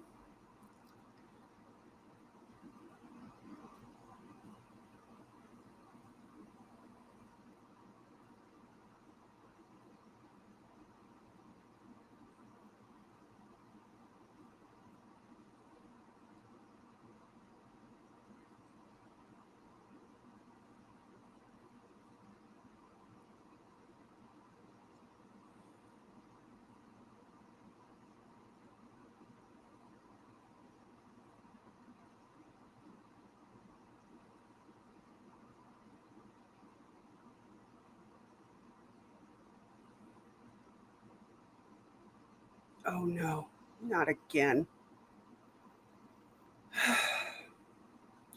Sorry, everyone. I knew it was too good to last. I will have to return in just a moment. Sorry. Please bear with me.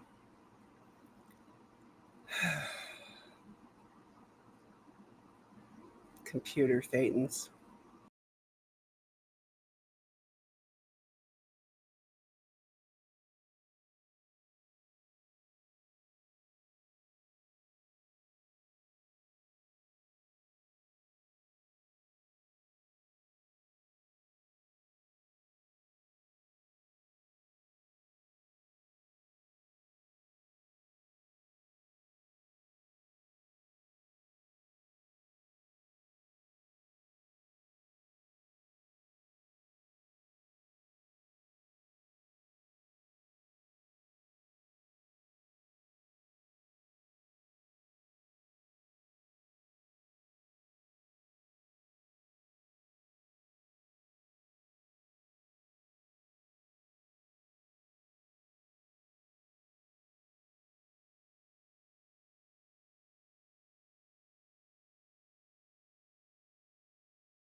Hi.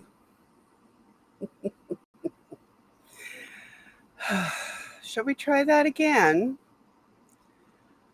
Let me see if I can find it now. Gosh. Bear with me just a moment, please. Okay, I found it. Now let me restart it and share it. And hopefully I don't have to reboot again.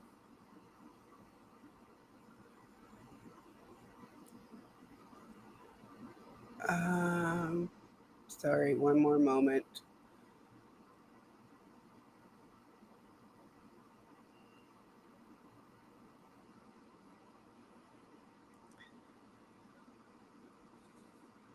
Okay, here we go. Everybody cross your fingers. North Keene Road. Today is the 18th anniversary of the death of Lisa McPherson. Lisa was a dedicated Scientologist who tragically died in Scientology's Fort Harrison Hotel, basically right across the street from here. Shortly after reaching the Scientology status of clear, Lisa suffered a psychotic break, and she was held against her will at the Fort Harrison. for the final 17 days of her life. During that time, Lisa's condition rapidly grew worse. The people assigned to watch Lisa 24 hours a day were not at all qualified for the job. In fact, many of them couldn't even speak English. But that really didn't matter because L. Ron Hubbard decreed that if you're watching over somebody with a psychotic break, you can't talk to them.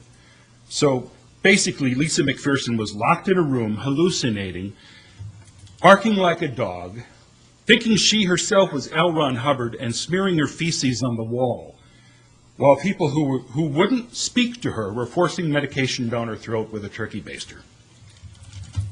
By the end of those 17 days, Lisa had lost 40 pounds and was in such horrible condition that Scientology, rather than calling an ambulance, decided to throw her in a van and drive her to a hospital several towns away where there was a Scientologist doctor on duty. And by the time they arrived, Lisa was dead.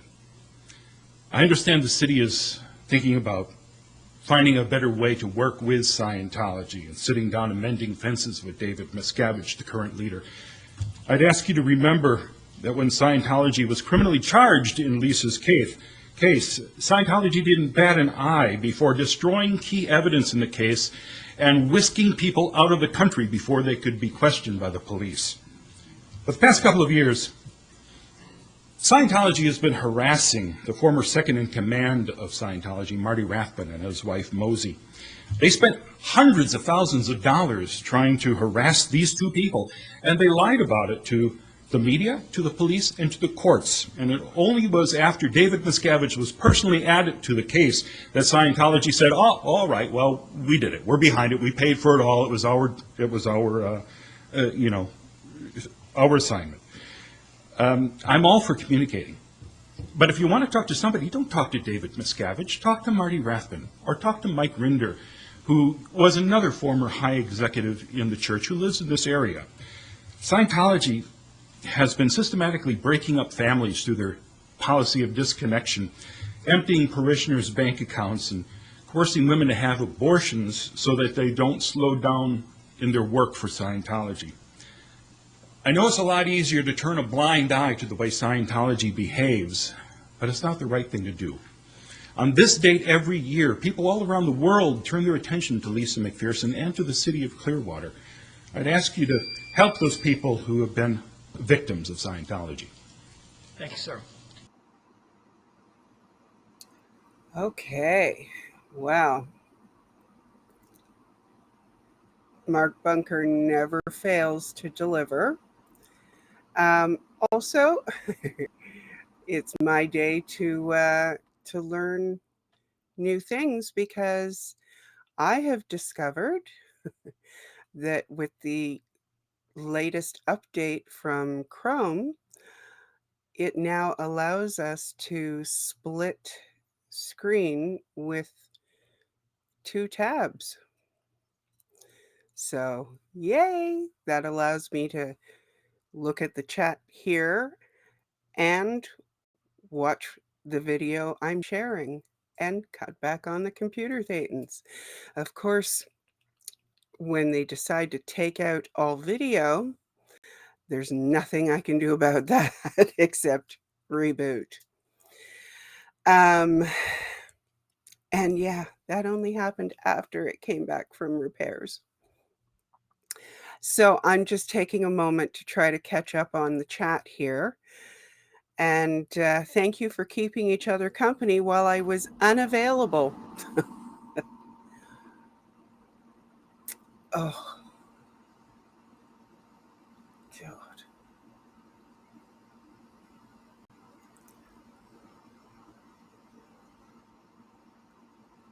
Yes, he is our relentless wise beard man.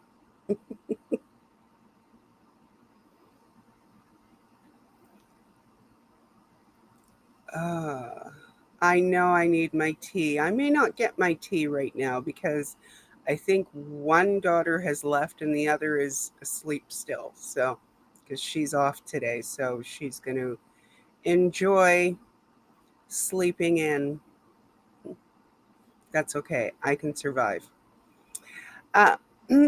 Okay, so no indications of tea yet, right? TEE, that is.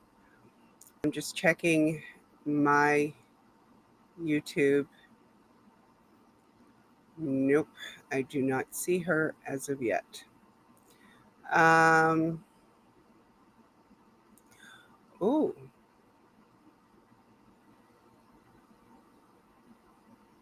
Well, I am seeing a video that I did not see earlier.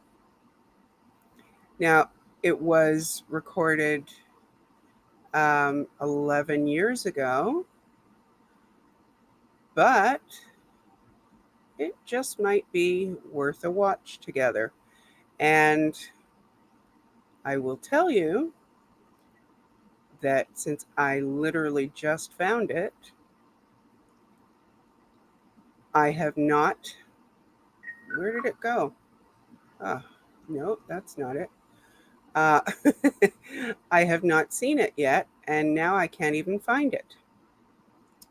Oh, and it looks like T just went live, so let me find her stream. Okay, just a sec. Let's take care of that. And refresh. And oh, wait. How did I wind up back here? Oh my gosh. I am losing track of everything right now. This is not a good sign. I have a long way to go.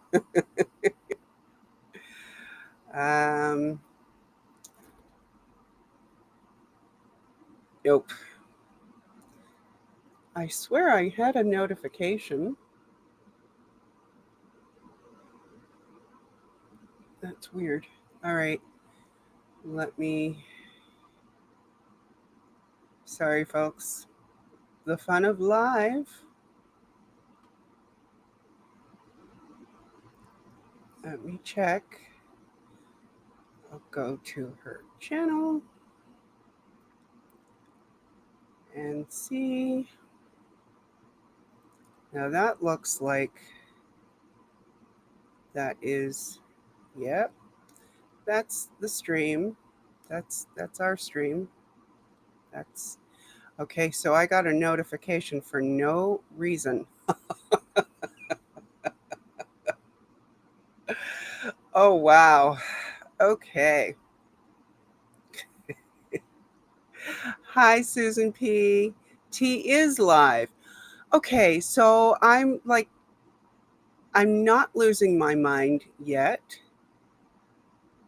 but I have to find her again. YouTube, stop hiding people. It's not nice. When I go to T, I do not see a live stream other than her stream showing this stream. So I don't know what is going on just at the moment.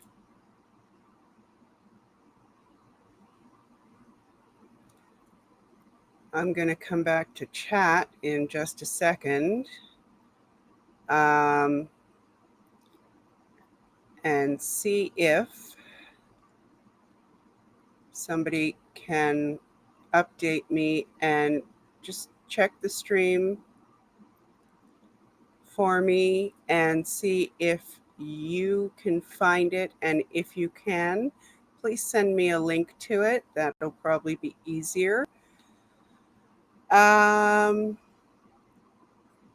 Twyla, I have not seen Brad super recently, but he did pop in to a pup groomer live not too long ago. He seems to be doing okay.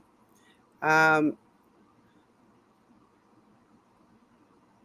was not in a position to chat very much at the time because I was under the influence of a pain treatment. Yeah, that is literally what I saw, Sophia. I'm waiting for T to go live again. I know that her channel is streaming this stream, but when she goes live again, there will be another stream on her channel. So that's what I'm looking for. Yeah, I'm assuming he's well. It was good to see him in Pup's chat. I just wish I had been a little more conscious. But I imagine he's doing pretty well. Jojo can probably tell us better because she says she's been chatting with him. No idea why Nasty Nathaniel would be going to London today. I have no idea either. Thank you, Jojo. I appreciate that. Okay, so, well, I showed you the Mark Bunker. Oh, well, while we wait, and I will interrupt if T goes live. Yeah, Afila, I'm not sure how to do that either.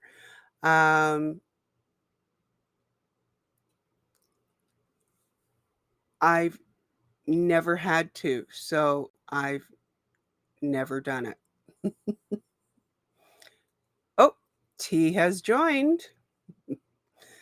I guess we know that where T is. Hi! Hello. Hello. And I hear myself again.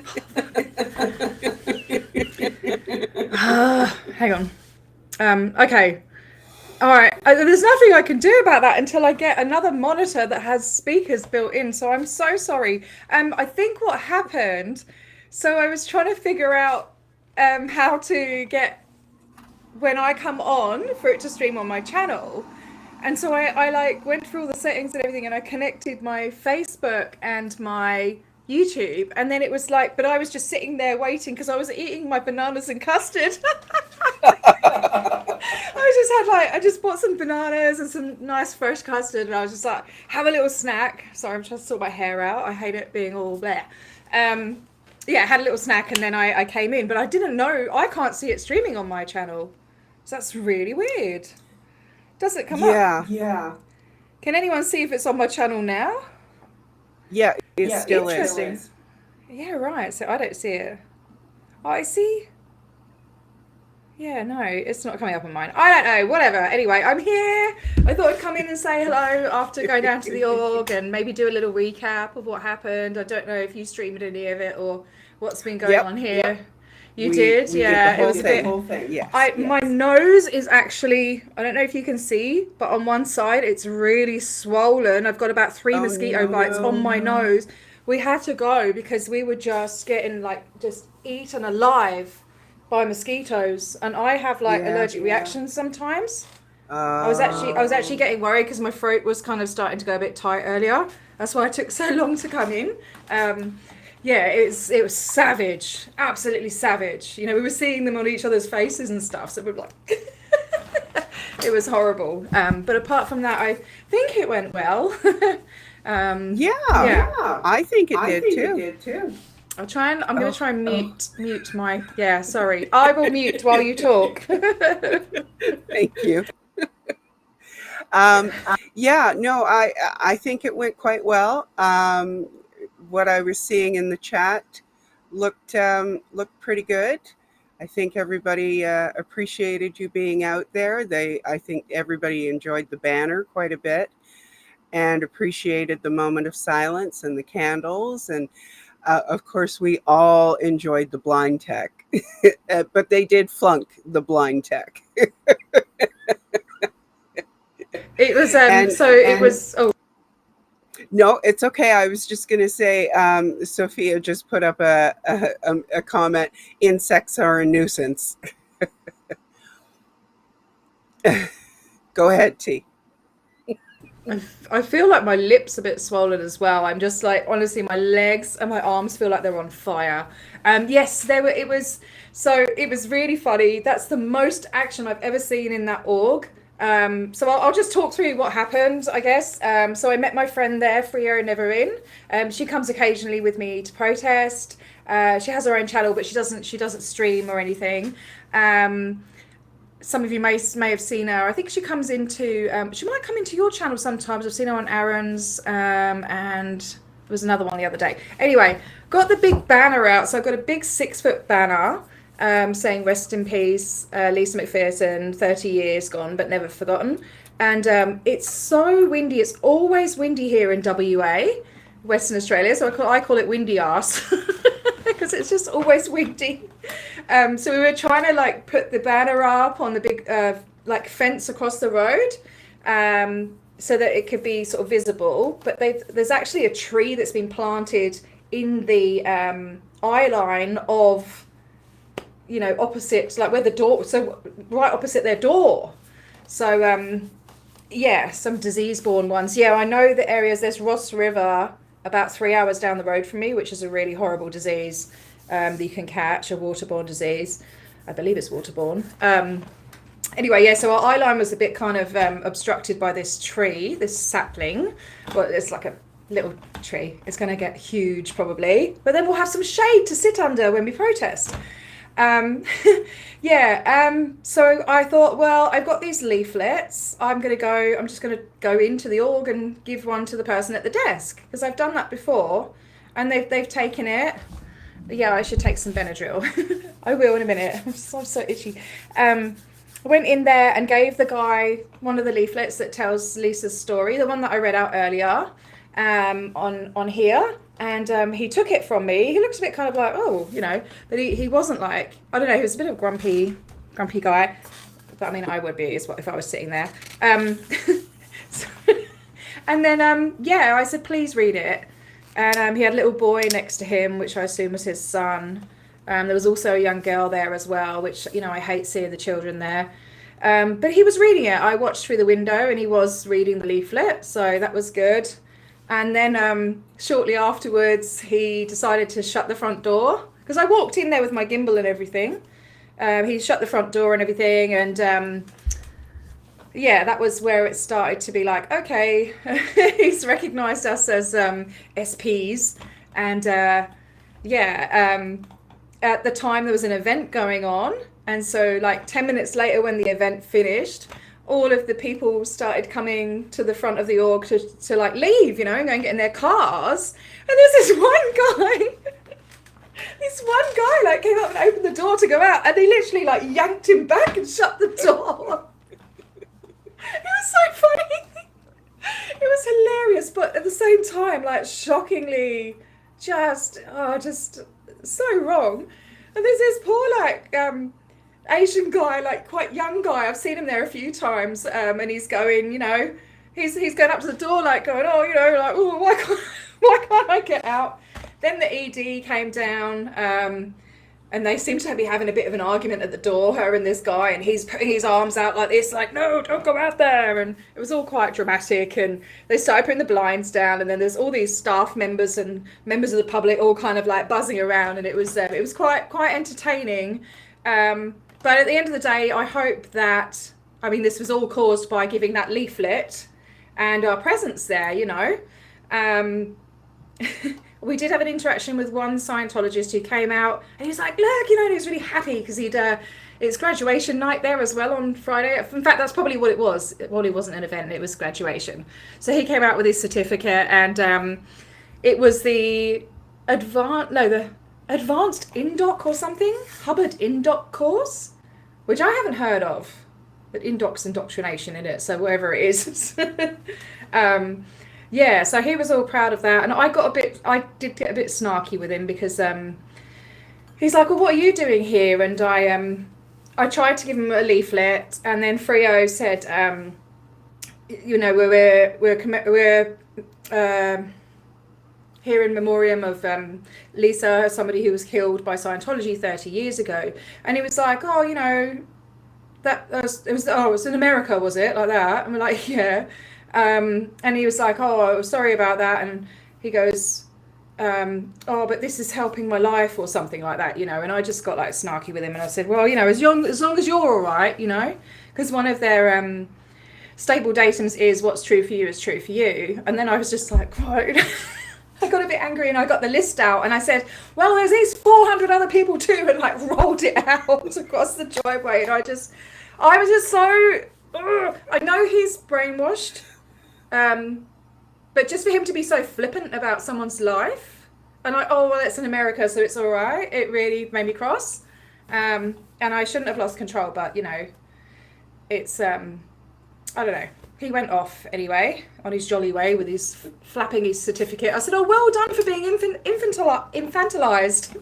You know, because that's what they do. They give them these stupid certificates for like, you know, it doesn't mean anything in the real world. Hubbard Indoc course. I mean, you can't exactly go to like uni or something and go, well, I've got this certificate. Put me in for the masters or whatever, you know? Like, it's just silly. Yeah, but it just shows in real time the brainwashing. Yes, so I get a bit worked up about it. Yeah, and then we brought the banner over and decided to put it on the grass, like where they're leaving. Well, they weren't letting anyone leave, but you know, any cars that did manage to come up, so they were sending them down inside the building into the underground car park, and then one of them came zooming out, you know, trying to avoid the SPs. Yeah, and we just thought we'd sit there and see if they can see the banner from there, because it's quite a big banner. Put the candles out, and then we started getting bitten by mosquitoes really badly. Yeah. Oh, okay, I didn't lose control. Yeah, I mean, I always try and remain polite and friendly and approachable. I don't want to live up to the name of being an SP. I don't want to be this person that's out to take down the religion or whatever. I want to actually communicate with them and try and you know, be compassionate and actually try and plant seeds and stuff. But yeah, sometimes it does get the better of you, especially when you know people, you know, that have been hurt. And yeah, so yeah, we did a minute's silence and then we just had to go because we were just getting eaten alive. So yeah, that's what happened. And thanks to everyone that tuned in. And I may go live on my channel in a little while and put on my documentary. Anyway, I shall stop talking now. No, you did great. You did absolutely great. I was just trying to stay quiet so I wasn't going to be hearing myself. But you had me cracking up, honestly, and I agree with the chat. I think you did very well. I mean, you weren't cursing him out. You were just responding to the way that he was responding to you. So, I mean, you did pretty well. Oh, okay. YouTube watcher here. Medical advice. T, if you feel any lip, mouth, or throat swelling, that is life-threatening. Do not ignore. Use an EpiPen. Go to the hospital now. Okay, yeah. Someone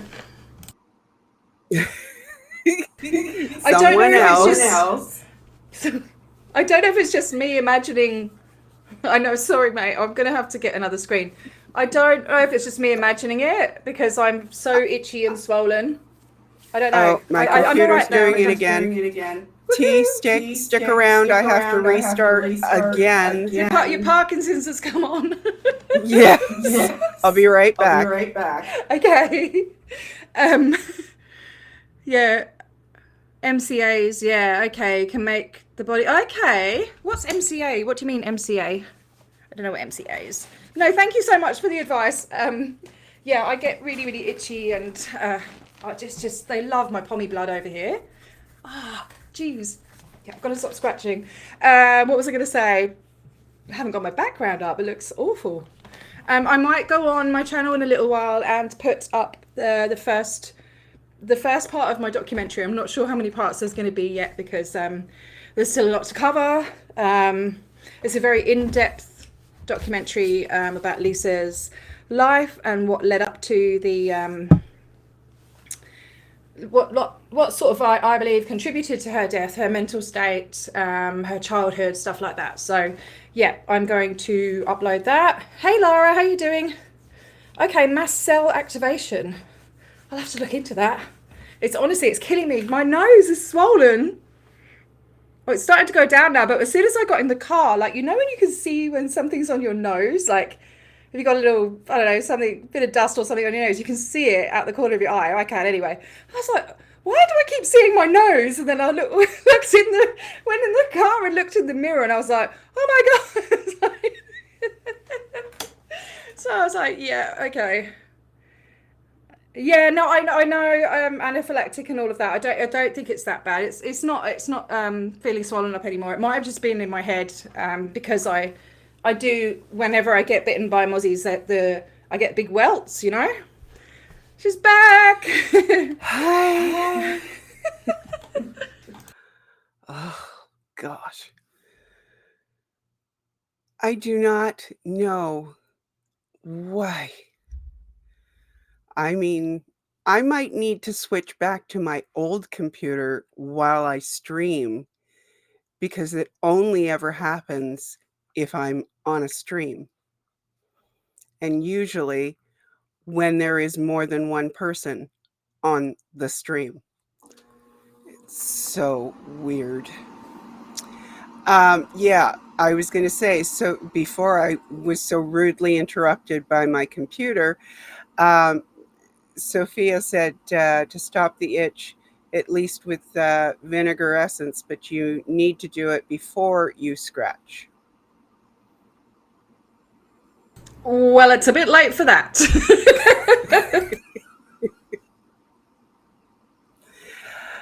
The other thing you can try is if you have witch hazel. No. Okay.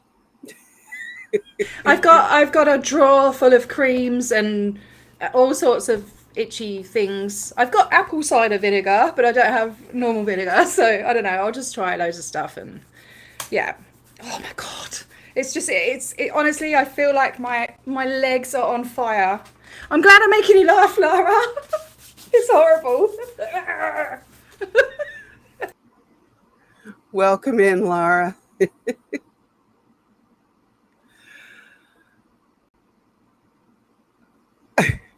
Poor T. You're making me itchy now. I'm sorry. I had to leave. I wanted to stay there for a couple of hours, but all I had to do was bring my mozzie repellent, you know. But I totally forgot. So yeah.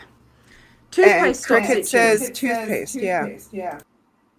Okay, I might try that. I think I might just go and sort myself out, and then I might just go on my channel and play a bit of music and put my documentary thing on. But thank you for having me, and I might pop on again later if you've got a how long are you going for, you crazy lady? I'm going around the world. That's a long time. Yes. Yes, it does. Yes, it is. The closer it got to today, the closer I was, or the more I was looking at myself in the mirror going, what? Why am I doing this? Well, I mean, Dusty can take over, can't he? Can't you go and have a sleep and if you put, how do you do that? You put him on as a guest. Well, no, because he's gonna be out and about around Clearwater, so yeah. Okay, no worries. All right, I'm gonna go take some antihistamines, and I'm gonna go just sort myself out, and then I might be back later. All right, but lovely to see everyone. Yeah, and let's keep spreading this message around the world. Oh, you're still streaming Scientology Geek? Yeah, so if people are coming on and they're not able to join this stream, are you gonna stream a part of their stream or something? We'll was to say, you start setting up your computer now while you're live, and then you could switch. I don't know. Anyway, I'm just gonna go and sort myself out. Yes, you do that. Bye. Laura, that's a great idea. I would just have to all the equipment that I'm using is plugged into the computer that keeps fritzing out on me. And I would have to detach it from that onto the other. I'm not entirely sure how to do that while in the middle of a stream, but I will think on it. Okay, so thank you, Holly. If the wind isn't too bad, I will be watching for you. And I don't know how the wind will be, so I will just watch for you. Yeah, I know, Laura. It's lots of fun. Technical issues. It's my life. Okay, so and Laura, I am using Restream, by the way. Just so you know.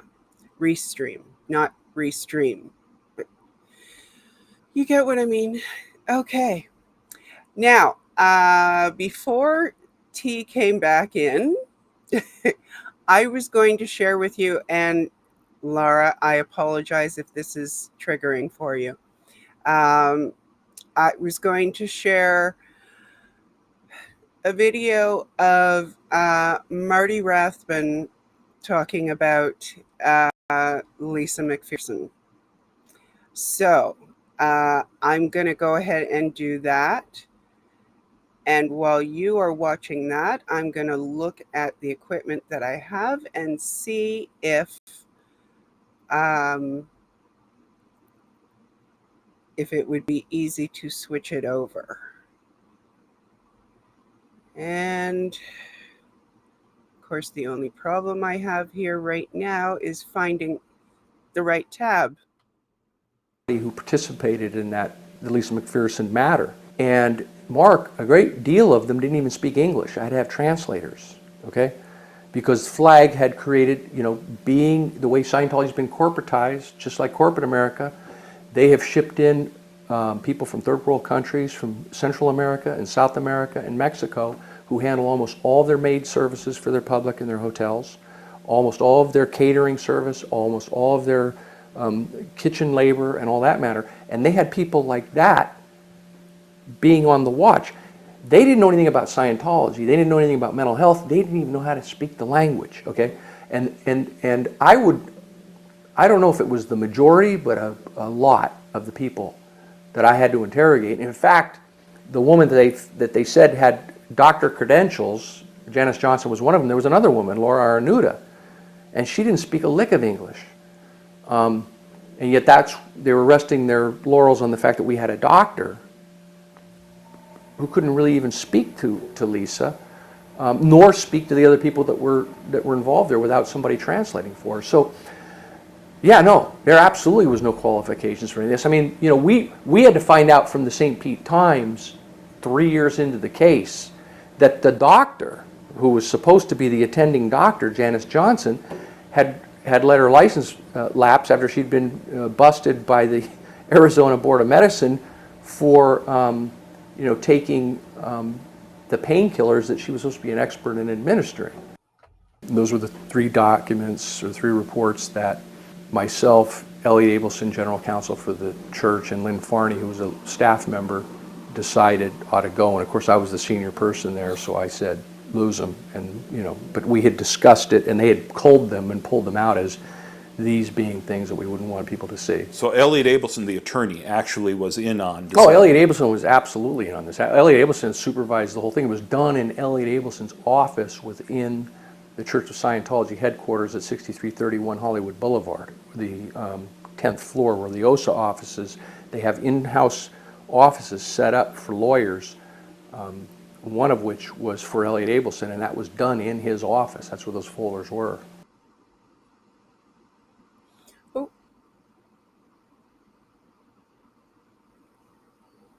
Hi. Oh, that cut off abruptly, in my opinion. Okay, so Laura, I hope that wasn't too awful for you. And my apologies if it was. So, yeah.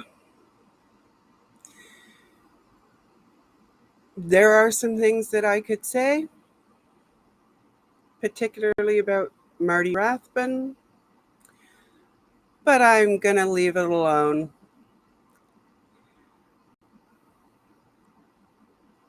I do appreciate what he spilled. It's, in my opinion, it's just a shame that his ego was so big about everything. And I do also agree with someone else who said that it sounded in his retelling of it as though he was of the opinion that if they had just done the procedure properly with Lisa, and I'm sorry, I'm missing the right word right now. Is it the introspection? That it would have worked. There was no way it was ever going to work. But thank you, Kat. Yeah, it just I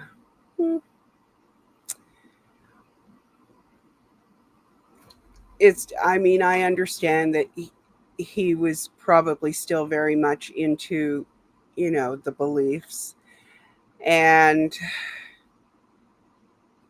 everybody takes their own amount of time to come out of that, and I do understand that, at least in theory. However, it's still such a shame. I mean, all of it is a shame. So, I don't know.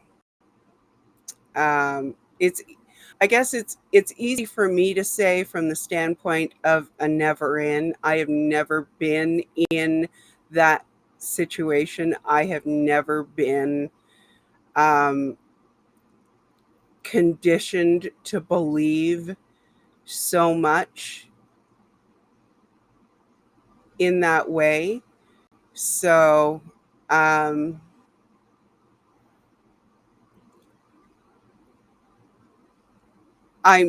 I'm trying to have grace, but it is difficult. And I know, again, everybody is going to look at it from their own perspective. And yes, exactly, Sophia's Scientology is nefarious. I don't think I could have put that any better. Gosh, I'm still now really itchy. Thank you, T.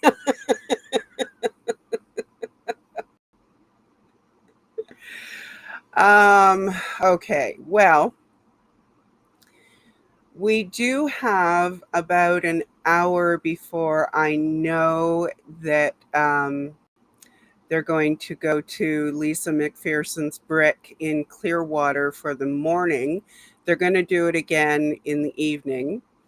But I thought that we would hop into at least one person's stream when that does happen.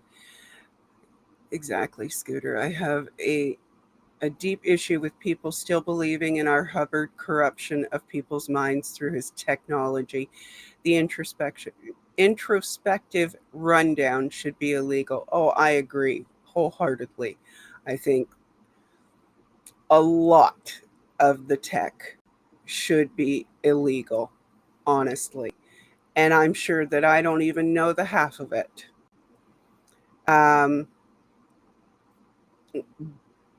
But it was very clearly put together to condition your brains. And that's why I keep trying to have some grace for people when they're trying to come out of that, which does not mean that I always excuse all behavior, because I don't. I'm not an angel by any stretch of the imagination. But I do try to remind myself to try to have some grace. And Kathy, I wholeheartedly agree with this. I can only imagine how you feel about it, but remember, your feelings are valid and they matter. Exactly. Um, Sophia, yeah, I try. I do try. Um, it helps when I remind myself that I too have shortcomings, many, many shortcomings that you don't even see on on camera, because you only see like 1/10 of my life. And that's, I mean, I don't mind doing this. I used to completely and totally dread streaming with my face on camera, but that is to say, I keep a lot of my life private because, first of all, I am a boomer with a Gen X mentality, and I am very clear on the fact that my life does not need to be online. Um, and also, I'm just a very, very private person. I'm also an introvert, so none of this is fun. Although, actually, that's not true, because chatting with you guys is fun. I do enjoy that. And if you hear the noisy cat, that is Kiko. And he may or may not come up on the bed. Right now, he's demanding food, which he thinks I have, which I do not. And now he is about to get into trouble because he's looking to go somewhere he has no business being.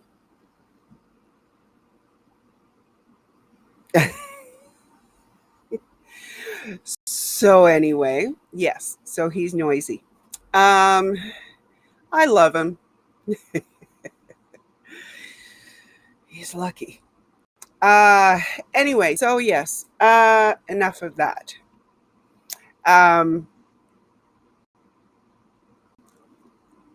Laura, I know you're going to be out at Big Blue. I believe Becky is also going to be out there. Um, I'm guessing Dan might be out there too, and I don't know how many other people might be out there. I am definitely not trying to flash you antics.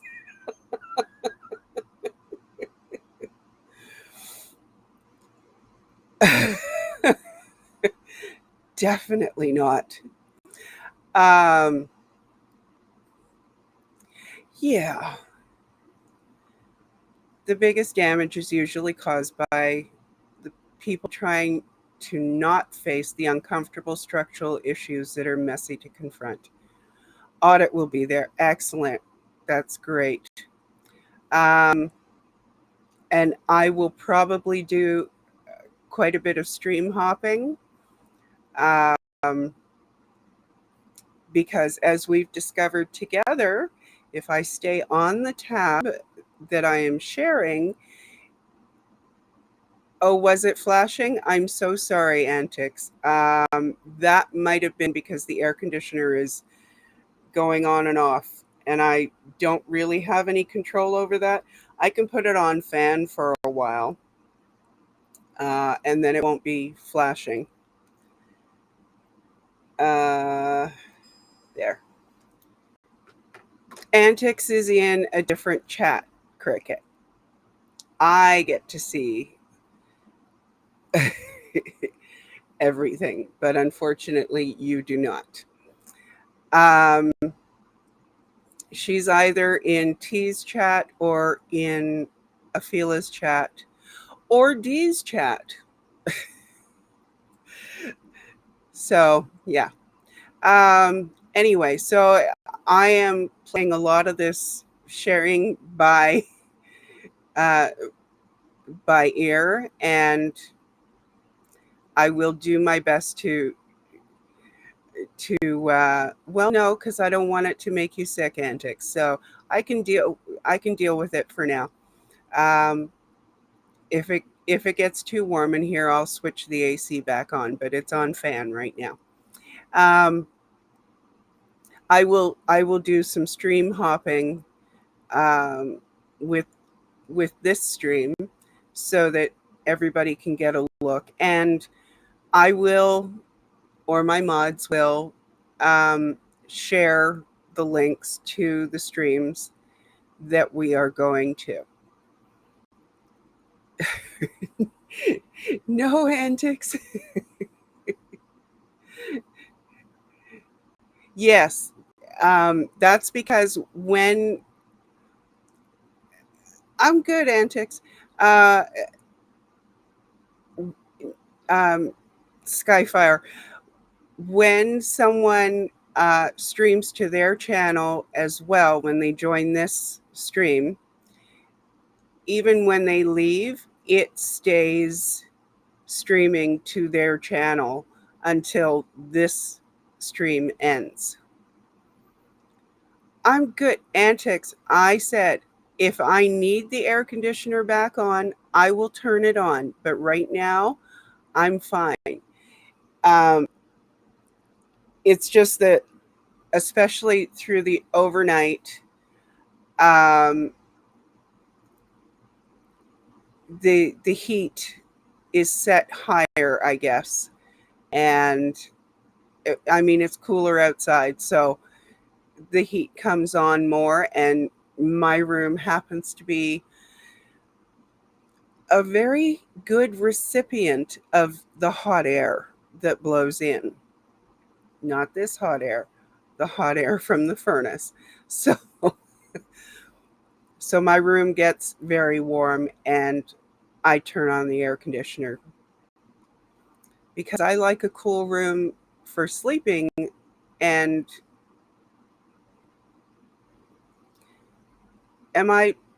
is my picture flashing at this point, Cricket?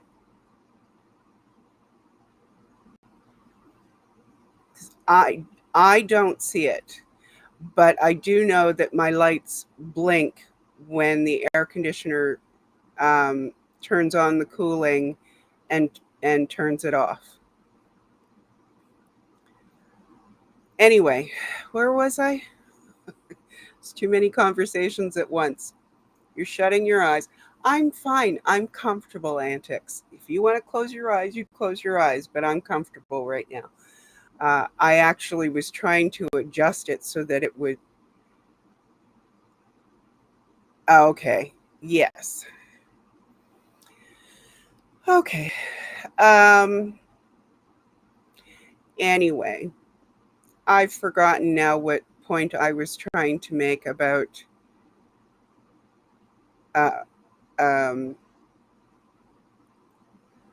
acceptance of flaws and stuff.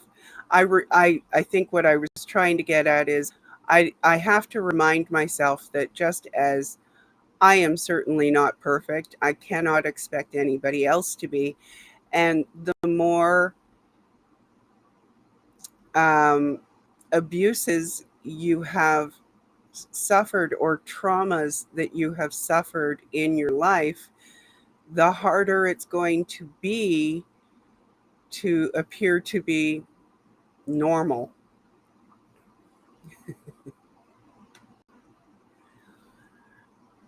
No worries. Skyfire, rejoin whenever you're ready. I will be here. I might not look as cute, but, but I will be here.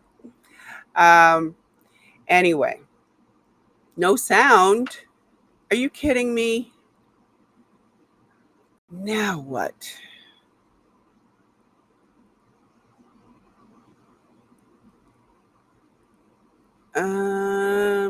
Okay, well, it should be working on my end. Oh, come on.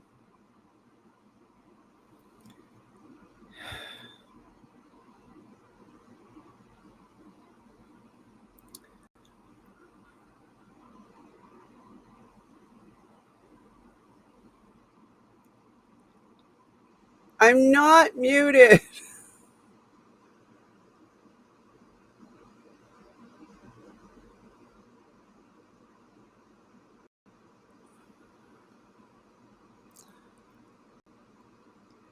Testing, testing. You hear me? Okay, good. I don't know what happened there.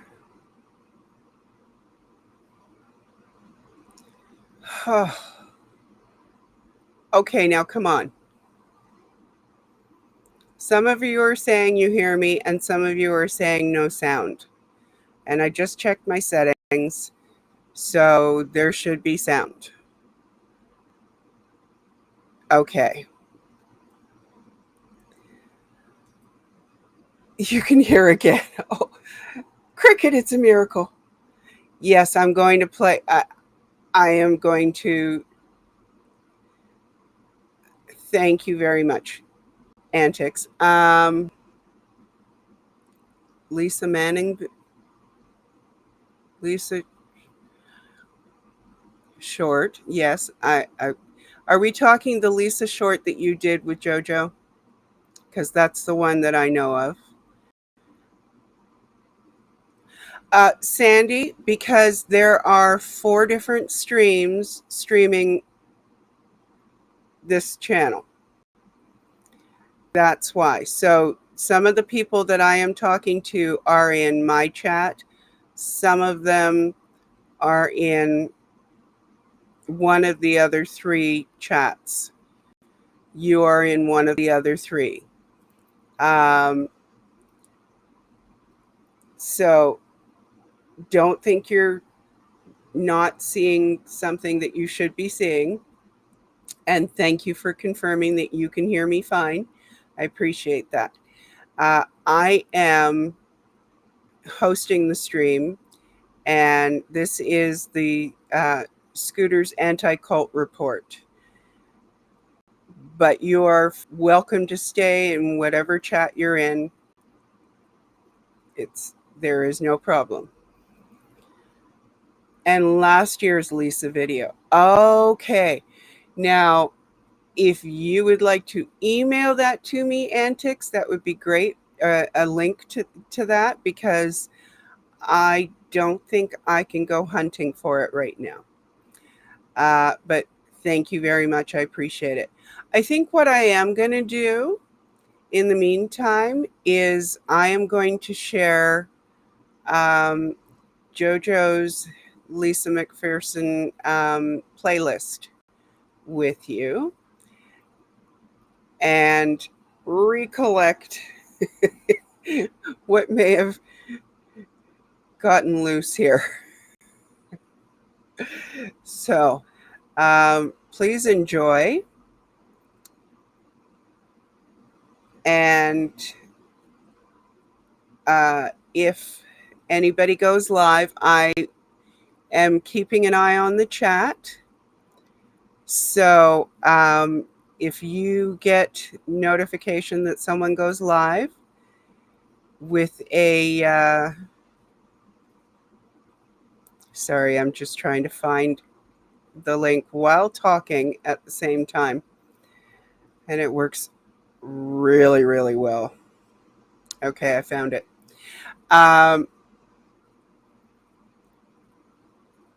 Okay, so yes, if anybody sees anyone go live with memorial for Lisa McPherson in their title, just put it in the chat, and I will be keeping an eye on the chat. And in the meantime, enjoy JoJo's playlist for Lisa McPherson. She walked in with open hands, looking for something human. They promised light, but built her room with no window. She trusted them, that was her only mistake. Not weakness, just belief it.